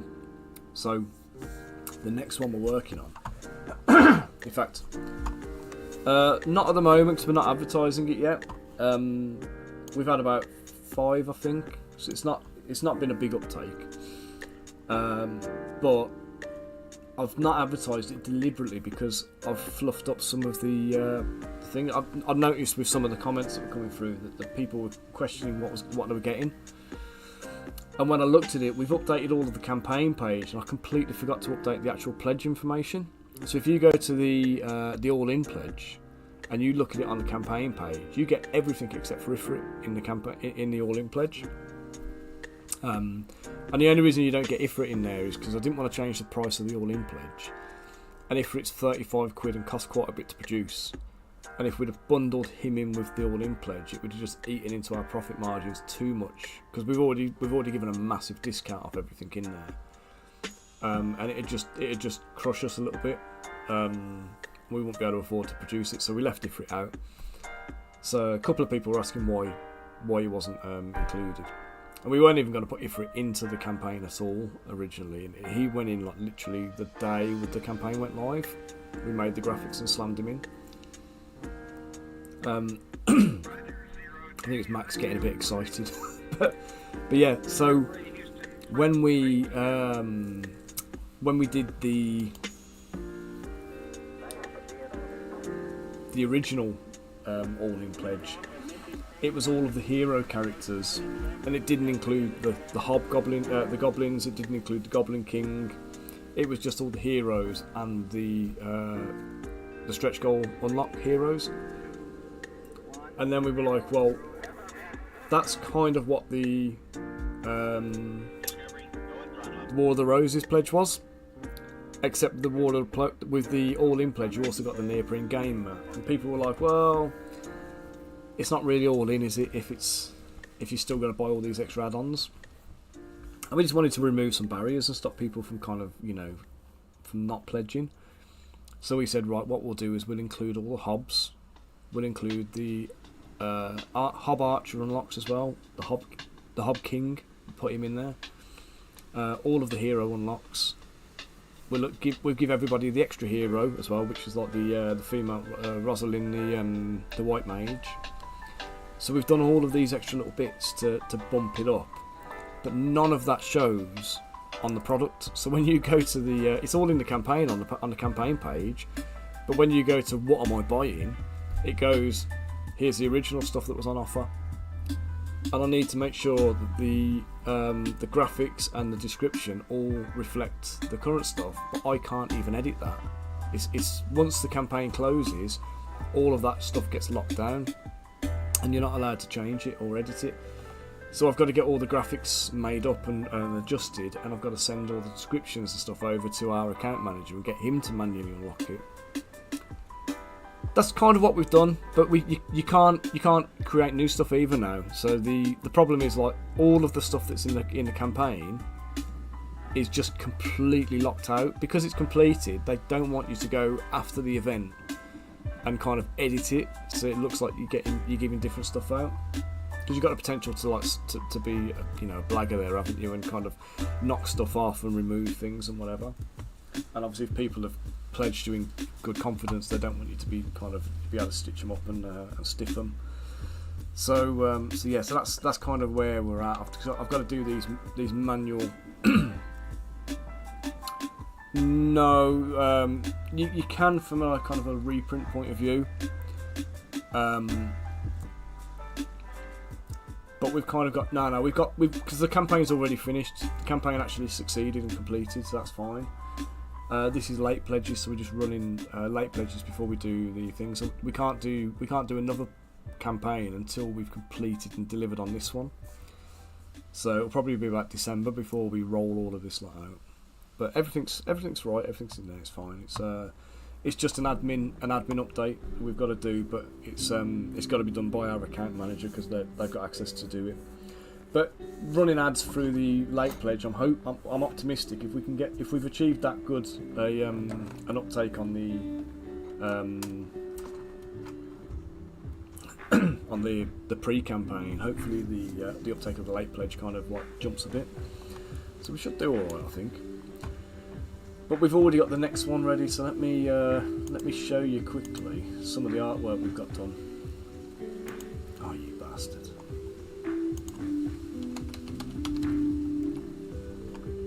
Right, some of the artwork we've had done here for.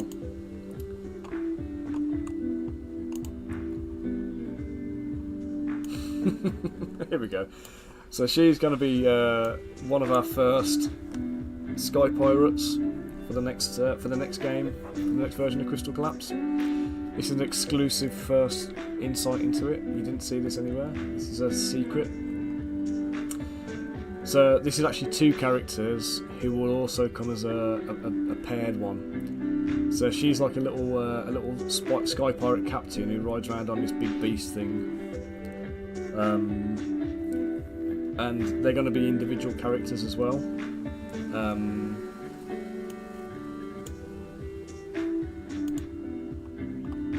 They'll be individual characters, but they'll also be, you know, together. So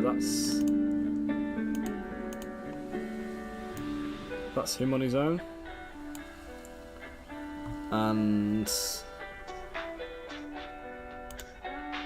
is her on her own.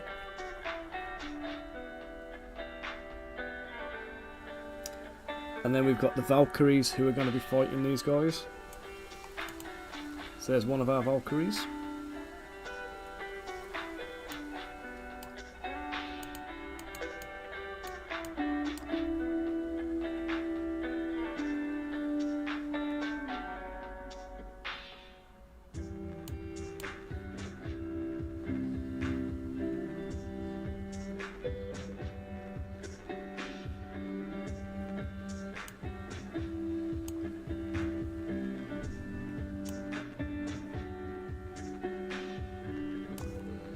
Find it running now.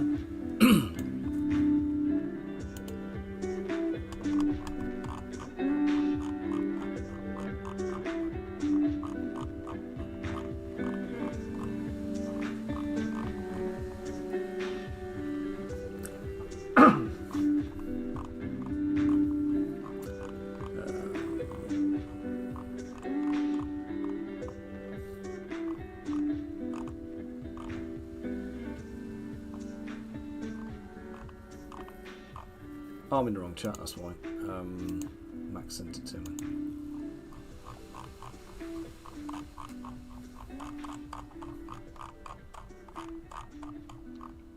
Max sends me a lot of crap as well. He sends me an awful lot of junk.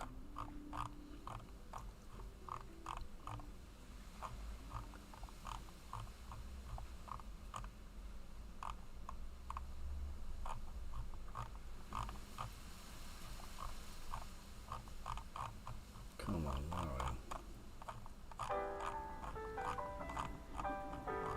Liftoff of Mission 41B, the first flight of the Ogre Discovery, and the shuttle has cleared the tower.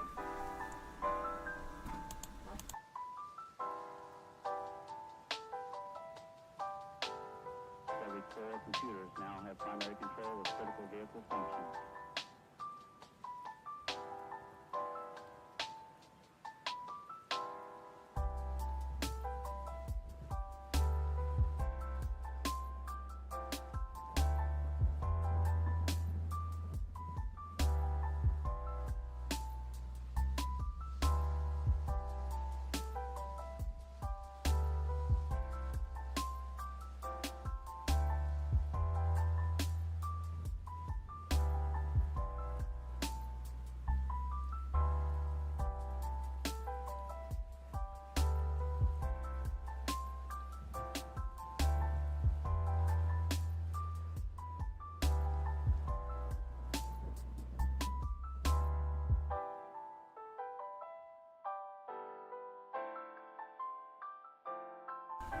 Sorry guys, I just got raided by Jacob. He's just coming back to tell me he was here.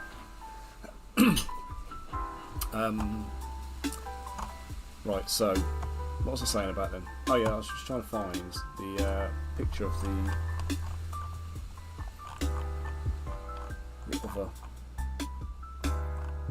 other sky pilot, not sky pilot, the other Valkyrie I've done.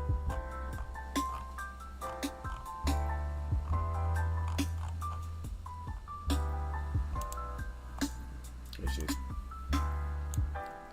That's the other Valkyrie. So basically we've got Sky Pirates versus Valkyries, and we're also throwing in the Wizards College of Almanac, which is where we've got a load of like mages and stuff coming in. So this next one's going to feature like airships and gyroscopes, gyroscopic helicopters and flying characters, a bit more aerial combat and all that kind of stuff. So it should be a cool, interesting bit of game. But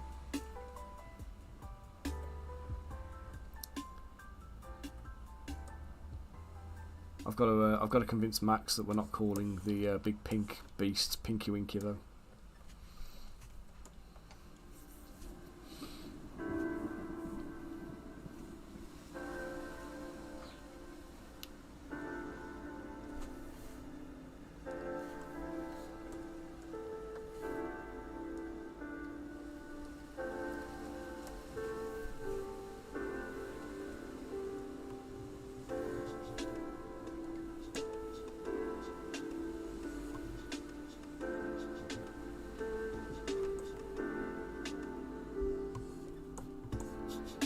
Yeah, so I say the next phase of Crystal Collapse is already underway, already in the development phase.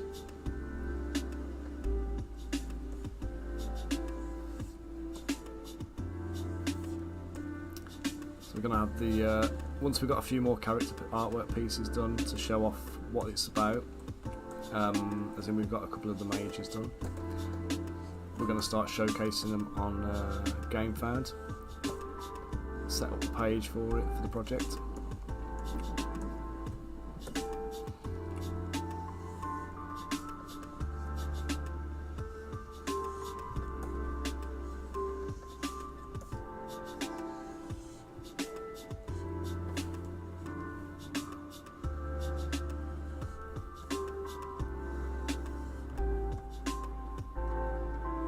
And then we start getting a following on it and start gaining some traction.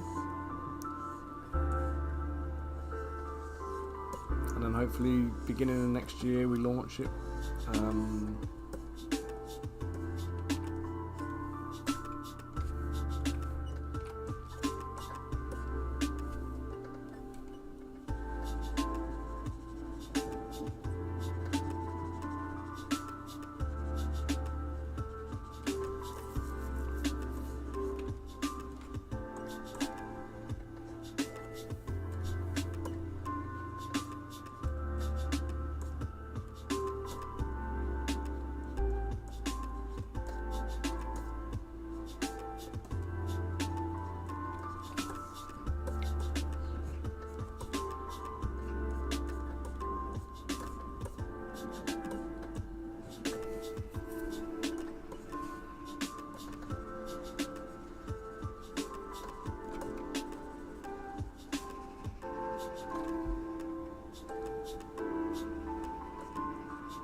try to do this bloody net.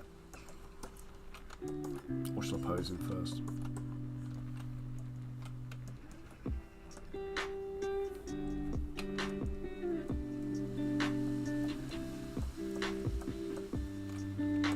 Oh, do you know, I need to do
Riz, remind me, mate. What's the time difference in Japan?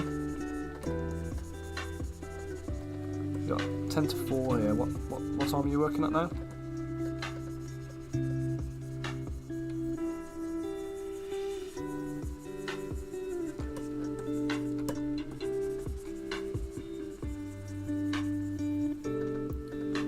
It's 20 to 1 in the morning.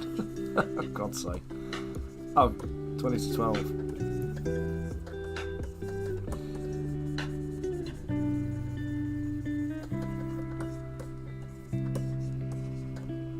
So I was just thinking, you said about catching up on a call.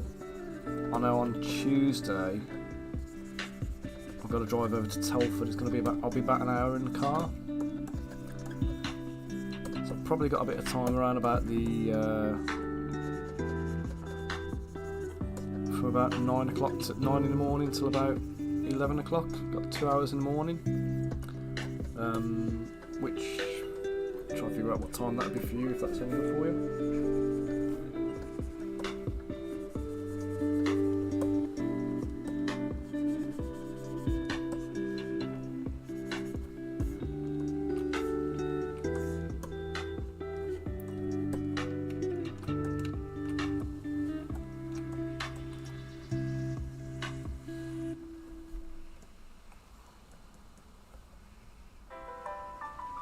Oh, sweet.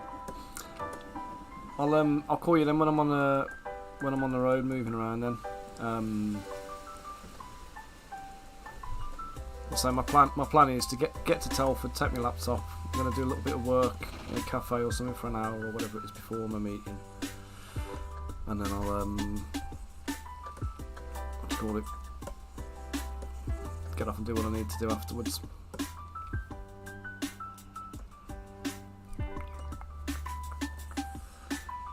So I'll give you a bell when I'm there.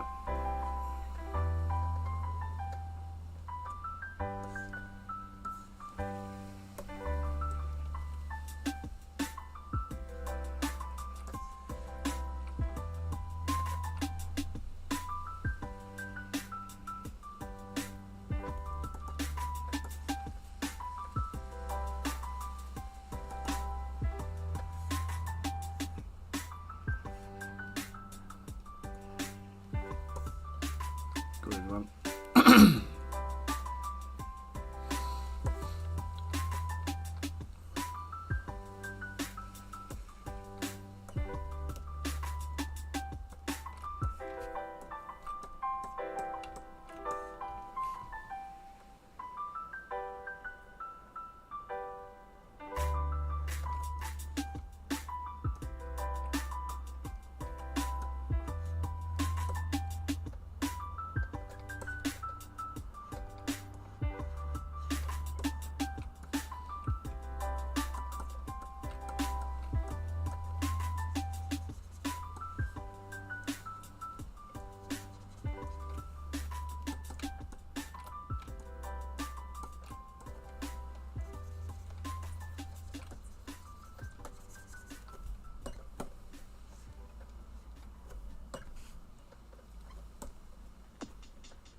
funky at the back of the leg there, isn't it?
Alright, so let's pose these legs.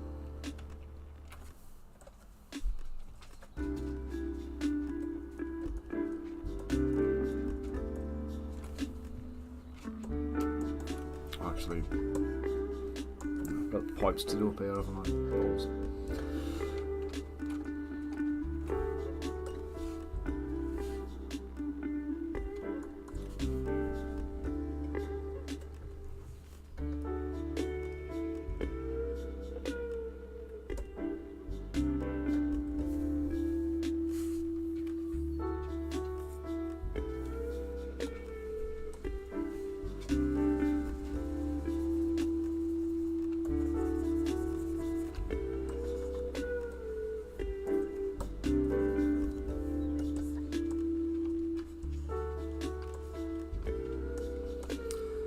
Okay, so pipes on this bit.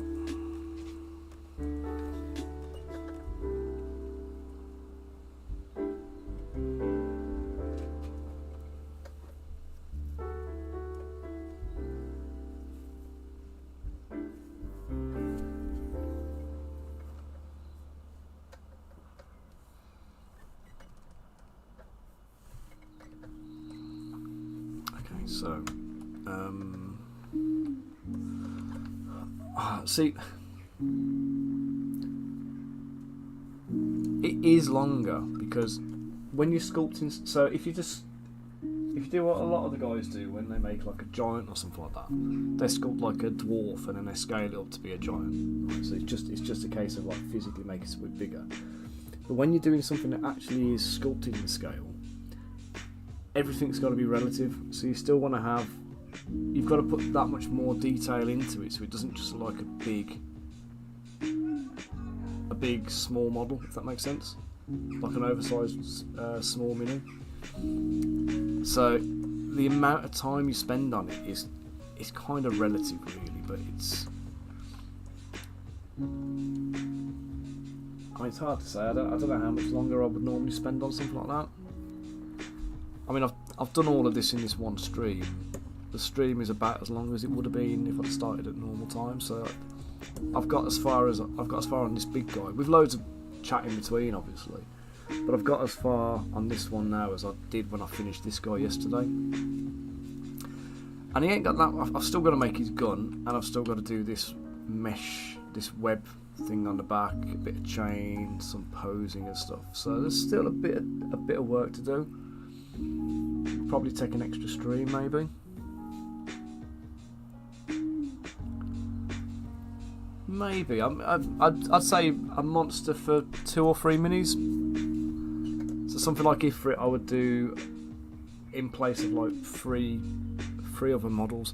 So for the Fabled Fantasy one, it's been requested to have the Scorpion boss. So I'm going to do that, but that's going to be an entire Fable Fantasy drop rather than like, you know, in addition to extra models. It'll be like that on its own. Will be the release for the month.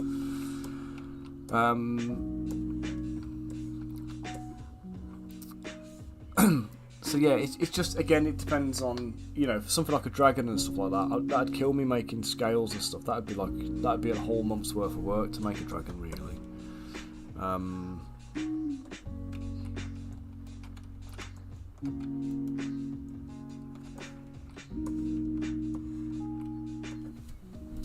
Oh, guys, let me just mute you a sec. Let's go.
I'm back, guys.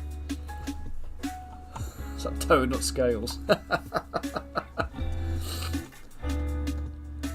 donut scales. It would be. I mean, that's basically what you're looking at. Yeah, it would be. I'd be scaling the dragon up a scale at a time.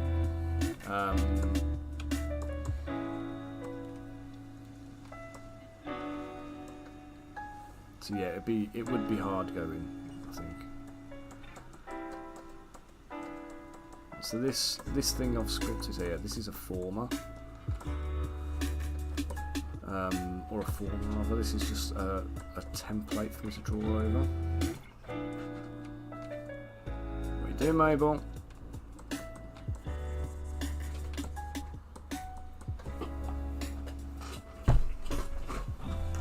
What are you doing? Oh. Let's put a couple of treats up for you again, okay? Good girl.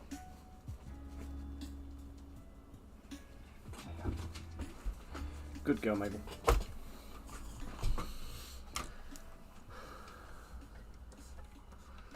She wants a bit of attention, but obviously I'm working still at the moment, so I need to just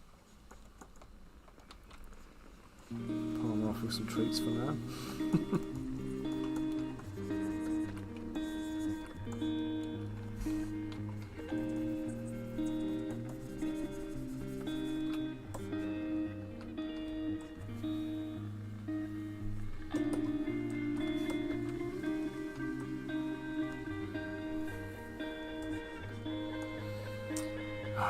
Right, now one of my most hated, outside of posing hands, one of the most hated things I have to ever do is ZBrush.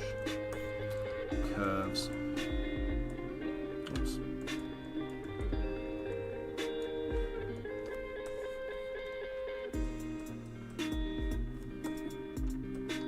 Such a burden every single time.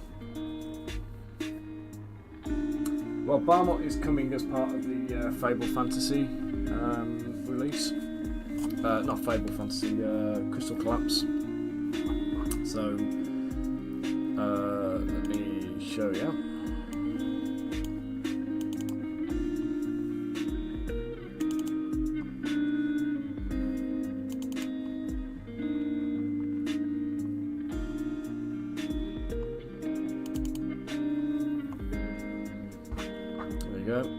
his balm up for crystal collapse.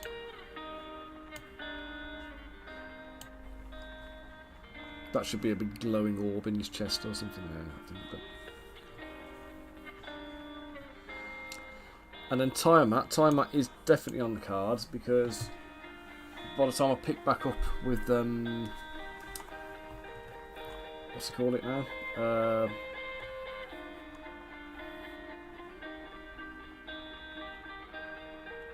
Oh god, what's it called? Descent into Avernus. Tiamat obviously is an element of that campaign, so we'll have to include Tiamat in the thing. I'm not relishing the idea of having to tackle that one, to be honest. It is a monumental beast of a sculpt, but right, I'm going to use curves, tubes.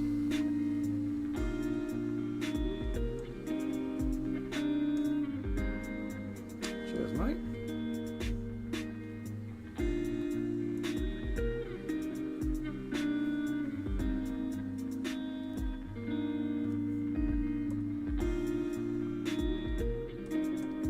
Lock, start, lock in, bend, snap.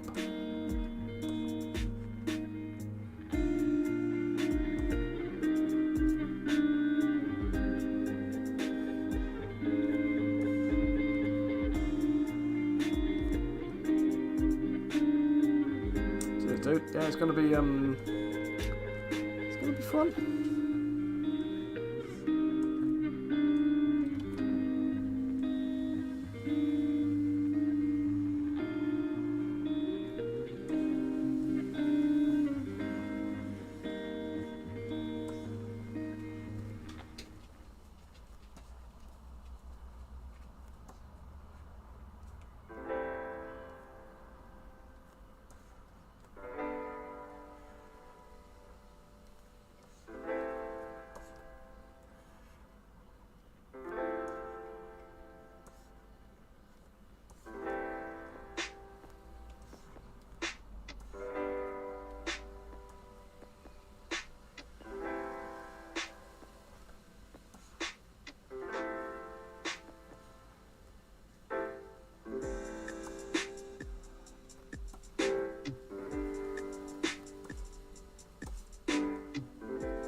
Yeah, man, rope.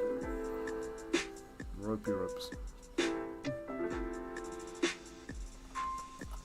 I think I'm only going to just move the 3 of these, I think. I'm not going to do more than 3.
How do I do it?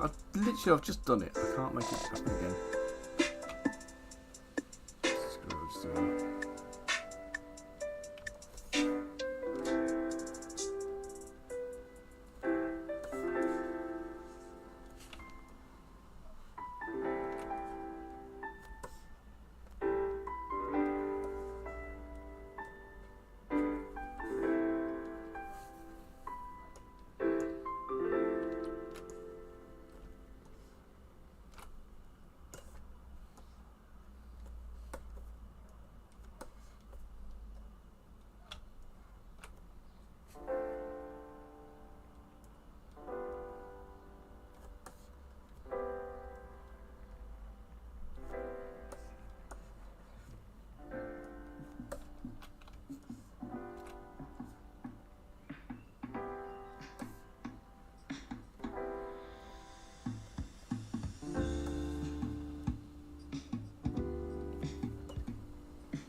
Right, duplicate.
Where's that? There.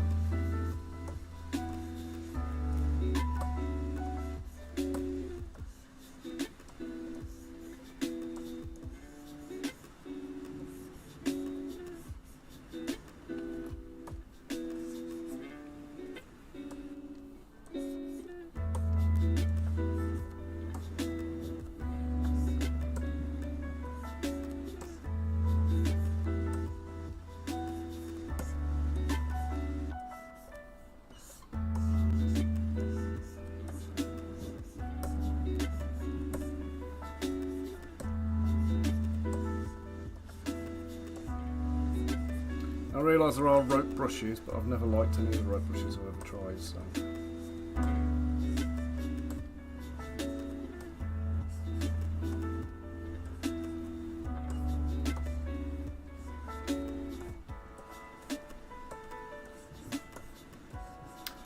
So this is how I do my rope. Surprisingly, I actually think what I've just done takes less time than the way I made the net.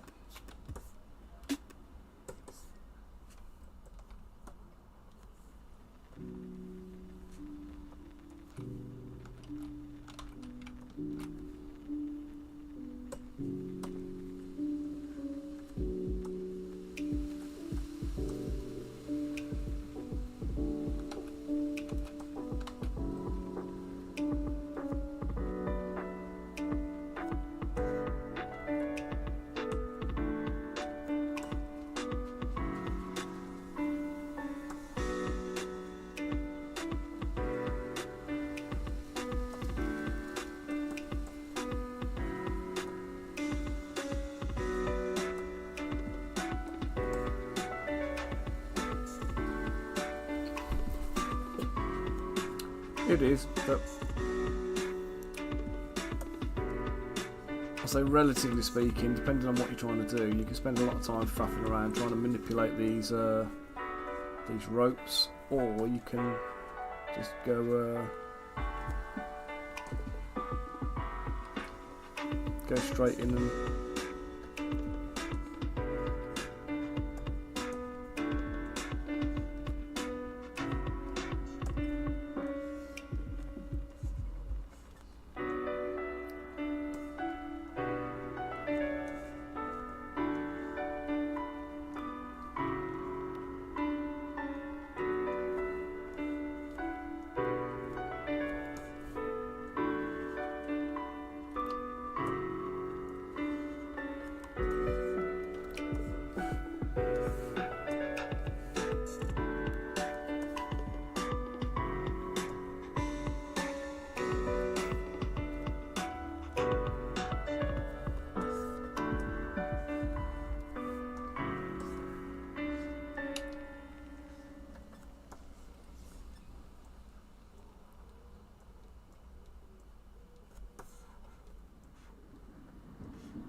How you doing, Mike? Yeah, I'm not a fan. I'm not relishing this bit, if I'm honest, dude.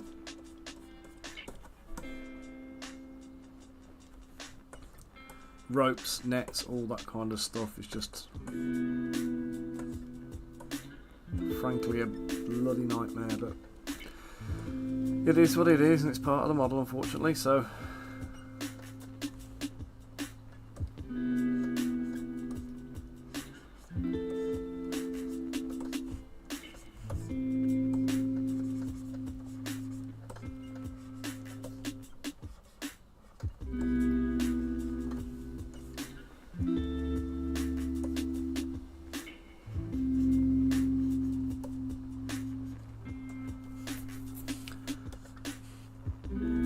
Oh yeah, I mean it's worth persevering and pushing through the pain to get the look right, but it's certainly one of those kind of things that for me, like the brush curve just never quite delivers on. Sorry, curved brush, sorry.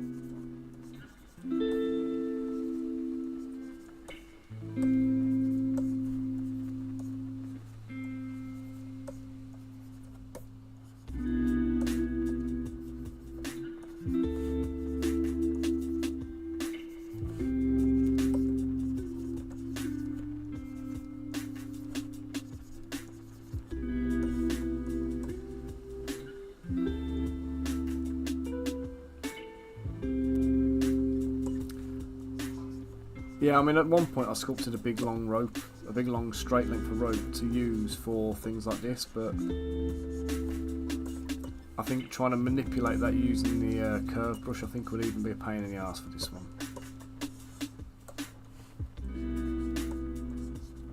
I just need to figure out where I need to actually show the rope, so I don't want to have to do all of the rope.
What's the anchor brush, mate?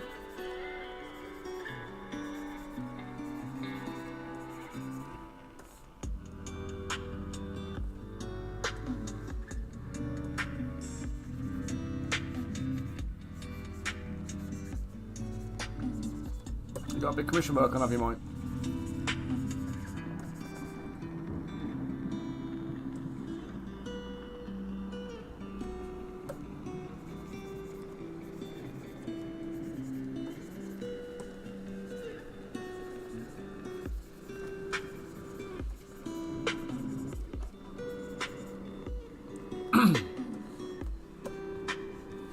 Is that in the subscription one? Because I ain't paying for that, mate.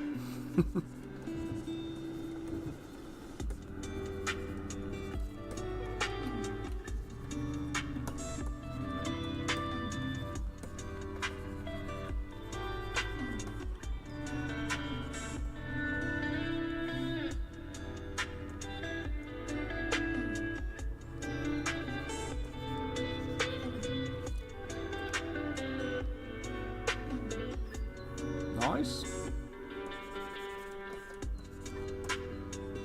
Keeping you busy then, Michael?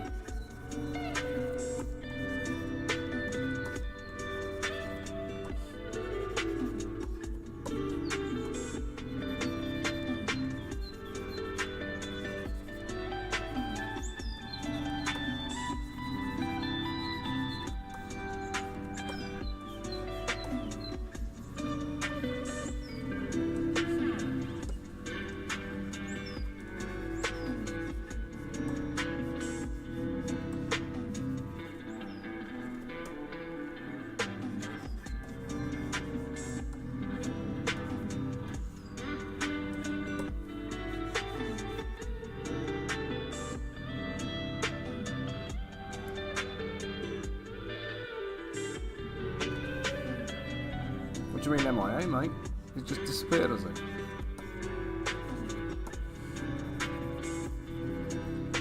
Why you say thankfully as well? I thought you were you're not getting on well with that stuff.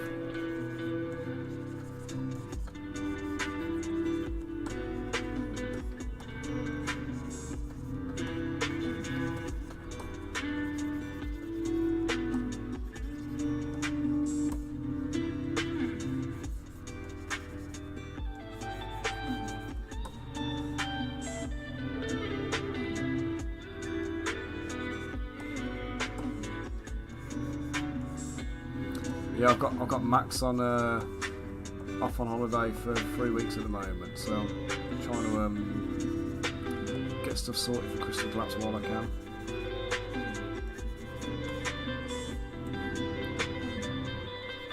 He's off into the countryside for 3 weeks with his family, so it's going to be a tough one to try and get hold of him.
So you just enjoying working on different stuff then, Michael?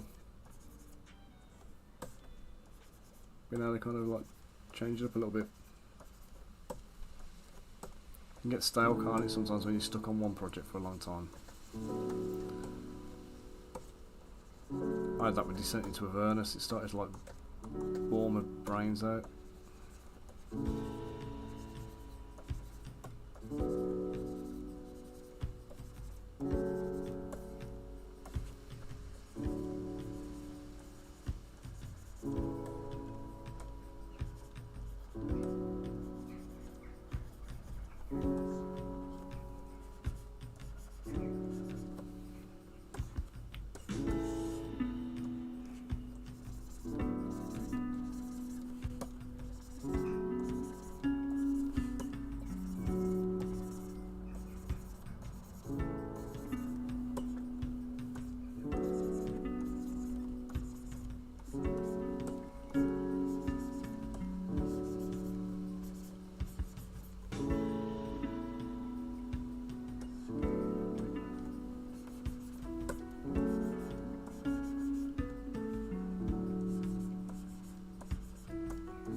I think I just need to sculpt one knot and then just drop it over all of them down there.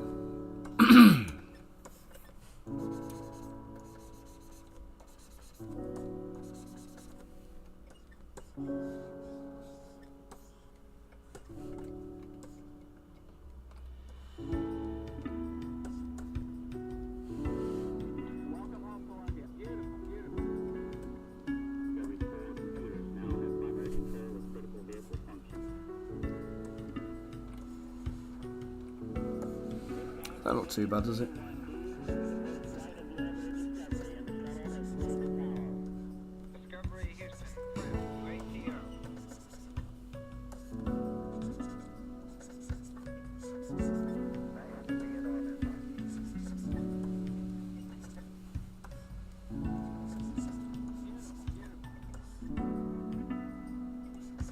Oh, Driders. Nice. You going traditional with them, or are you going to... They're supposed to be like drow zombies, aren't they? With spider legs, basically. But everyone always does them with like the...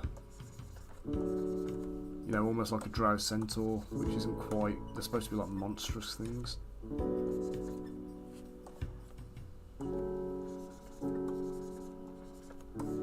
They always remind me a little bit of, you know, the rock in the Scorpion. Was it the Mummy 2? Was it, or the Mummy Returns? The one where he was the Scorpion thing.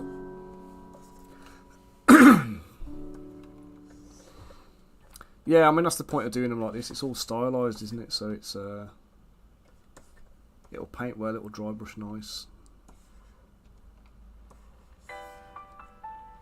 Just gonna make sure there's a bit there I haven't done.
Is that a what? Sorry, mutated with venom. Nice. Oh, nice. They made the lower jaw into mandibles.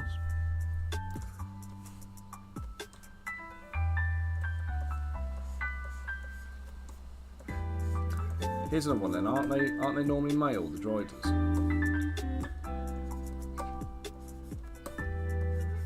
They're like a sacrifice to lowfi. I thought it was normally the males that get sacrificed.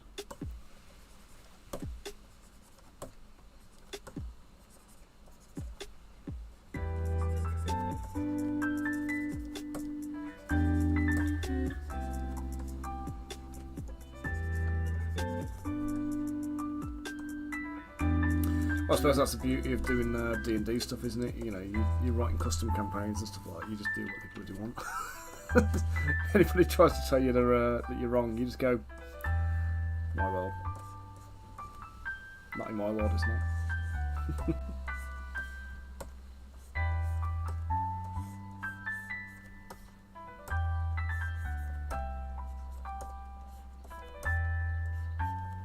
So I remember a while back there was this debate going on online about in one of the Warhammer groups, like the D&D type dungeon master groups, like D&D DM resources, and somebody was basically saying about how they'd created this world and the orcs were the bad guys and all this kind of stuff, and then basically somebody else kind of went, oh no, you're wrong, that's based on stereotypes, and D&D have done X, Y and Z and whatever else, and the guy just basically turned around and goes, not in my world it isn't. And it's like, well, you know, you can't argue with that, because this guy has created this world, and if he tells you that orcs are evil, you can't really argue with that. Do you know what I mean? Tolkien wrote that orcs were evil.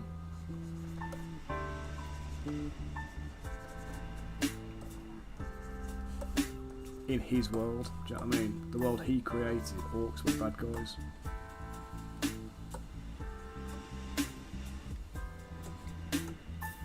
£67 that ain't bad, is it?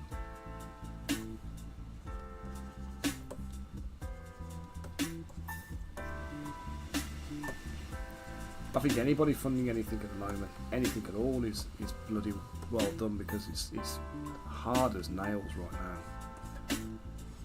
So when we did Crystal Collapse, we funded 26,000, and it was a challenge. It really was a challenge. And I say it doesn't help, obviously, Trump and the whole tariff situation and everything, kind of putting off the American backers.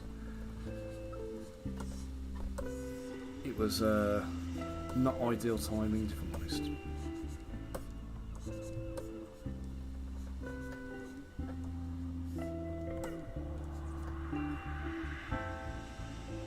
Yeah, it's all physical. We're not doing anything digital on this one. Well, we are, but it's terrain. So I've got 4 3D printers cranking out things at the moment. Cranking out the miniatures for the game.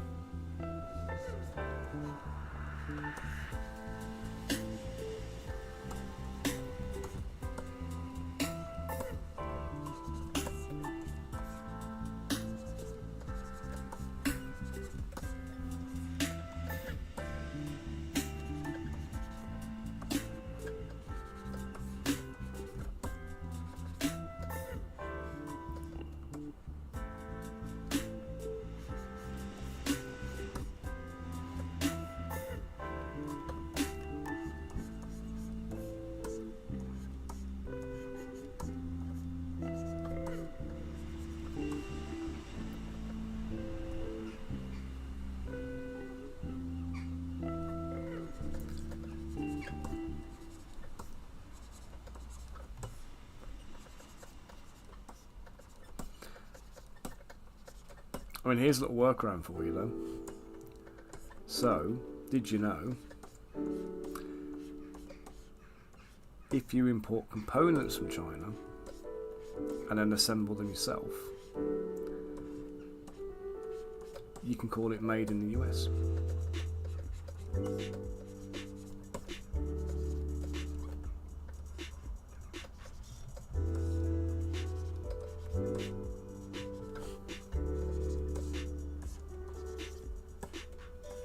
And I think the tariffs on components are what, 20% instead of 245%.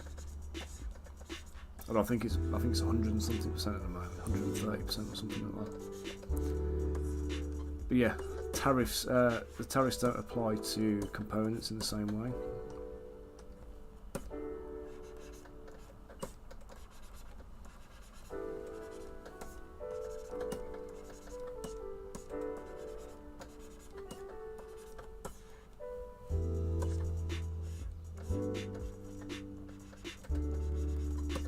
So if you're not making 10,000 games,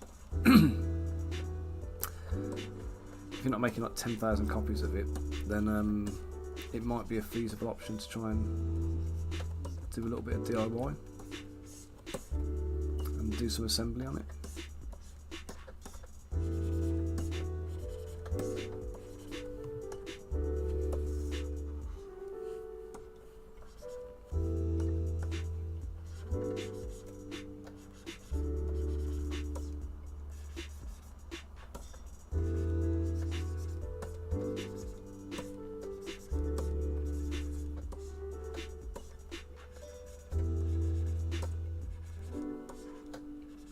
Terrain, what's up with your terrain, mate?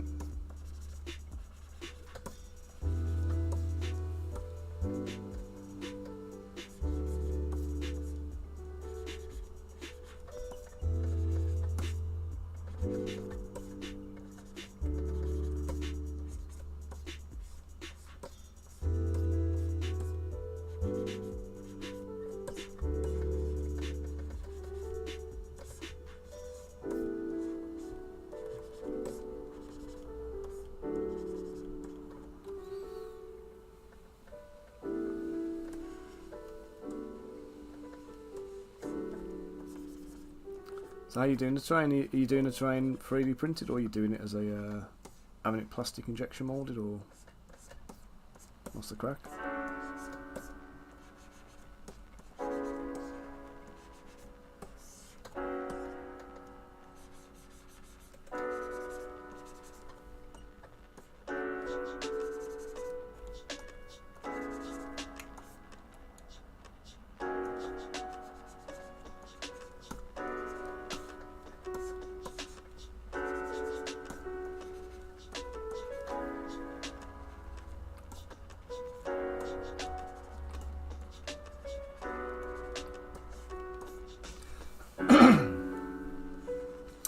Yeah, I mean, you're looking at like a grander socket for injection molding in China.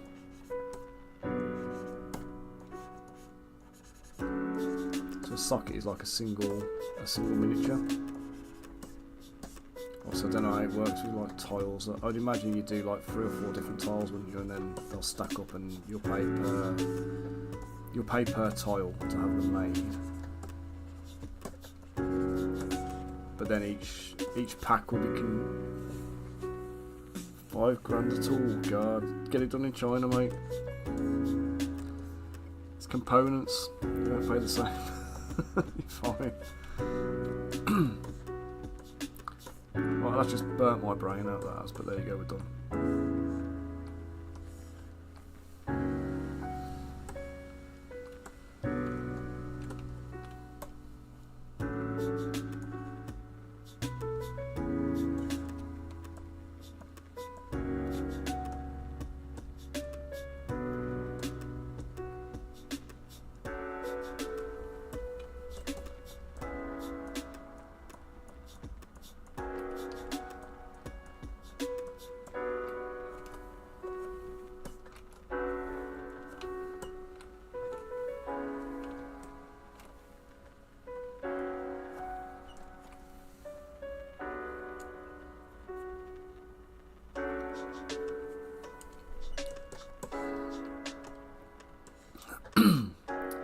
I'm trying to remember what the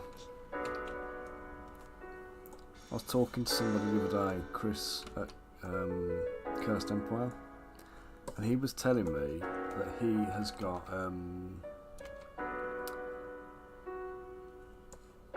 yeah, no, mate, I can't remember what he said now, what the company was called, Game World or something like that, or Game Land.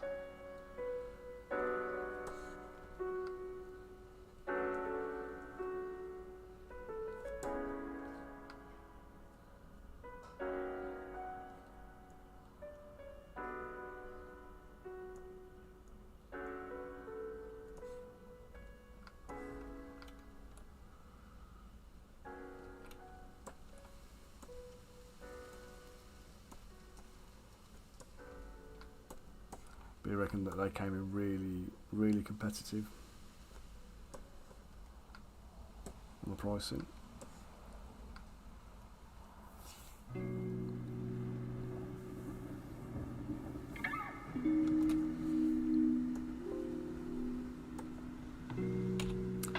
God man, the day's getting away from me. I'm gonna have to knock this on the head in a minute. Resume on another stream another day.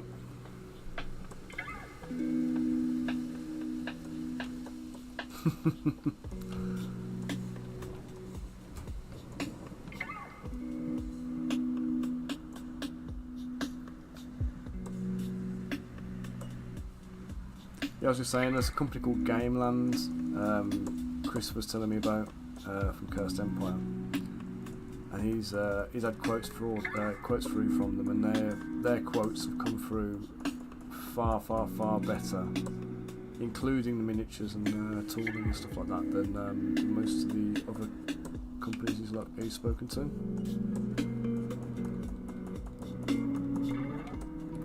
I'm sure it was Gameland.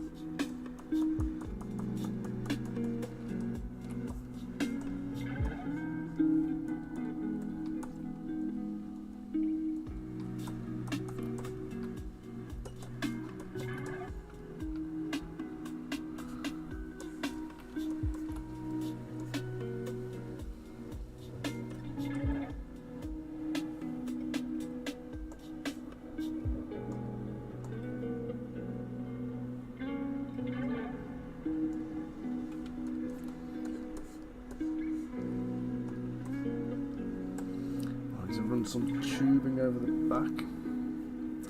How much to charge for boxes? Not a lot, I don't think. There's one company. I don't know if you've used them or if you've seen them. They're quite good for doing your prototyping.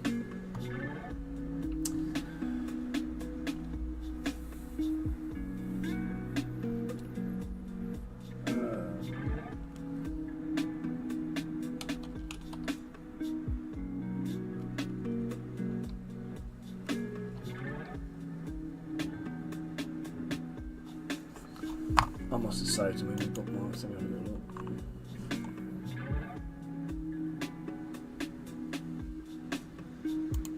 No, I haven't done it.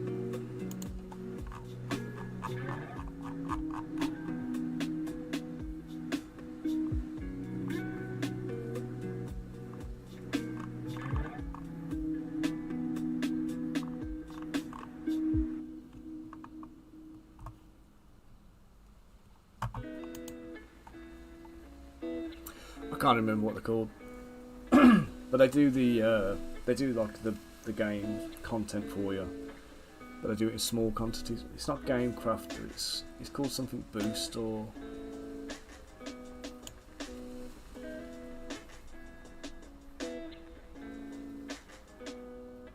It's got like the gist of it is something like something Booster or something like that. But I think I can remember.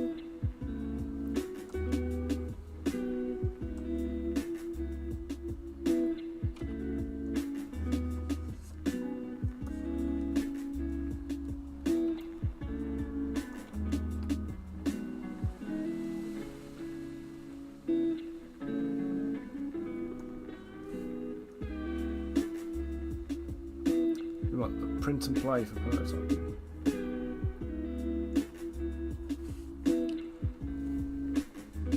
I mean, print and play is a good option, isn't it?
But save this before I lose any more.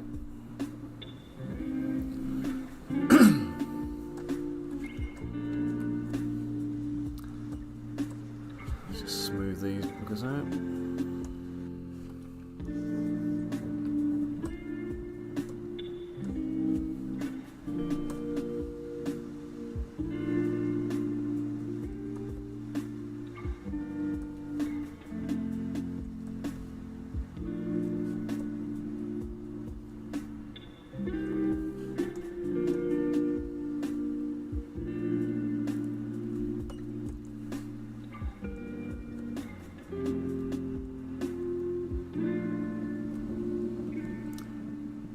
Well, do you know there's another option you can have a look at if you don't want to do the painted stuff.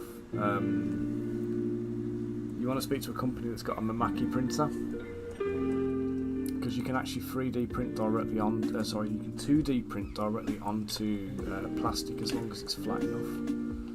I can't remember the name of the company that's done it, but they've made these tiles that are plastic printed. Sorry, plastic injection moulded, and then they use the Mamaki printers to basically spray the ink down, so you have a full coloured print on top of a plastic tile.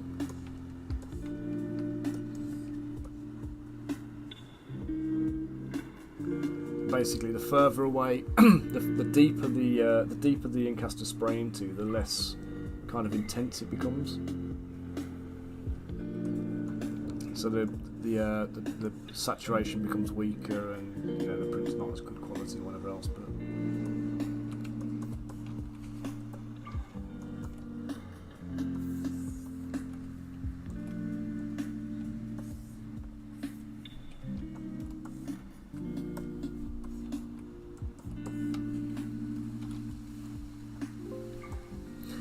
right, I think I'm going to have to call that a... it might be the Archon Studios actually. That sounds familiar, that does.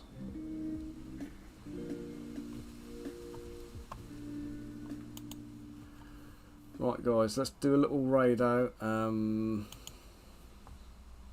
online?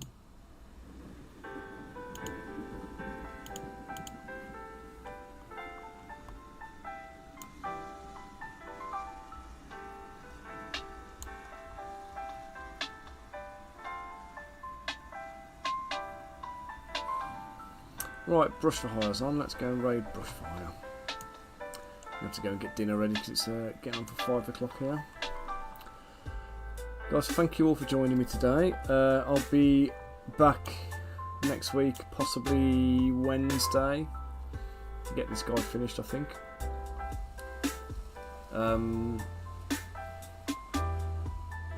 He's not too far off now. I've got to make his gun, get him posed up, and the big spear thing on his back, and then we're ready to rock, I think. So it should only take half a stream, I think. I may do it of an evening if I get a chance, between now and then. So we'll see how we go. But thank you guys for joining me, for keeping me company. Riz, I will speak to you Tuesday, mate. Ping me over the weekend if you want to as well. And everybody else, have a cracking weekend. And I'll hopefully see you next week. Let's get Brush for Hire raided, and oh no, don't watch the stream, raid the stream. I'm gonna say hi.